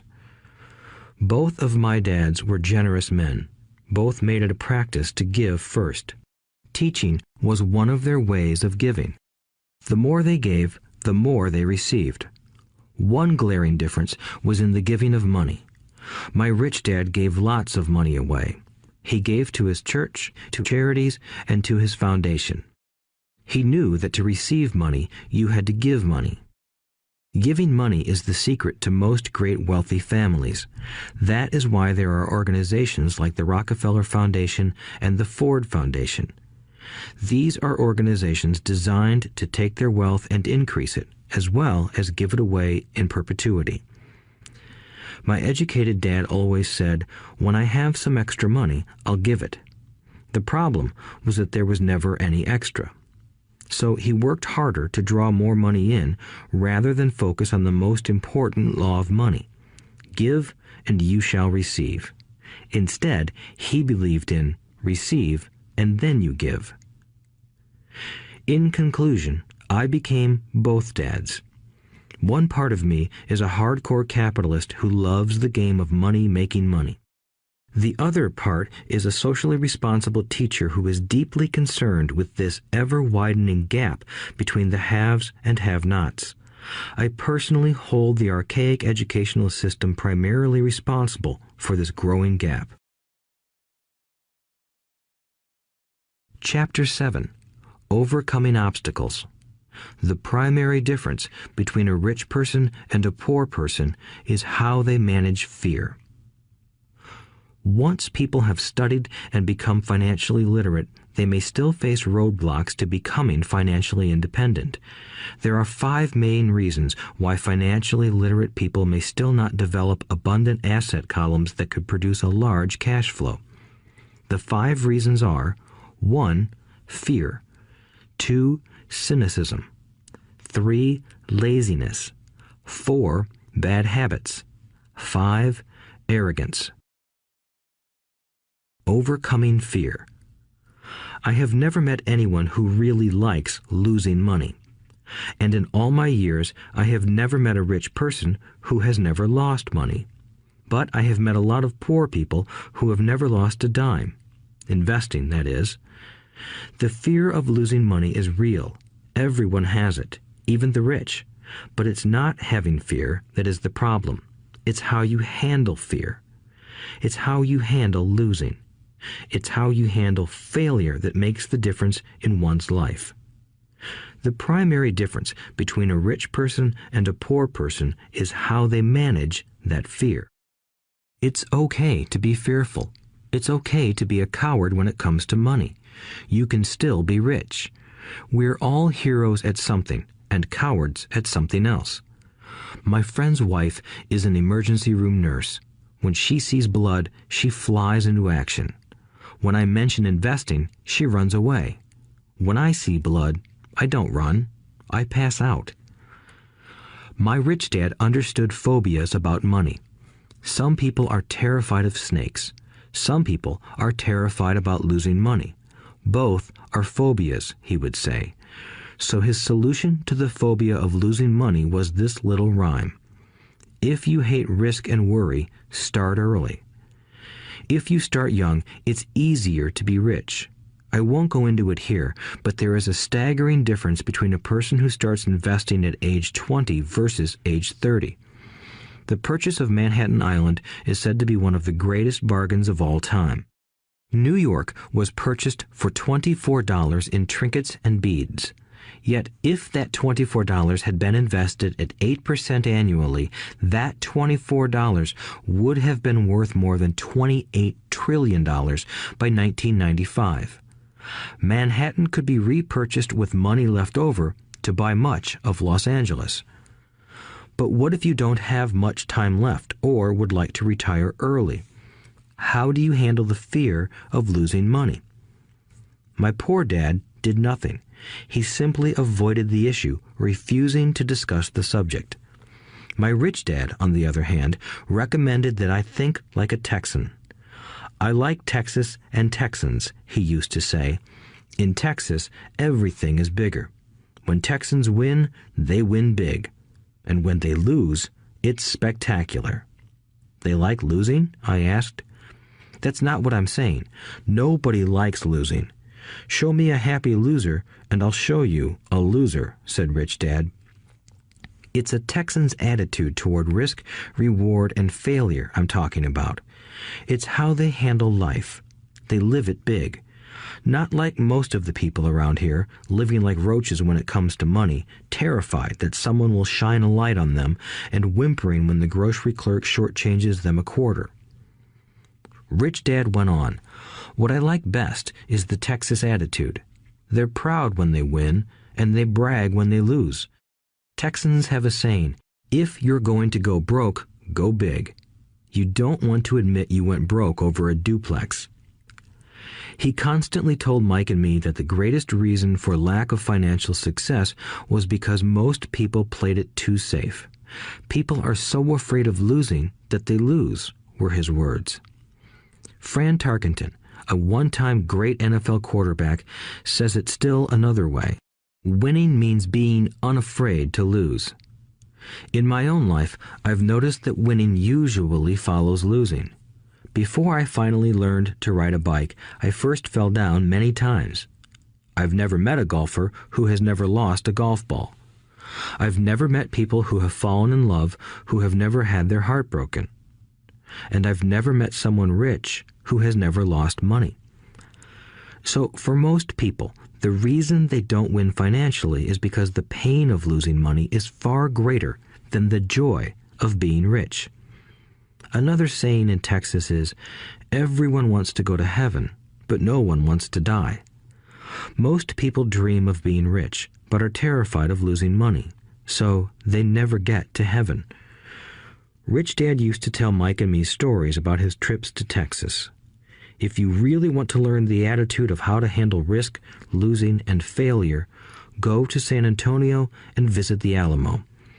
The Alamo is a great story of brave people who chose to fight, knowing there was no hope of success. They chose to die instead of surrendering. It's an inspiring story, worthy of study. Nonetheless, it's still a tragic military defeat. They got their butts kicked. So, how do Texans handle failure? They still shout, "Remember the Alamo." Mike and I heard this story a lot. He always told us this story when he was about to go into a big deal and he was nervous. After he had done all his due diligence and it was time to put up or shut up, he told us this story. Every time he was afraid of making a mistake or losing money, he told us this story.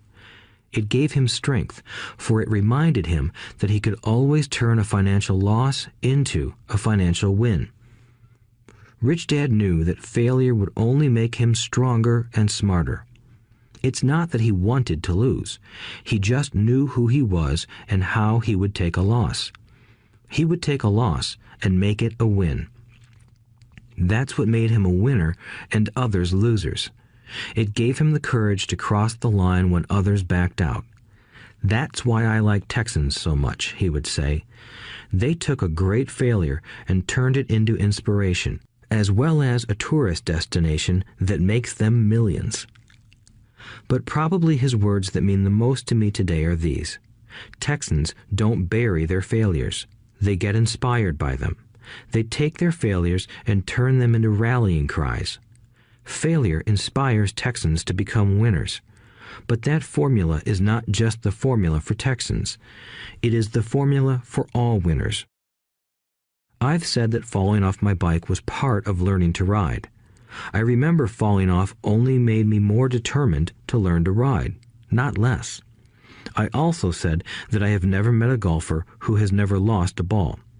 For top professional golfers, losing a ball or a tournament provides the inspiration to be better, to practice harder, to study more. That's what makes them better. For winners, losing inspires them. For losers, losing defeats them. I like to quote John D. Rockefeller, who said, "I always tried to turn every disaster into an opportunity." And being Japanese American, I can say this. Many people say that Pearl Harbor was an American mistake. I say it was a Japanese mistake.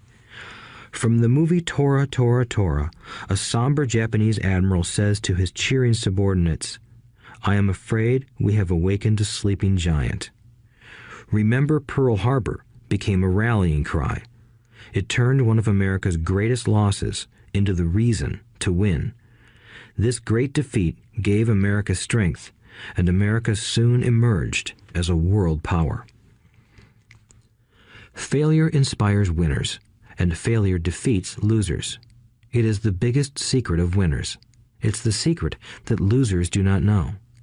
The greatest secret of winners is that failure inspires winning. Thus, they're not afraid of losing.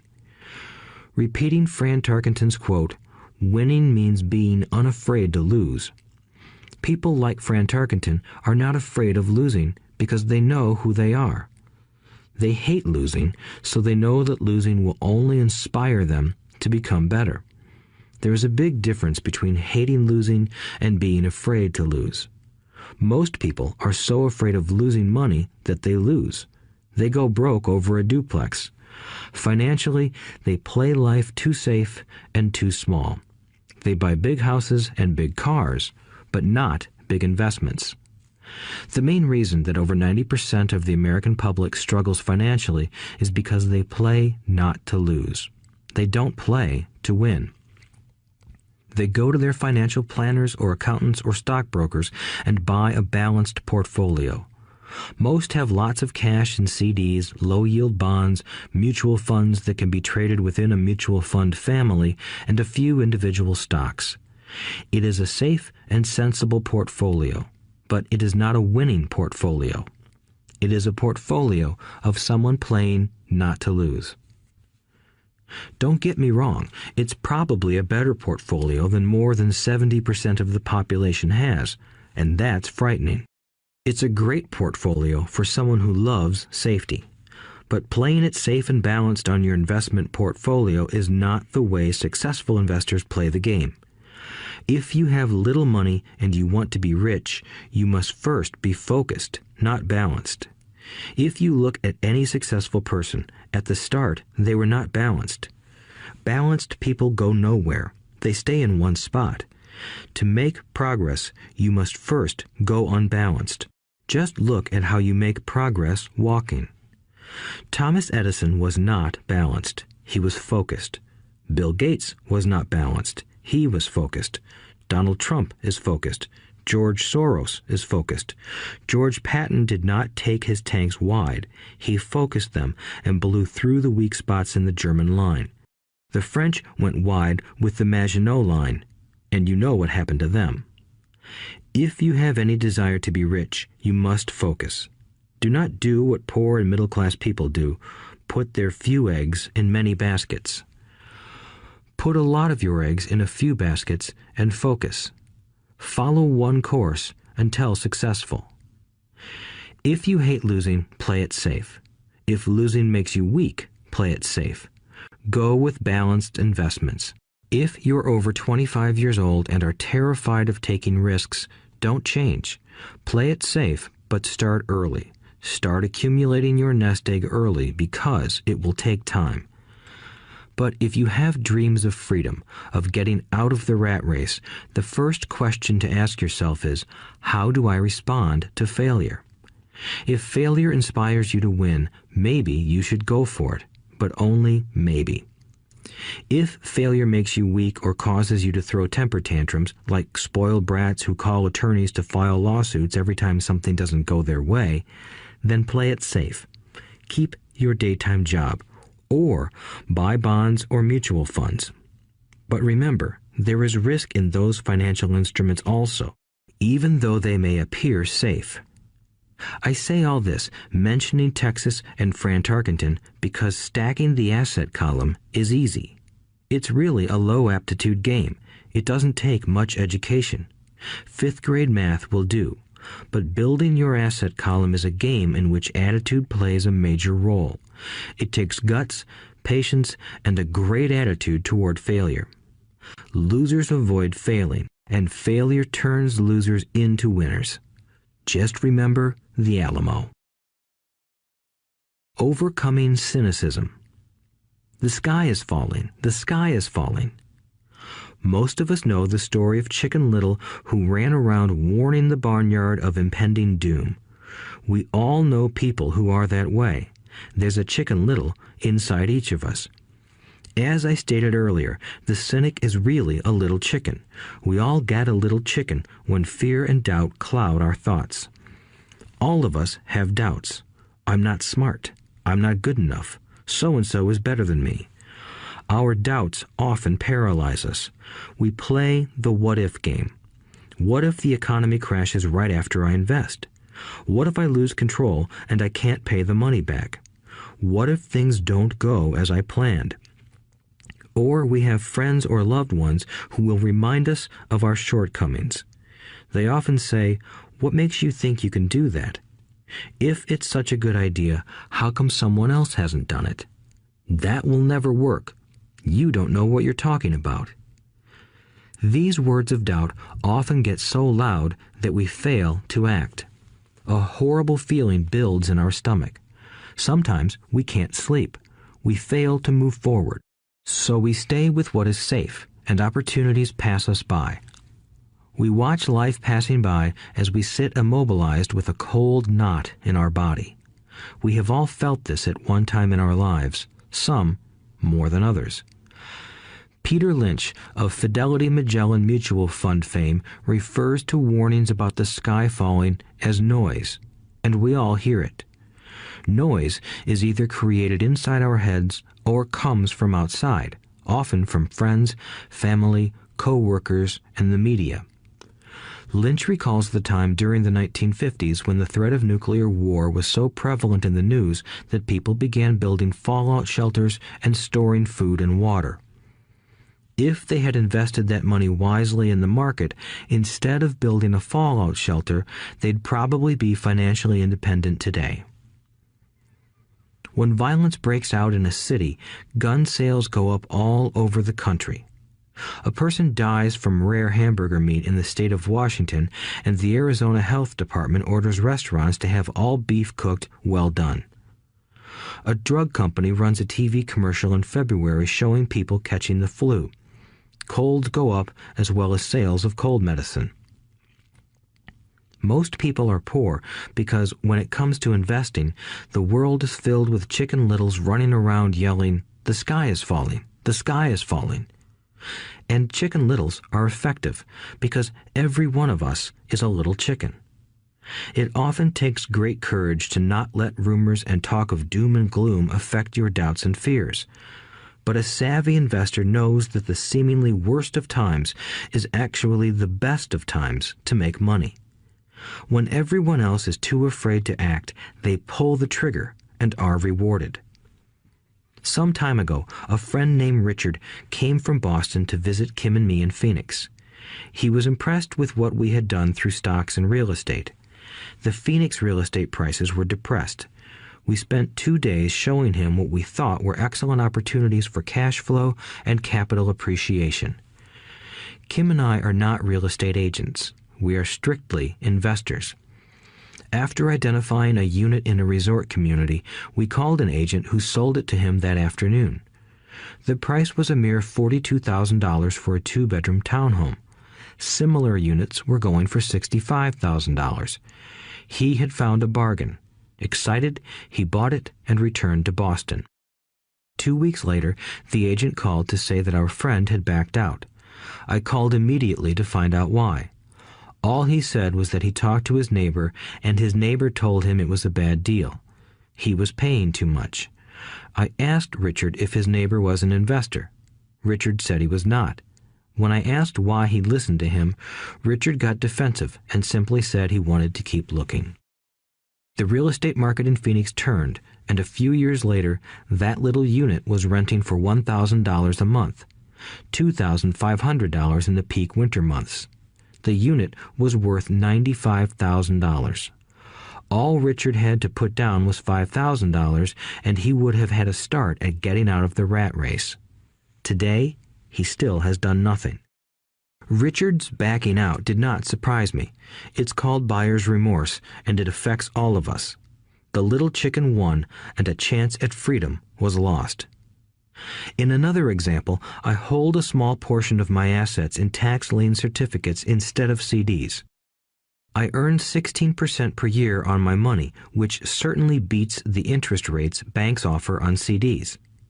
The certificates are secured by real estate and enforced by state law, which is also better than most banks. The formula they're bought on makes them safe. They just lack liquidity. So I look at them as 2 to 7 year CDs. Almost every time I tell someone that I hold my money this way, especially if they have money in CDs, they will tell me it's risky. They tell me why I should not do it. When I ask them where they get their information, they say from a friend or an investment magazine. They've never done it, and they're telling someone who's doing it why they shouldn't. The lowest yield I look for is 16%, but people who are filled with doubt are willing to accept a far lower return. Doubt is expensive. My point is that it's those doubts and cynicism that keep most people poor and playing it safe. The real world is simply waiting for you to get rich. Only a person's doubts keep them poor. As I said, getting out of the rat race is technically easy. It doesn't take much education, but those doubts are cripplers for most people. Cynics never win, said Rich Dad. Unchecked doubt and fear creates a cynic. Cynics criticize and winners analyze was another of his favorite sayings. Rich Dad explained that criticism blinded while analysis opened eyes. Analysis allowed winners to see that critics were blind and to see opportunities that everyone else missed. And finding what people miss is key to any success. Real estate is a powerful investment tool for anyone seeking financial independence or freedom. It is a unique investment tool. Yet every time I mention real estate as a vehicle, I often hear, "I don't want to fix toilets." That's what Peter Lynch calls noise. That's what my rich dad would say is the cynic talking, someone who criticizes and does not analyze, someone who lets their doubts and fears close their mind instead of open their eyes. So when someone says, "I don't want to fix toilets, I want to fire back," what makes you think I want to? They're saying a toilet is more important than what they want. I talk about freedom from the rat race, and they focus on toilets. That is the thought pattern that keeps most people poor.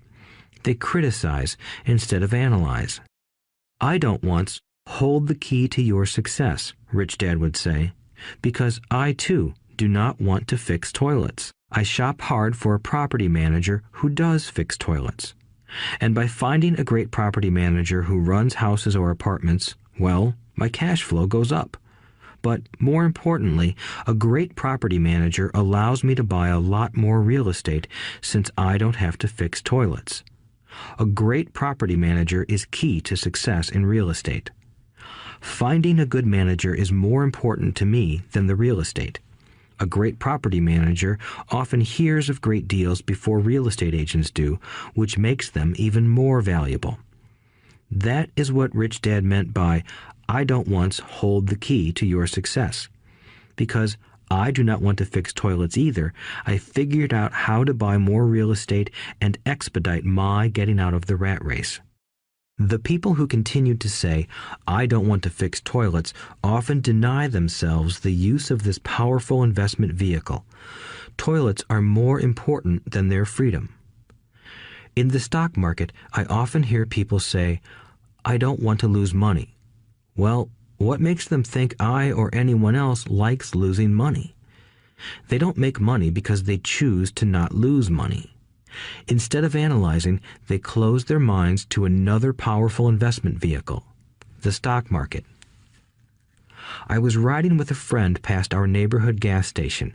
He looked up and saw that the price of gas was going up and thus the price of oil. My friend is a worrywart, or a Chicken Little. To him, the sky is always going to fall, and it usually does, on him.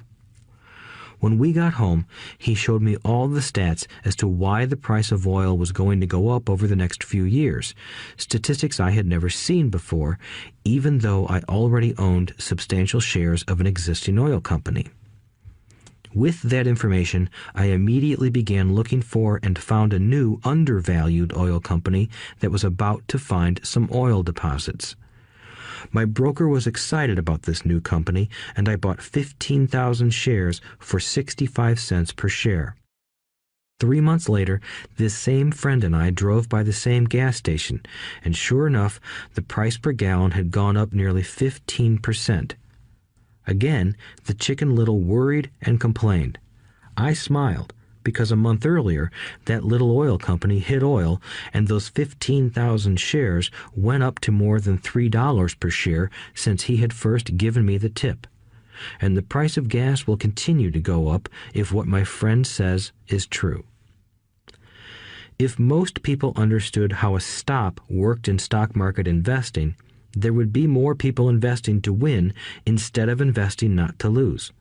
A stop is simply a computer command that sells your stock automatically if the price begins to drop, helping to minimize your losses and maximize some gains. It's a great tool for those who are terrified of losing. So whenever I hear people focusing on their I don't wants rather than what they do want, I know the noise in their head must be loud. Chicken Little has taken over their brain and is yelling, the sky is falling and toilets are breaking. So they avoid their don't wants, but they pay a huge price. They may never get what they want in life. Instead of analyzing, their inner Chicken Little closes their mind. Rich Dad gave me a way of looking at Chicken Little. Just do what Colonel Sanders did. At the age of 66, he lost his business and began to live on his Social Security check. It wasn't enough. He went around the country selling his recipe for fried chicken. He was turned down 1,009 times before someone said yes, and he went on to become a multimillionaire at an age when most people are quitting. He was a brave and tenacious man, Rich Dad said of Harlan Sanders. So when you're in doubt and feeling a little afraid, just do what Colonel Sanders did to his little chicken. He fried it. Overcoming laziness. Busy people are often the most lazy. We have all heard stories of a businessman who works hard to earn money. He works hard to be a good provider for his wife and children. He spends long hours at the office and brings work home on weekends. One day he comes home to an empty house. His wife has left with the kids. He knew he and his wife had problems, but rather than work to make the relationship strong, he stayed busy at work. Dismayed, his performance at work slips and he loses his job. Today, I often meet people who are too busy to take care of their wealth, and there are people too busy to take care of their health. The cause is the same. They're busy, and they stay busy as a way of avoiding something they do not want to face. Nobody has to tell them. Deep down, they know. In fact, if you remind them, they often respond with anger or irritation. If they aren't busy at work or with the kids, they're often busy watching TV, fishing, playing golf, or shopping. Yet deep down, they know they are avoiding something important. That's the most common form of laziness. Laziness by staying busy. So, what is the cure for laziness? The answer is a little greed. For many of us, we were raised thinking of greed or desire as bad. Greedy people are bad people, my mom used to say, yet we all have inside of us this yearning to have nice, new, or exciting things. So to keep that emotion of desire under control, often parents find ways of suppressing that desire with guilt. You only think about yourself. Don't you know you have brothers and sisters? Was one of my mom's favorites. You want me to buy you what? Was a favorite of my dad. Do you think we're made of money? Do you think money grows on trees? We're not rich people, you know. It wasn't so much the words, but the angry guilt trip that went with the words that got to me. Or the reverse guilt trip was the, I'm sacrificing my life to buy this for you. I'm buying this for you because I never had this advantage when I was a kid.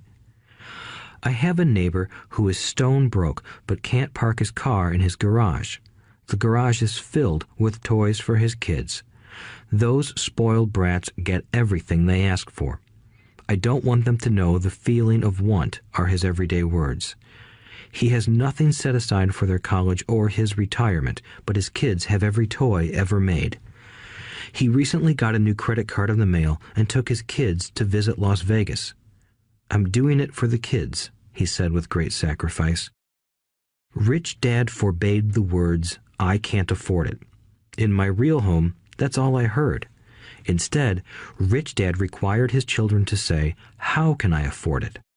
He believed that the words, I can't afford it, shut down your brain. It didn't have to think anymore. How can I afford it opened up the brain and forced it to think and search for answers. But most importantly, he felt the words, I can't afford it, were a lie, and the human spirit knows it. The human spirit is very, very powerful, he would say. It knows it can do anything. By having a lazy mind that says, I can't afford it, a war breaks out inside you. Your spirit is angry, and your lazy mind must defend its lie. The spirit is screaming, come on, let's go to the gym and work out. And the lazy mind says, but I'm tired. I worked really hard today. Or the human spirit says, I'm sick and tired of being poor. Let's get out there and get rich. To which the lazy mind says, rich people are greedy. Besides, it's too much bother. It's not safe. I might lose money. I'm working hard enough as it is. I've got too much to do at work anyway. Look at what I have to do tonight. My boss wants it finished by morning. I can't afford it also causes sadness, a helplessness that leads to despondency and often depression. How can I afford it opens up possibilities, excitement, and dreams. So Rich Dad was not so concerned about what we wanted to buy as long as we understood that how can I afford it creates a stronger mind and a dynamic spirit. Thus, he rarely gave Mike or me anything. He would instead ask, how can you afford it? And that included college, which we paid for ourselves. It was not the goal, but the process of attaining the goal that he wanted us to learn. The problem I see today is that there are millions of people who feel guilty about their desire or their greed. It's old conditioning from their childhood. While they desire to have the finer things that life offers, most have been conditioned subconsciously to say, I can't have that, or I'll never be able to afford that. When I decided to exit the rat race, it was simply a question of how can I afford to never work again? And my mind began to kick out answers and solutions. The hardest part was fighting my real parents' dogma. We can't afford that. Stop thinking only about yourself. Why don't you think about others? And other similar sentiments designed to instill guilt to suppress my greed. So, how do you beat laziness? Once again, the answer is a little greed. It's that radio station WIIFM, which stands for What's in it for me? A person needs to sit down and ask, what would my life be like if I never had to work again? What would I do if I had all the money I needed? Without that little greed, the desire to have something better, progress is not made. Our world progresses because we all desire a better life. New inventions are made because we desire something better. We go to school and study hard because we want something better. So whenever you find yourself avoiding something you know you should be doing, then the only thing to ask yourself is, what's in it for me? Be a little greedy. It's the best cure for laziness. Too much greed, however, as anything in excess can be, is not good. But just remember what Michael Douglas said in the movie Wall Street. Greed is good. Rich Dad said it differently. Guilt is worse than greed, for guilt robs the body of its soul. I think Eleanor Roosevelt said it best. Do what you feel in your heart to be right, for you'll be criticized anyway. You'll be damned if you do, and damned if you don't. Overcoming bad habits. Our lives are a reflection of our habits more than our education. After seeing the movie Conan the Barbarian, starring Arnold Schwarzenegger, a friend said, "I'd love to have a body like Schwarzenegger." Most of the guys nodded in agreement. "I even heard he was really puny and skinny at one time," another friend added. "Yeah, I heard that too," another one said. "I heard he has a habit of working out almost every day in the gym." "Yeah, I'll bet he has to." "Nah," said the group's cynic. "I'll bet he was born that way. Besides, let's stop talking about Arnold and get some beers." This is an example of habits controlling behavior. I remember asking my rich dad about the habits of the rich. Instead of answering me outright, he wanted me to learn through example, as usual. "When does your dad pay his bills?" Rich Dad asked. "The first of the month," I said. "Does he have anything left over?" he asked. "Very little," I said. "That's the main reason he struggles," said Rich Dad. "He has bad habits. Your dad pays everyone else first. He pays himself last, but only if he has anything left over." "Which he usually doesn't," I said. "But he has to pay his bills, doesn't he? You're saying he shouldn't pay his bills?" "Of course not," said Rich Dad. "I firmly believe in paying my bills on time. I just pay myself first, before I pay even the government." "But what happens if you don't have enough money?" I asked. "What do you do then?" "The same," said Rich Dad. "I still pay myself first, even if I'm short of money. My asset column is far more important to me than the government." "But," I said, "don't they come after you?" "Yes, if you don't pay," said Rich Dad. "Look, I did not say not to pay. I just said I pay myself first, even if I'm short of money." "But," I replied, "how do you do that?" "It's not how. The question is why," Rich Dad said. "Okay, why?" "Motivation," said Rich Dad. "Who do you think will complain louder if I don't pay them?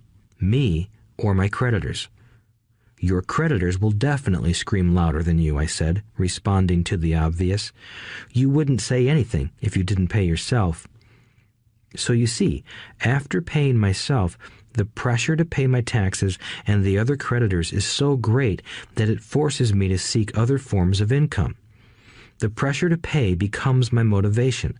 I've worked extra jobs, started other companies, traded in the stock market, anything, just to make sure those guys don't start yelling at me.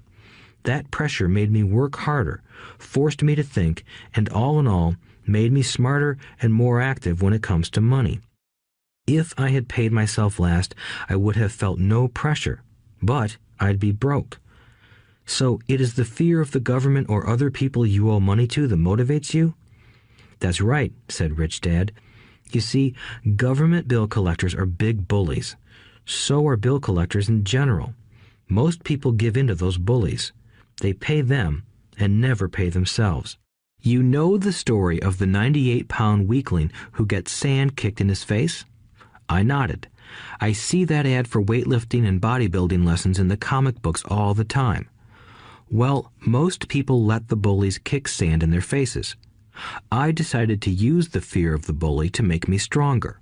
Others got weaker. Forcing myself to think about how to make extra money is like going to the gym and working out with weights. The more I work my mental money muscles out, the stronger I get. Now, I'm not afraid of those bullies.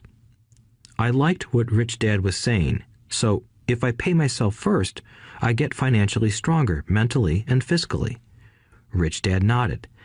And if I pay myself last, or not at all, I get weaker. So people like bosses, managers, tax collectors, bill collectors, and landlords push me around all my life just because I don't have good money habits. Rich Dad nodded, just like the 98-pound weakling. Overcoming arrogance. What I know makes me money. What I don't know loses me money. Every time I have been arrogant, I have lost money. Because when I'm arrogant, I truly believe that what I don't know is not important, Rich Dad would often tell me.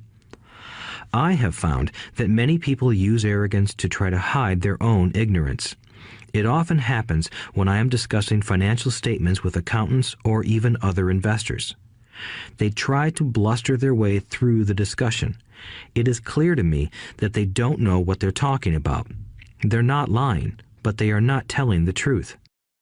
There are many people in the world of money, finances, and investments who have absolutely no idea what they're talking about.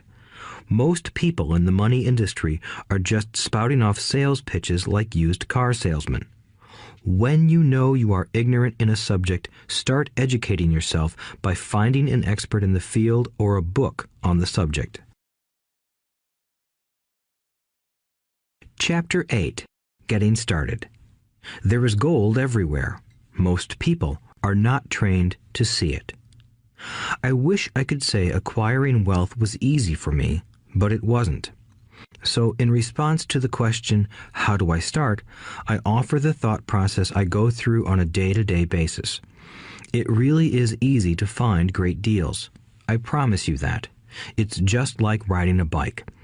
After a little wobbling, it's a piece of cake. But when it comes to money, it takes determination to get through the wobbling. That's a personal thing. To find million-dollar deals of a lifetime requires us to call on our financial genius. I believe that each of us has a financial genius within us. The problem is that our financial genius lies asleep, waiting to be called upon. It lies asleep because our culture has educated us into believing that the love of money is the root of all evil. It has encouraged us to learn a profession so we can work for money, but failed to teach us how to have money work for us. It taught us not to worry about our financial future because our company or the government would take care of us when our working days are over. However, it is our children, educated in the same school system, who will end up paying for this absence of financial education. The message is still to work hard, earn money, and spend it. And when we run short, we can always borrow more. Unfortunately, 90% of the Western world subscribes to the above dogma, simply because it's easier to find a job and work for money. If you are not one of the masses, I offer you the following 10 steps to awaken your financial genius. I simply offer you the steps I have personally followed. If you want to follow some of them, great. If you don't, make up your own. Your financial genius is smart enough to develop its own list. While in Peru, I asked a gold miner of 45 years how he was so confident about finding a gold mine. He replied, "There is gold everywhere.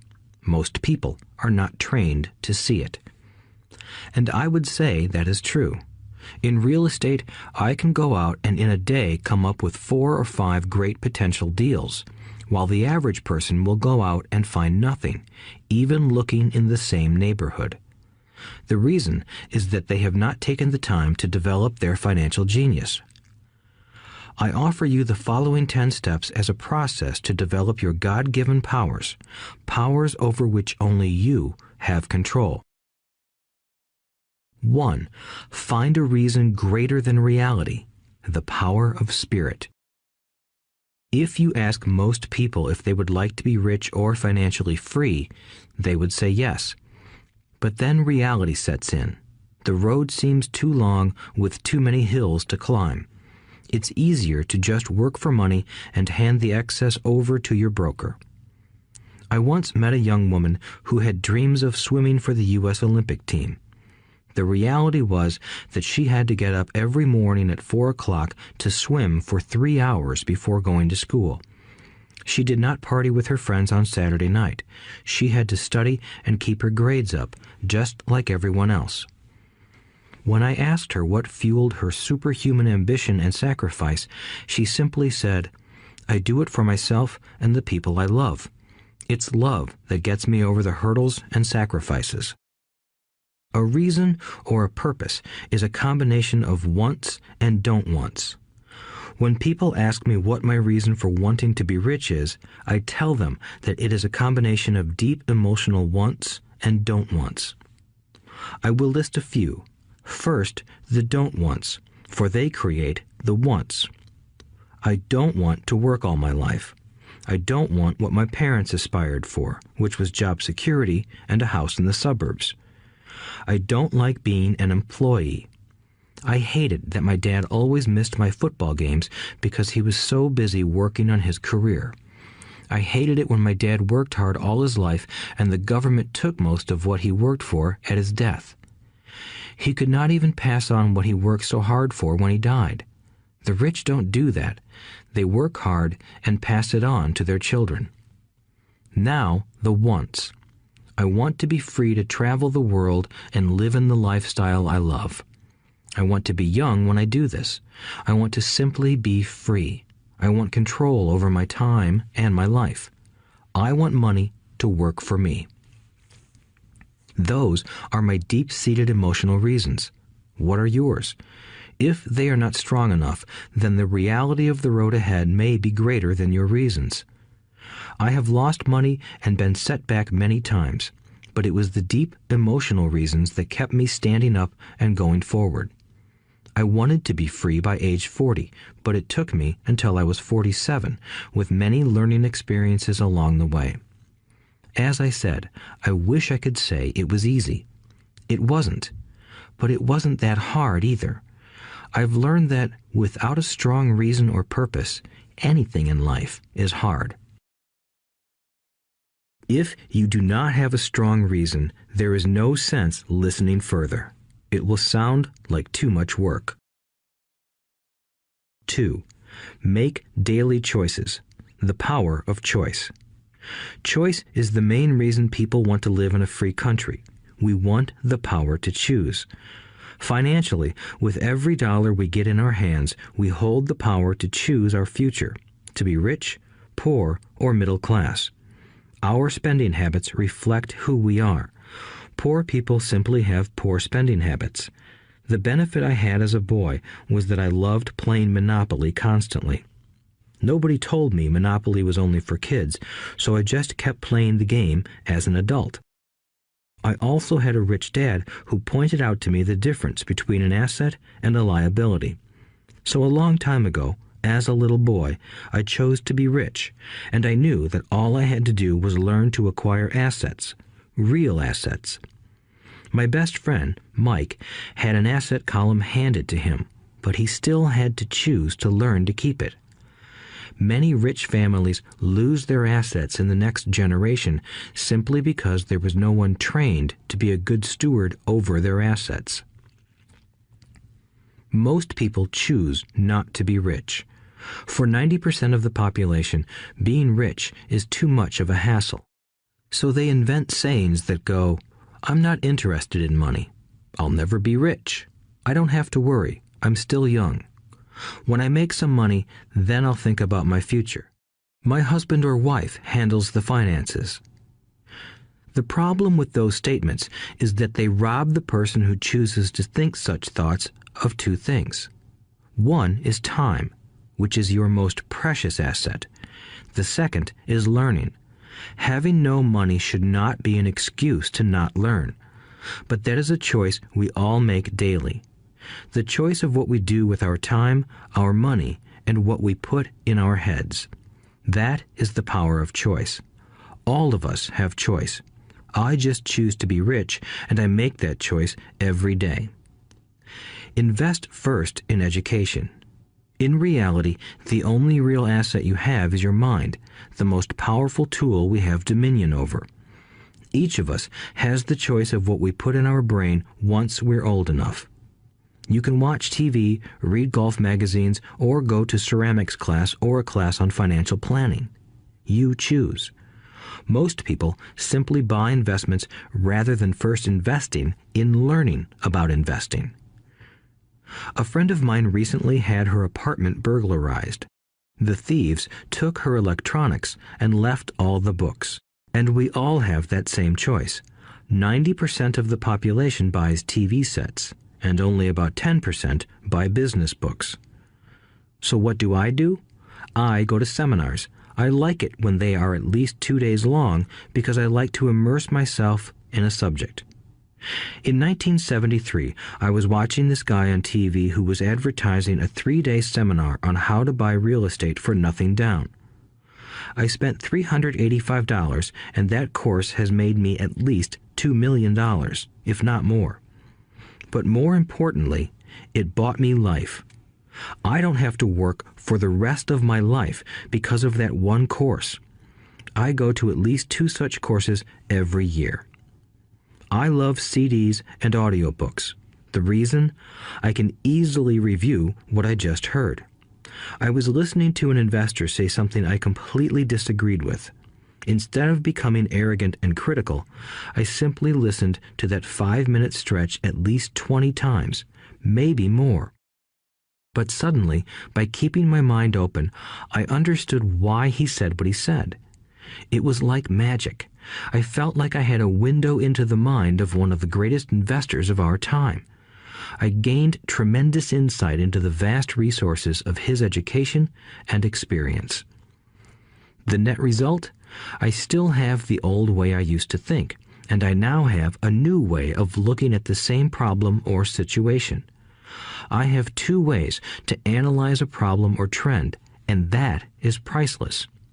Today, I often say, how would Donald Trump do this, or Warren Buffett, or George Soros? The only way I can access their vast mental power is to be humble enough to read or listen to what they have to say. Arrogant or critical people are often people with low self-esteem who are afraid of taking risks.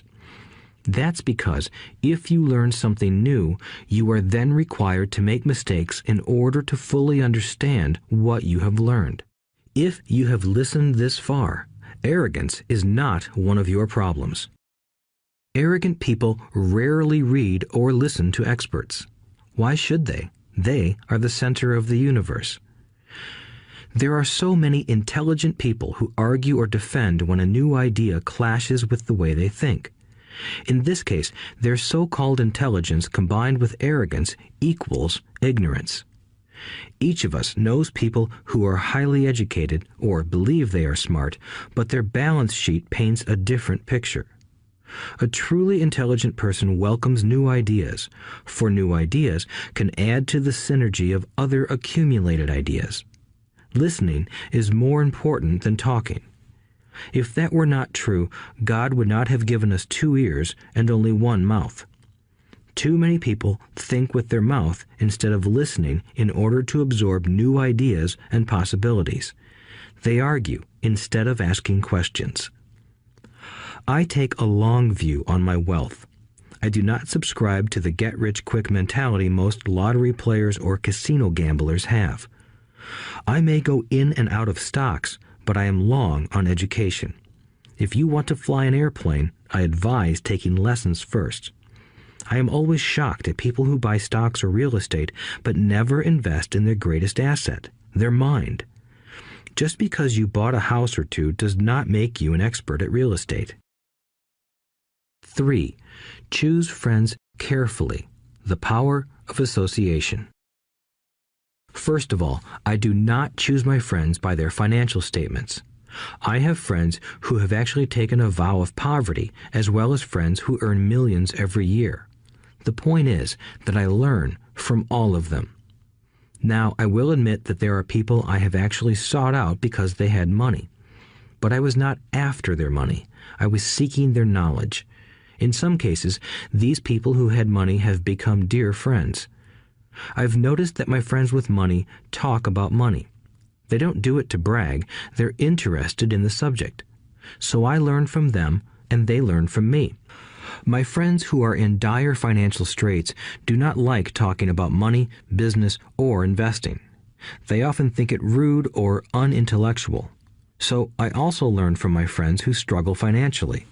I find out what not to do.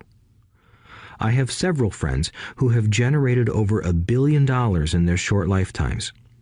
The 3 of them report the same phenomenon. Their friends who have no money have never come to them to ask them how they did it, but they do come asking for one of 2 things, or both, a loan or a job. Warning: don't listen to poor or frightened people. I have such friends, and while I love them dearly, they are the Chicken Littles of life. To them, when it comes to money, especially investments, it's always, the sky is falling, the sky is falling. They can always tell you why something won't work. The problem is that people listen to them. But people who blindly accept doom and gloom information are also Chicken Littles. As that old saying goes, birds of a feather flock together. If you watch business channels on TV, they often have a panel of so-called experts. One expert will say the market is going to crash, and the other will say it's going to boom. If you're smart, you listen to both. Keep your mind open, because both have valid points. Unfortunately, most poor people listen to Chicken Little.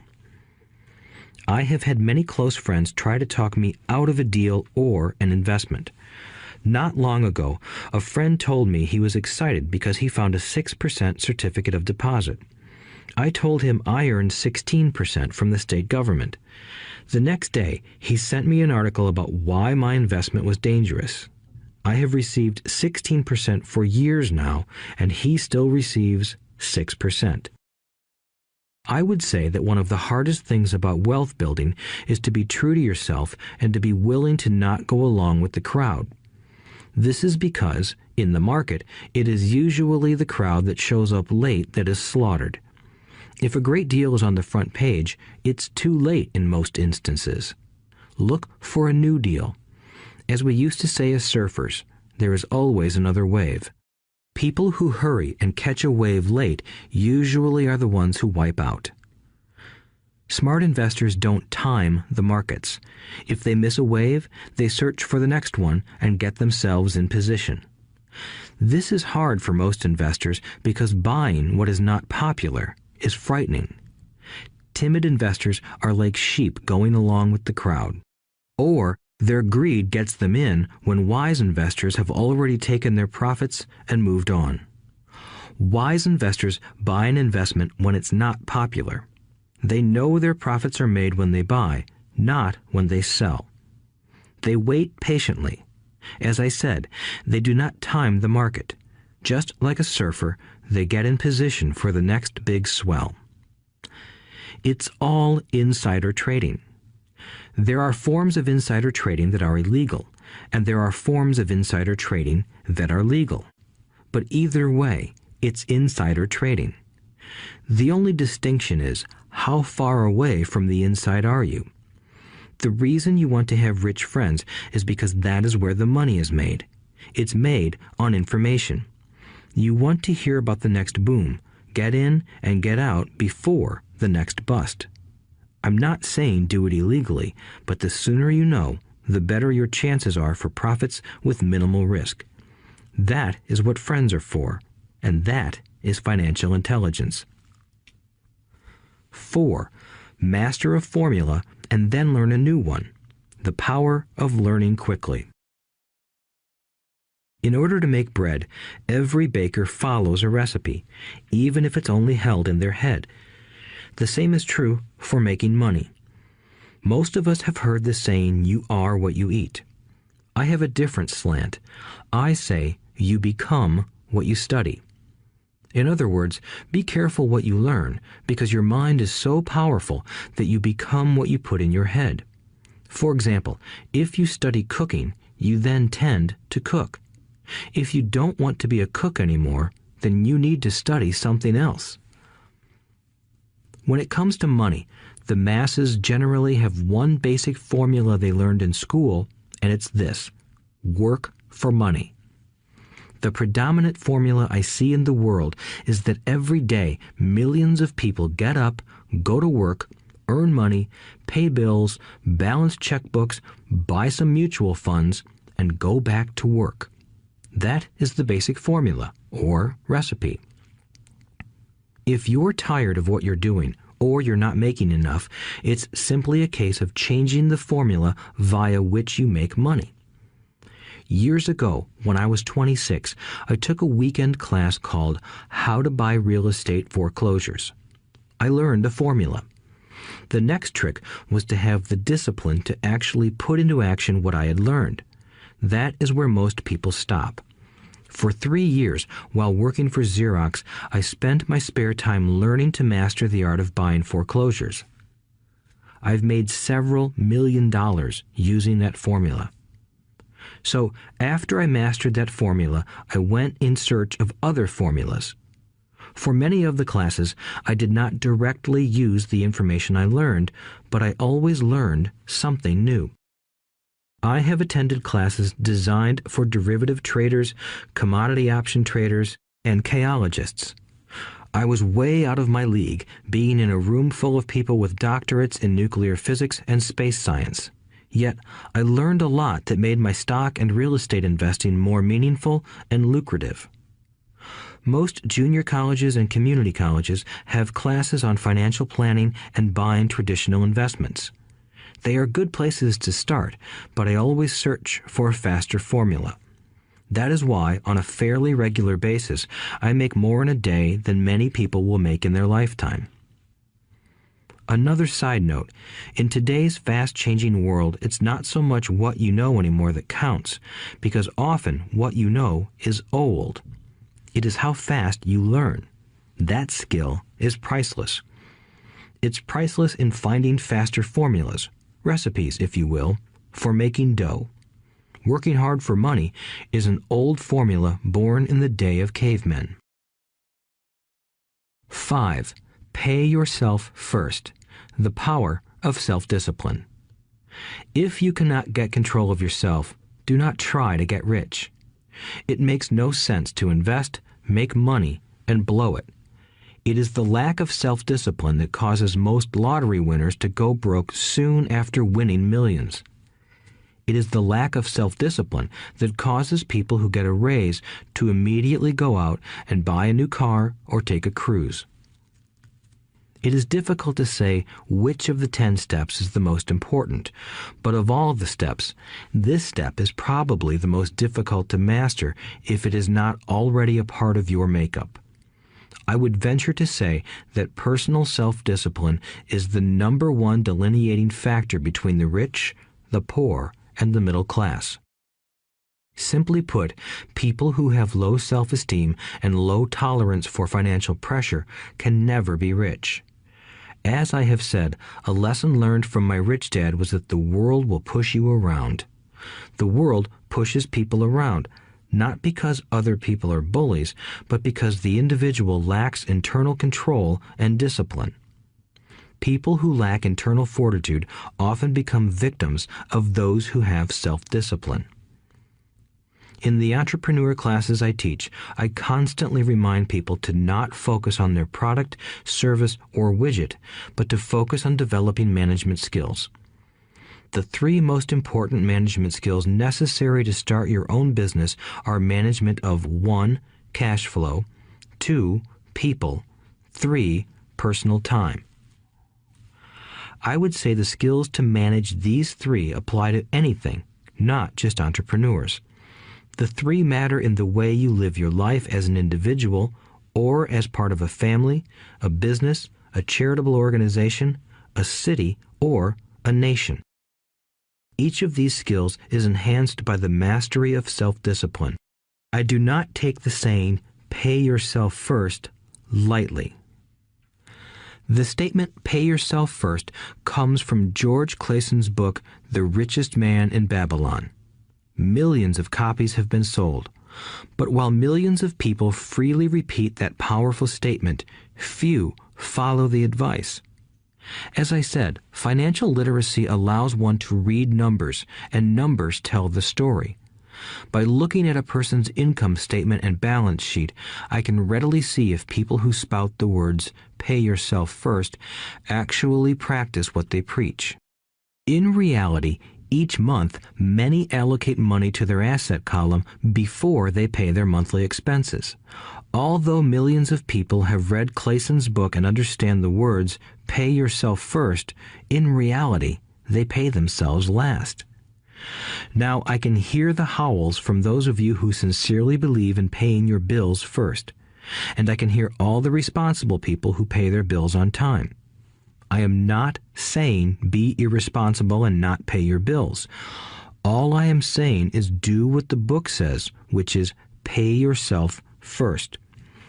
If you can truly begin to understand the power of cash flow, you will soon realize why 90% of people work hard all their lives and need government support like Social Security when they are no longer able to work.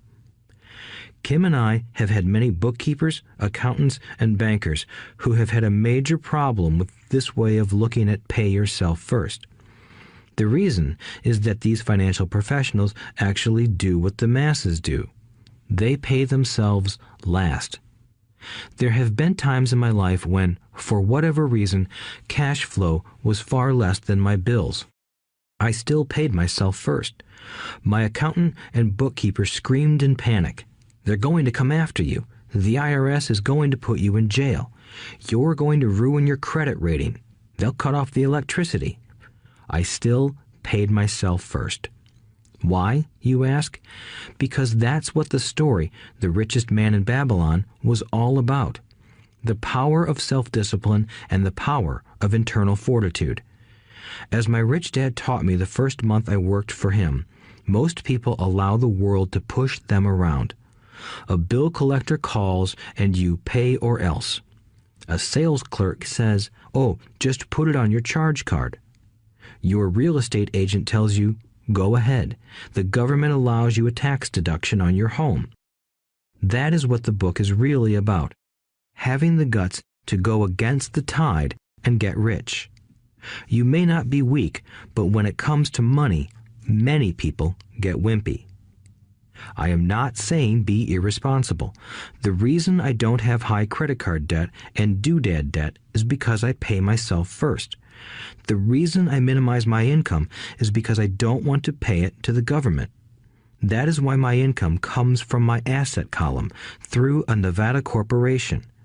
If I work for money, the government takes it. Although I pay my bills last, I am financially astute enough to not get into a tough financial situation. I don't like consumer debt. I actually have liabilities that are higher than 99% of the population, but I don't pay for them. Other people pay for my liabilities. They're called tenants. So rule number 1 in paying yourself first is don't get into debt in the first place. Although I pay my bills last, I set it up to have only small, unimportant bills that are due. When I occasionally come up short, I still pay myself first. I let the creditors and even the government scream. I like it when they get tough. Why? Because those guys do me a favor. They inspire me to go out and create more money. So I pay myself first, invest the money, and let the creditors yell. I generally pay them right away anyway. Kim and I have excellent credit. We just don't cave into pressure and spend our savings or liquidate stocks to pay for consumer debt. That is not too financially intelligent. To successfully pay yourself first, keep the following in mind. 1. Don't get into large debt positions that you have to pay for. Keep your expenses low. Build up assets first. Then buy the big house or nice car. Being stuck in the rat race is not intelligent. 2. When you come up short, let the pressure build and don't dip into your savings or investments. Use the pressure to inspire your financial genius to come up with new ways of making more money and then pay your bills. You will have increased your ability to make more money as well as your financial intelligence. So many times I have gotten into financial hot water and used my brain to create more income while staunchly defending the assets in my asset column. My bookkeeper has screamed and dived for cover, but I was like a good soldier defending the fort. Fort assets. Poor people have poor habits. A common bad habit is innocently called dipping into savings. The rich know that savings are only used to create more money, not to pay bills. I know that sounds tough, but as I said, if you're not tough inside, the world will always push you around anyway. If you do not like financial pressure, then find a formula that works for you.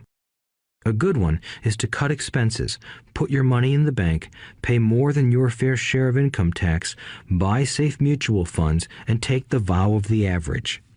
But this violates the pay yourself first rule. This rule does not encourage self-sacrifice or financial abstinence. It doesn't mean pay yourself first and starve. Life was meant to be enjoyed. If you call on your financial genius, you can have all the goodies of life, get rich, and pay bills. And that is financial intelligence. 6. Pay your brokers well. The power of good advice. Sometimes I see people posting a sign in front of their house that says, "For sale by owner," or I see people on TV claiming to be discount brokers. My rich dad taught me to take the opposite approach. He believed in paying professionals well, and I have adopted that policy also. Today, I have expensive attorneys, accountants, real estate brokers, and stockbrokers. Why? Because if, and I do mean if, the people are professionals, their services should make you money. And the more money they make, the more money I make. We live in the information age. Information is priceless. A good broker should provide you with information as well as take the time to educate you. I have several brokers who do that for me. Some taught me when I had little or no money, and I am still with them today. What I pay a broker is tiny in comparison with what kind of money I can make because of the information they provide. I love it when my real estate broker or stockbroker makes a lot of money because that usually means I made a lot of money. A good broker saves me time in addition to making me money. Like when I bought the vacant land for $9,000 and sold it immediately for over $25,000 so I could buy my Porsche quicker. A broker is my eyes and ears in the market. They're there every day, so I do not have to be. I'd rather play golf. People who sell their house on their own must not value their time much. Why would I want to save a few bucks when I could use that time to make more money or spend it with those I love? What I find funny is that so many poor and middle-class people insist on tipping restaurant help 15 to 20%, even for bad service, but complain about paying a broker 3 to 7%. They enjoy tipping people in the expense column and stiffing people in the asset column. That is not financially intelligent. Keep in mind that not all brokers are created equal. Unfortunately, most brokers are only salespeople. They sell, but they themselves own little or no real estate. There is a tremendous difference between a broker who sells houses and a broker who sells investments. The same is true for stock, bond, mutual fund, and insurance, brokers who call themselves financial planners. When I interview any paid professional, I first find out how much property or stocks they personally own and what percentage they pay in taxes. And that applies to my tax attorney as well as my accountant. I have an accountant who minds his own business. His profession is accounting, but his business is real estate. I used to have an accountant who was a small business accountant, but he had no real estate. I switched because we did not love the same business. Find a broker who has your best interests at heart. Many brokers will spend the time educating you, and they could be the best asset you find. Just be fair, and most of them will be fair to you. If all you can think about is cutting their commissions, then why should they want to help you? It's just simple logic. As I said earlier, one of the management skills is the management of people. Many people only manage people they feel smarter than and they have power over. Many middle managers remain middle managers, failing to get promoted because they know how to work with people below them, but not with people above them. The real skill is to manage and reward the people who are smarter than you in some technical area. That is why companies have a board of directors. You should have one too. That is financial intelligence. 7. Be an Indian giver. The power of getting something for nothing. When the first European settlers came to America, they were taken aback by a cultural practice some American Indians had. For example, if a settler was cold, the Indian would give the person a blanket. Mistaking it for a gift, the settler was often offended when the Indian asked for it back. The Indians also got upset when they realized that settlers did not want to give it back. That is where the term Indian giver came from, a simple cultural misunderstanding. In the world of the asset column, being an Indian giver is vital to wealth. The sophisticated investor's first question is, how fast do I get my money back? They also want to know what they get for free, also called a piece of the action. That is why the ROI, or return on investment, is so important. For example, I found a small condominium that was in foreclosure a few blocks from where I lived. The bank wanted $60,000 and I submitted a bid for $50,000, which they took simply because, along with my bid, was a cashier's check for $50,000. They realized I was serious. Most investors would say, "Aren't you tying up a lot of cash? Would it not be better to get a loan on it?" The answer is, not in this case. My investment company uses this condominium as a vacation rental in the winter months when the snowbirds come to Arizona. It rents for $2,500 a month for 4 months out of the year. For rental during the off-season, it rents for only $1,000 a month. I had my money back in about 3 years. Now I own this asset, which pumps money out for me, month in and month out. The same is done with stocks. Frequently, my broker calls and recommends I move a sizable amount of money into the stock of a company that he feels is just about to make a move that will add value to the stock, like announcing a new product. I will move my money in for a week to a month while the stock moves up.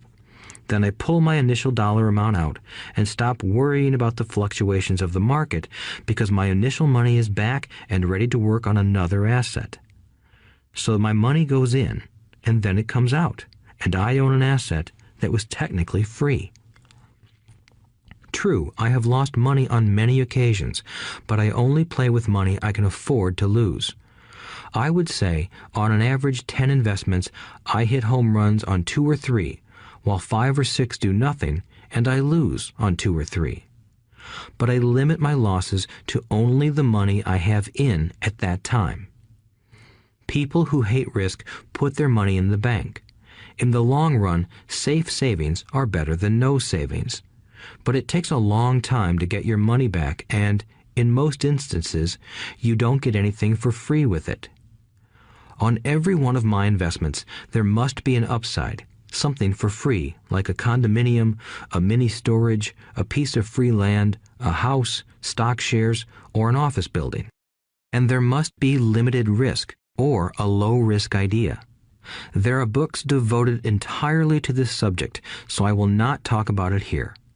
Ray Kroc of McDonald's fame sold hamburger franchises, not because he loved hamburgers, but because he wanted the real estate under the franchise for free.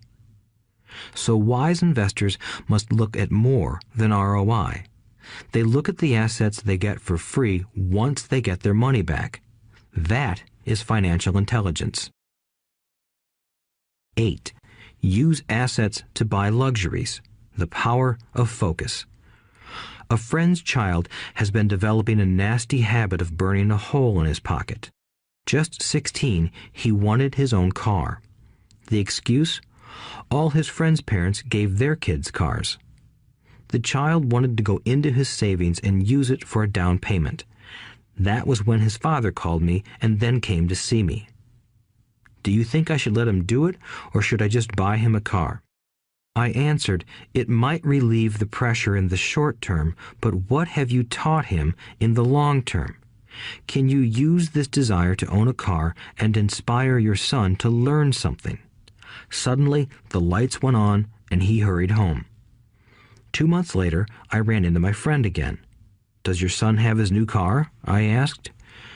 No, he doesn't, but I gave him $3,000 for the car. I told him to use my money instead of his college money. Well, that's generous of you, I said. Not really. The money came with a hitch. So what was the hitch? I asked. Well, first we played your cash flow game. We then had a long discussion about the wise use of money. After that, I gave him a subscription to the Wall Street Journal and a few books on the stock market. Then what? I asked. What was the catch? I told him that $3,000 was his, but he could not directly buy a car with it. He could use it to find a stockbroker and buy and sell stocks. Once he had made $6,000 with the $3,000, the money would be his for the car, and the $3,000 would go into his college fund. And what are the results? I asked.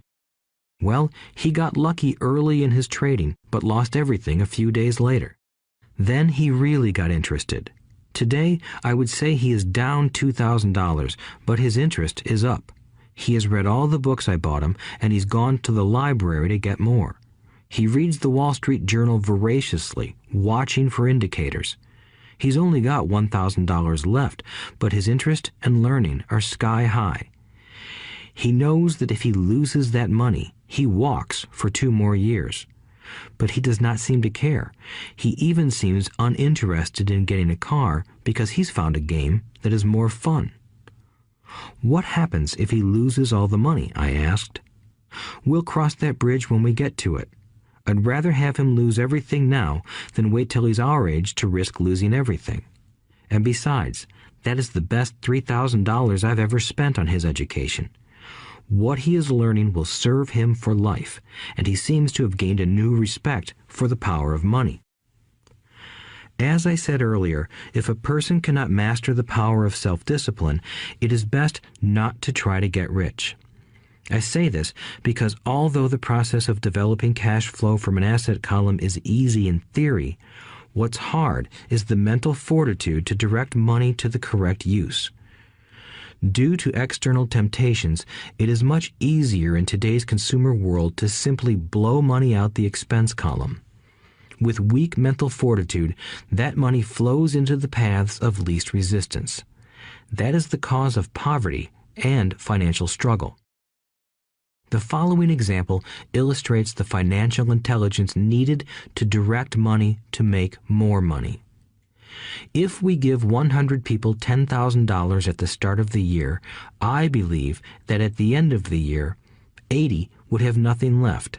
In fact, many would have created greater debt by making a down payment on a new car, refrigerator, electronics, or a holiday. 16 would have increased that $10,000 by 5 to 10%.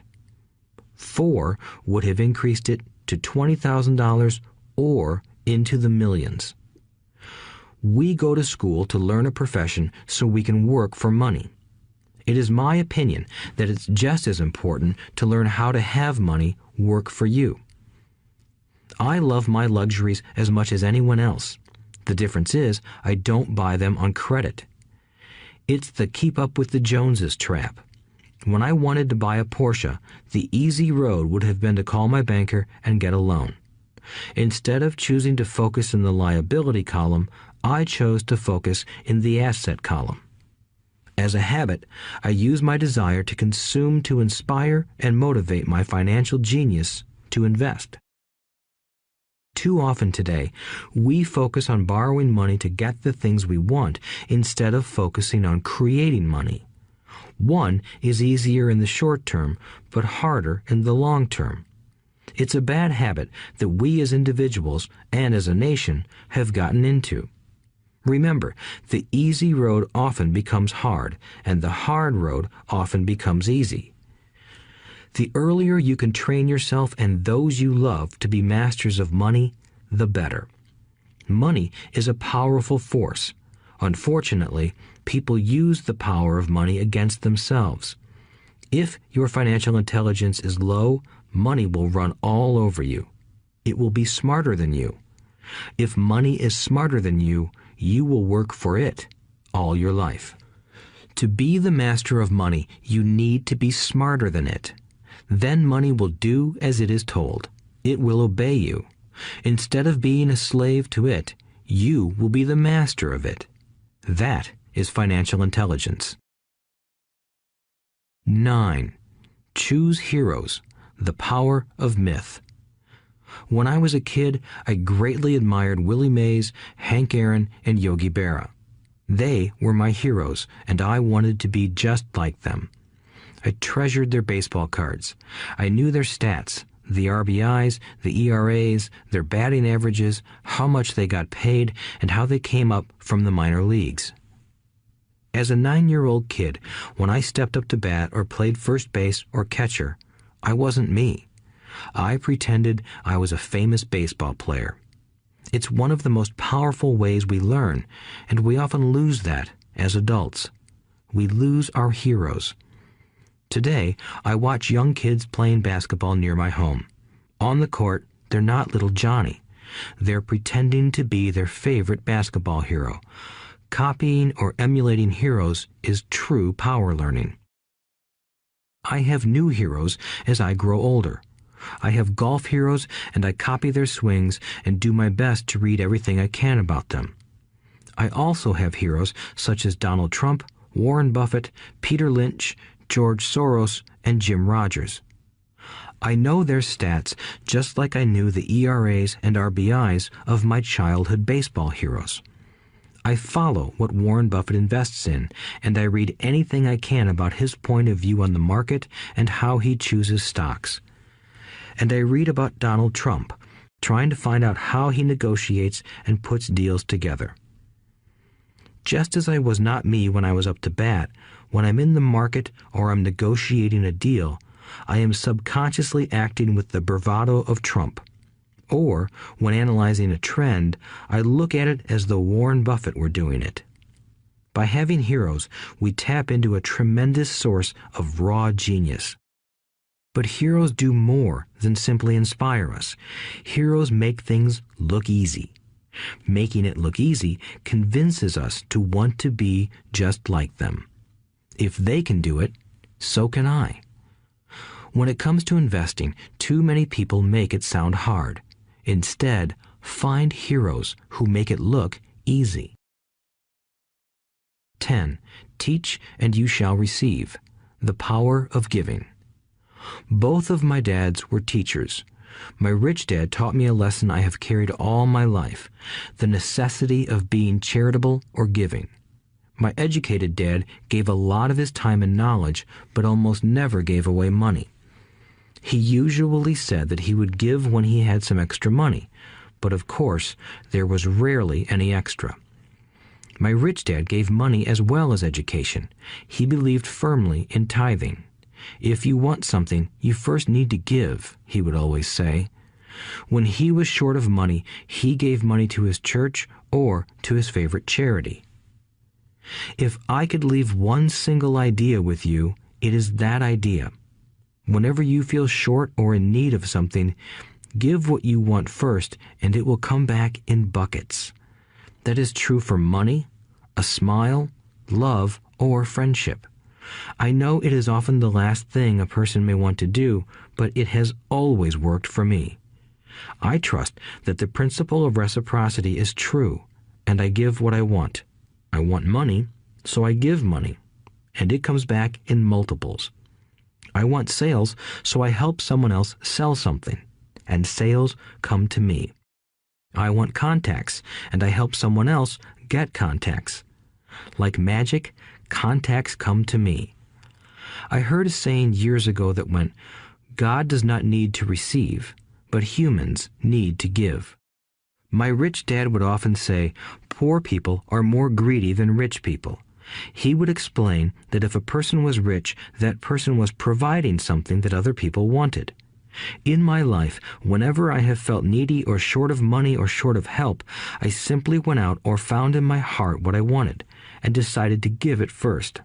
And when I gave, it always came back. It reminds me of the story of the guy sitting with firewood in his arms on a cold, freezing night. He is yelling at the pot-bellied stove, "When you give me some heat, then I'll put some wood in you." And when it comes to money, love, happiness, sales, and contacts, all one needs to remember is to give first. Often, just the process of thinking of what I want and how I could give that to someone else breaks free a torrent of bounty. Whenever I feel that people aren't smiling at me, I simply begin smiling and saying hello. Like magic, the next thing I know, I'm surrounded by smiling people. It is true that your world is only a mirror of you. So that's why I say, teach and you shall receive. I have found that the more I teach those who want to learn, the more I learn. If you want to learn about money, teach it to someone else. A torrent of new ideas and finer distinctions will come in. There are times when I have given and nothing has come back, or what I have received is not what I wanted. But upon closer inspection and soul-searching, I was often giving to receive in those instances, instead of giving for the joy that giving itself brings. My dad taught teachers, and he became a master teacher. My rich dad always taught young people his way of doing business. In retrospect, it was their generosity with what they knew that made them smarter. There are powers in this world that are much smarter than we are. You can get there on your own, but it's easier with the help of the powers that be. You only need to be generous with what you have. Chapter 9. Still want more? Here are some to-dos. Many people may not be satisfied with my 10 steps. They see them more as philosophies than actions. I think understanding the philosophy is just as important as the action. There are many people who want to do instead of think, and then there are people who think but do not do. I would say that I am both. I love new ideas, and I love action. So for those who want a to-do list on how to get started, I will share with you some of the things I do in abbreviated form. Stop doing what you're doing. In other words, take a break and assess what is working and what is not working. The definition of insanity is doing the same thing over and over and expecting a different result. Stop doing what is not working and look for something new. Look for new ideas. For new investing ideas, I go to bookstores and search for books on different and unique subjects. I call them formulas. I buy how-to books on formulas I know nothing about. For example, in the bookstore I found the book The 16% Solution by Joel Moskowitz. I bought the book and read it, and the next Thursday I did exactly as the book said. Most people do not take action, or they let someone talk them out of whatever new formula they are studying. My neighbor told me why 16% would not work. I did not listen to him because he's never done it. Find someone who has done what you want to do. take them to lunch, and ask them for tips and tricks of the trade. As for 16% tax lien certificates, I went to the county tax office and found the government employee who worked in that office. I found out that she, too, invested in the tax liens. Immediately, I invited her to lunch. She was thrilled to tell me everything she knew and how to do it. After lunch, she spent all afternoon showing me everything. By the next day, I found 2 great properties with her help that have been accruing interest at 16% ever since. It took a day to read the book, a day to take action, an hour for lunch, and a day to acquire 2 great deals. Take classes, read, and attend seminars. I search newspapers and the internet for new and interesting classes, many of which are free or inexpensive. I also attend and pay for expensive seminars on what I want to learn. I am wealthy and free from needing a job simply because of the courses I took. I have friends who did not take those classes who told me I was wasting my money, and yet they're still at the same job.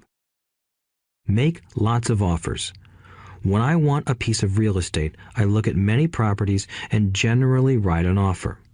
If you don't know what the right offer is, neither do I. That is the job of the real estate agent. They make the offers. I do as little work as possible. A friend wanted me to show her how to buy apartment houses. So one Saturday, she, her agent, and I went and looked at 6 apartment houses. 4 were dogs, but 2 were good. I said to write offers on all 6, offering half of what the owners asked for.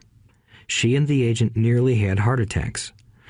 They thought it was rude and would offend the sellers, but I really don't think the agent wanted to work that hard. So they did nothing and went on looking for a better deal. No offers were ever made, and that person is still looking for the right deal at the right price. Well, you don't know what the right price is until you have a second party who wants to deal. Most sellers ask too much. It is rare that a seller asks a price that is less than something is worth. Moral of the story: make offers. People who are not investors have no idea what it feels like to try to sell something. I have had a piece of real estate that I wanted to sell for months. I would have welcomed any offer. They could have offered me 10 pigs and I would have been happy. Not at the offer, but just because someone was interested. I would have countered, maybe for a pig farm in exchange. But that's how the game works. The game of buying and selling is fun. Keep that in mind. It's fun and only a game. Make offers. Someone might say yes. I always make offers with escape clauses.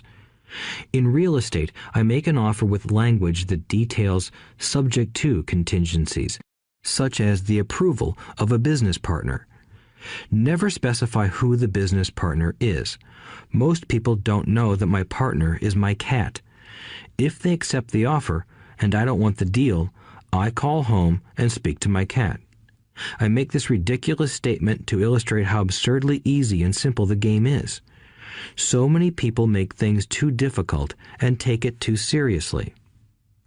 Finding a good deal, the right business, the right people, the right investors, or whatever is just like dating.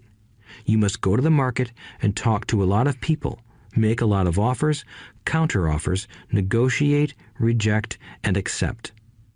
I know single people who sit at home and wait for the phone to ring, but it's better to go to the market, even if it's only the supermarket. Search, offer, reject, negotiate, and accept are all parts of the process of almost everything in life. Jog, walk, or drive a certain area once a month for 10 minutes. I have found some of my best real estate investments doing this. I will jog a certain neighborhood for a year and look for change. For there to be profit in a deal, there must be 2 elements, a bargain and change. There are lots of bargains, but it's change that turns a bargain into a profitable opportunity. So when I jog a neighborhood I might like to invest in. It is the repetition that causes me to notice slight differences. I notice real estate signs that are up for a long time. That means the seller might be more agreeable to deal. I watch for moving trucks going in or out. I stop and talk to the drivers. I talk to the postal carriers. It's amazing how much information they acquire about an area. I find a bad area, especially an area that the news has scared everyone away from. I drive it for sometimes a year, waiting for signs of something changing for the better. I talk to retailers, especially new ones, and find out why they're moving in. It takes only a few minutes a month, and I do it while doing something else, like exercising or going to and from the store. Shop for bargains in all markets. Consumers will always be poor. When the supermarket has a sale, say on toilet paper, the consumer runs in and stocks up. But when the housing or stock market has a sale, most often called a crash or correction, the same consumer often runs away from it. When the supermarket raises its prices, the consumer shops somewhere else. But when housing or the stock market raises their prices, the same consumer often rushes in and starts buying. Always remember, profits are made in the buying, not in the selling. Look in the right places. A neighbor bought a condominium for $100,000. I bought the identical condo next door for $50,000. He told me he's waiting for the price to go up. I told him that profit is made when you buy, not when you sell. He shopped with a real estate broker who owns no property of her own. I shopped at the foreclosure auction. I paid $500 for a class on how to do this. My neighbor thought that the $500 for a real estate investment class was too expensive. He said he could not afford the money or the time. So he waits for the prices to go up. Look for people who want to buy first, then look for someone who wants to sell. A friend was looking for a certain piece of land. He had the money, but did not have the time. I found a large piece of land, larger than what my friend wanted to buy, tied it up with an option, called my friend, and he said he wanted a piece of it. So I sold the piece to him and then bought the land. I kept the remaining land as mine for free. Moral of the story: buy the pie and cut it in pieces. Most people look for what they can afford, so they look too small. They buy only a piece of the pie, so they end up paying more for less. Small thinkers don't get the big breaks. If you want to get richer, think big. Think big. Retailers love giving volume discounts simply because most business people love big spenders. So even if you're small, you can always think big. When my company was in the market for computers, I called several friends and asked them if they were ready to buy also. We then went to different dealers and negotiated a great deal because we wanted to buy so many. I have done the same with stocks. Small people remain small because they think small, act alone, or don't act at all. Learn from history. All the big companies on the stock exchange started out as small companies. Colonel Sanders did not get rich until after he lost everything in his 60s. Bill Gates was one of the richest men in the world before he was 30. Action always beats inaction. These are just a few of the things I have done and continue to do to recognize opportunities. The important words are have done and do. As repeated many times throughout this audiobook, you must take action before you can receive the financial rewards. Act now. Final thoughts. I would like to share some final thoughts with you. The main reason I wrote this book, and the reason it has remained a bestseller since 2000, was to share insights into how increased financial intelligence can be used to solve many of life's common problems. Without financial training, we all too often use the standard formulas to get through life. Work hard, save, borrow, and pay excessive taxes. Today, more than ever, we need better information. I use the following story as an example of a financial problem that confronts many young families today. How do you afford a good education for your children and provide for your own retirement? It requires using financial intelligence instead of hard work. A friend of mine was griping one day about how hard it was to save money for his 4 children's college educations. He was putting $300 away in a college fund each month and had so far accumulated only about $12,000. He had about 12 more years to save for college since his oldest child was then 6 years old. At the time, the real estate market in Phoenix was terrible. People were giving houses away. I suggested to my friend that he buy a house with some of the money in his college fund. The idea intrigued him, and we began to discuss the possibility. His primary concern was that he did not have credit with the bank to buy another house since he was so overextended. I assured him that there were other ways to finance a property rather than through the bank. We looked for a house for 2 weeks, a house that would fit all our criteria. There were plenty to choose from, so shopping was fun. Finally, we found a 3-bedroom, 2-bath home in a prime neighborhood. The owner had been downsized and needed to sell that day because he and his family were moving to California where another job waited. The owner wanted $102,000, but we offered only $79,000. He took it immediately and agreed to carry back the loan with a 10% down payment. All my friend had to come up with was $7,900. As soon as the owner moved, my friend put the house up for rent. After all expenses were paid, including the mortgage, he put $125 in his pocket each month. His plan was to keep the house for 12 years and let the mortgage get paid down faster by applying the extra $125 to the principal each month.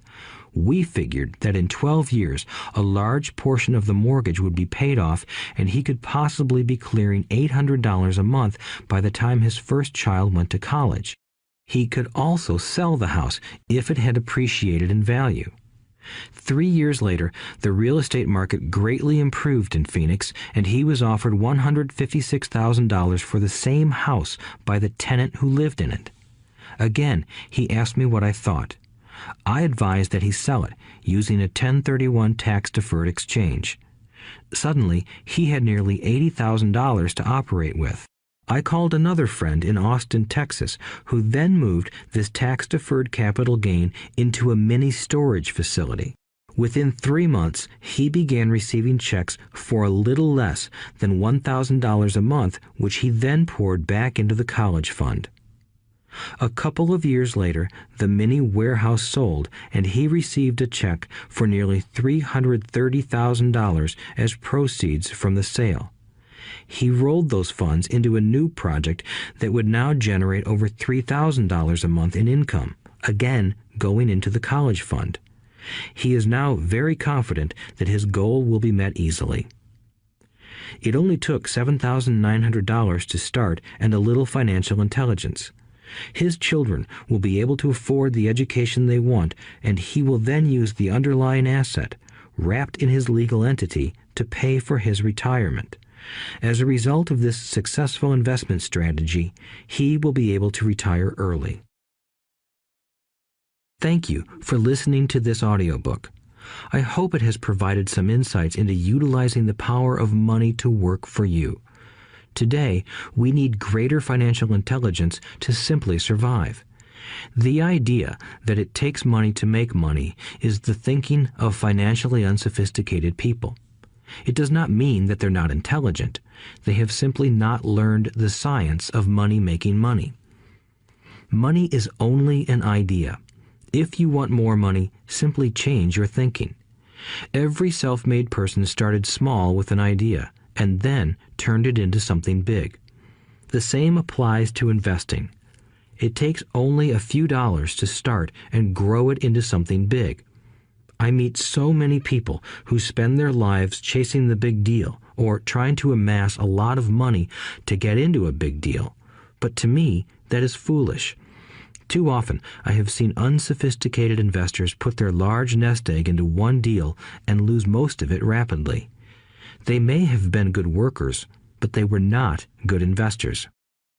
Education and wisdom about money are important. Start early. Buy a book. Go to a seminar. Practice. Start small. I turned $5,000 cash into a $1 million asset, producing $5,000 a month cash flow in less than 6 years. But I started learning as a kid. I encourage you to learn because it's not that hard. In fact, it's pretty easy once you get the hang of it. I think I have made my message clear. It's what is in your head that determines what is in your hands.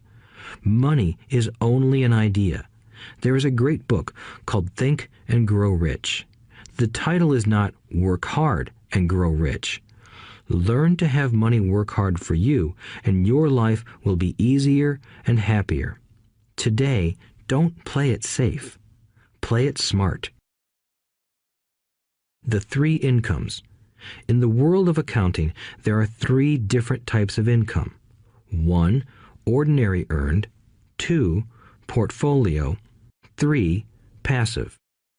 When my poor dad said to me, "Go to school, get good grades, and find a safe, secure job," he was recommending I work for earned income. When my rich dad said, "The rich don't work for money, they have their money work for them," he was talking about passive income and portfolio income. Passive income, in most cases, is income derived from real estate investments. Portfolio income is income derived from paper assets such as stocks and bonds. Portfolio income is the income that makes Bill Gates the richest man in the world, not earned income. Rich Dad used to say, the key to becoming wealthy is the ability to convert earned income into passive income or portfolio income as quickly as possible. He would say, taxes are highest on earned income. The least taxed income is passive income. That is another reason why you want your money working hard for you. The government taxes the income you work hard for more than the income your money works hard for. In my second book, Rich Dad's Cash Flow Quadrant, I explain the 4 different types of people who make up the world of business. They are E, employee, S, self-employed, B, business owner, and I, investor. Most people go to school to learn to be an E or an S. The cash flow quadrant is written about the core differences of these 4 types and how people can change their quadrant. In fact, most of our products are created for people in the B and I quadrants. In Rich Dad's Guide to Investing, book number 3 in the Rich Dad series, I go into more detail on the importance of converting earned income into passive and portfolio income. Rich Dad used to say, all a real investor does is convert earned income into passive and portfolio income. If you know what you're doing, investing is not risky. It's just common sense. The key to financial freedom. The key to financial freedom and great wealth is a person's ability to convert earned income into passive and/or portfolio income. My rich dad spent a lot of time teaching Mike and me this skill. Having this ability is the reason my wife Kim and I are financially free, never needing to work again. We continue to work because we choose to. Today, we own a real estate investment company for passive income and participate in private placements and initial public offerings of stock for portfolio income. We also went back to work to build a financial education company so that we can continue to create and publish books and games. All of our educational products are created to teach the same skills my rich dad taught me, the skills of converting earned income into passive and portfolio income. The games we create are important because they teach what books cannot teach. For example, you would never learn to ride a bicycle by only reading a book. Our cash flow games for adults and cash flow for kids game are designed to teach players the basic investment skills of converting earned income into passive and portfolio income. They also teach the principles of accounting and financial literacy. These games are the only educational products in the world that teach people all of these skills simultaneously.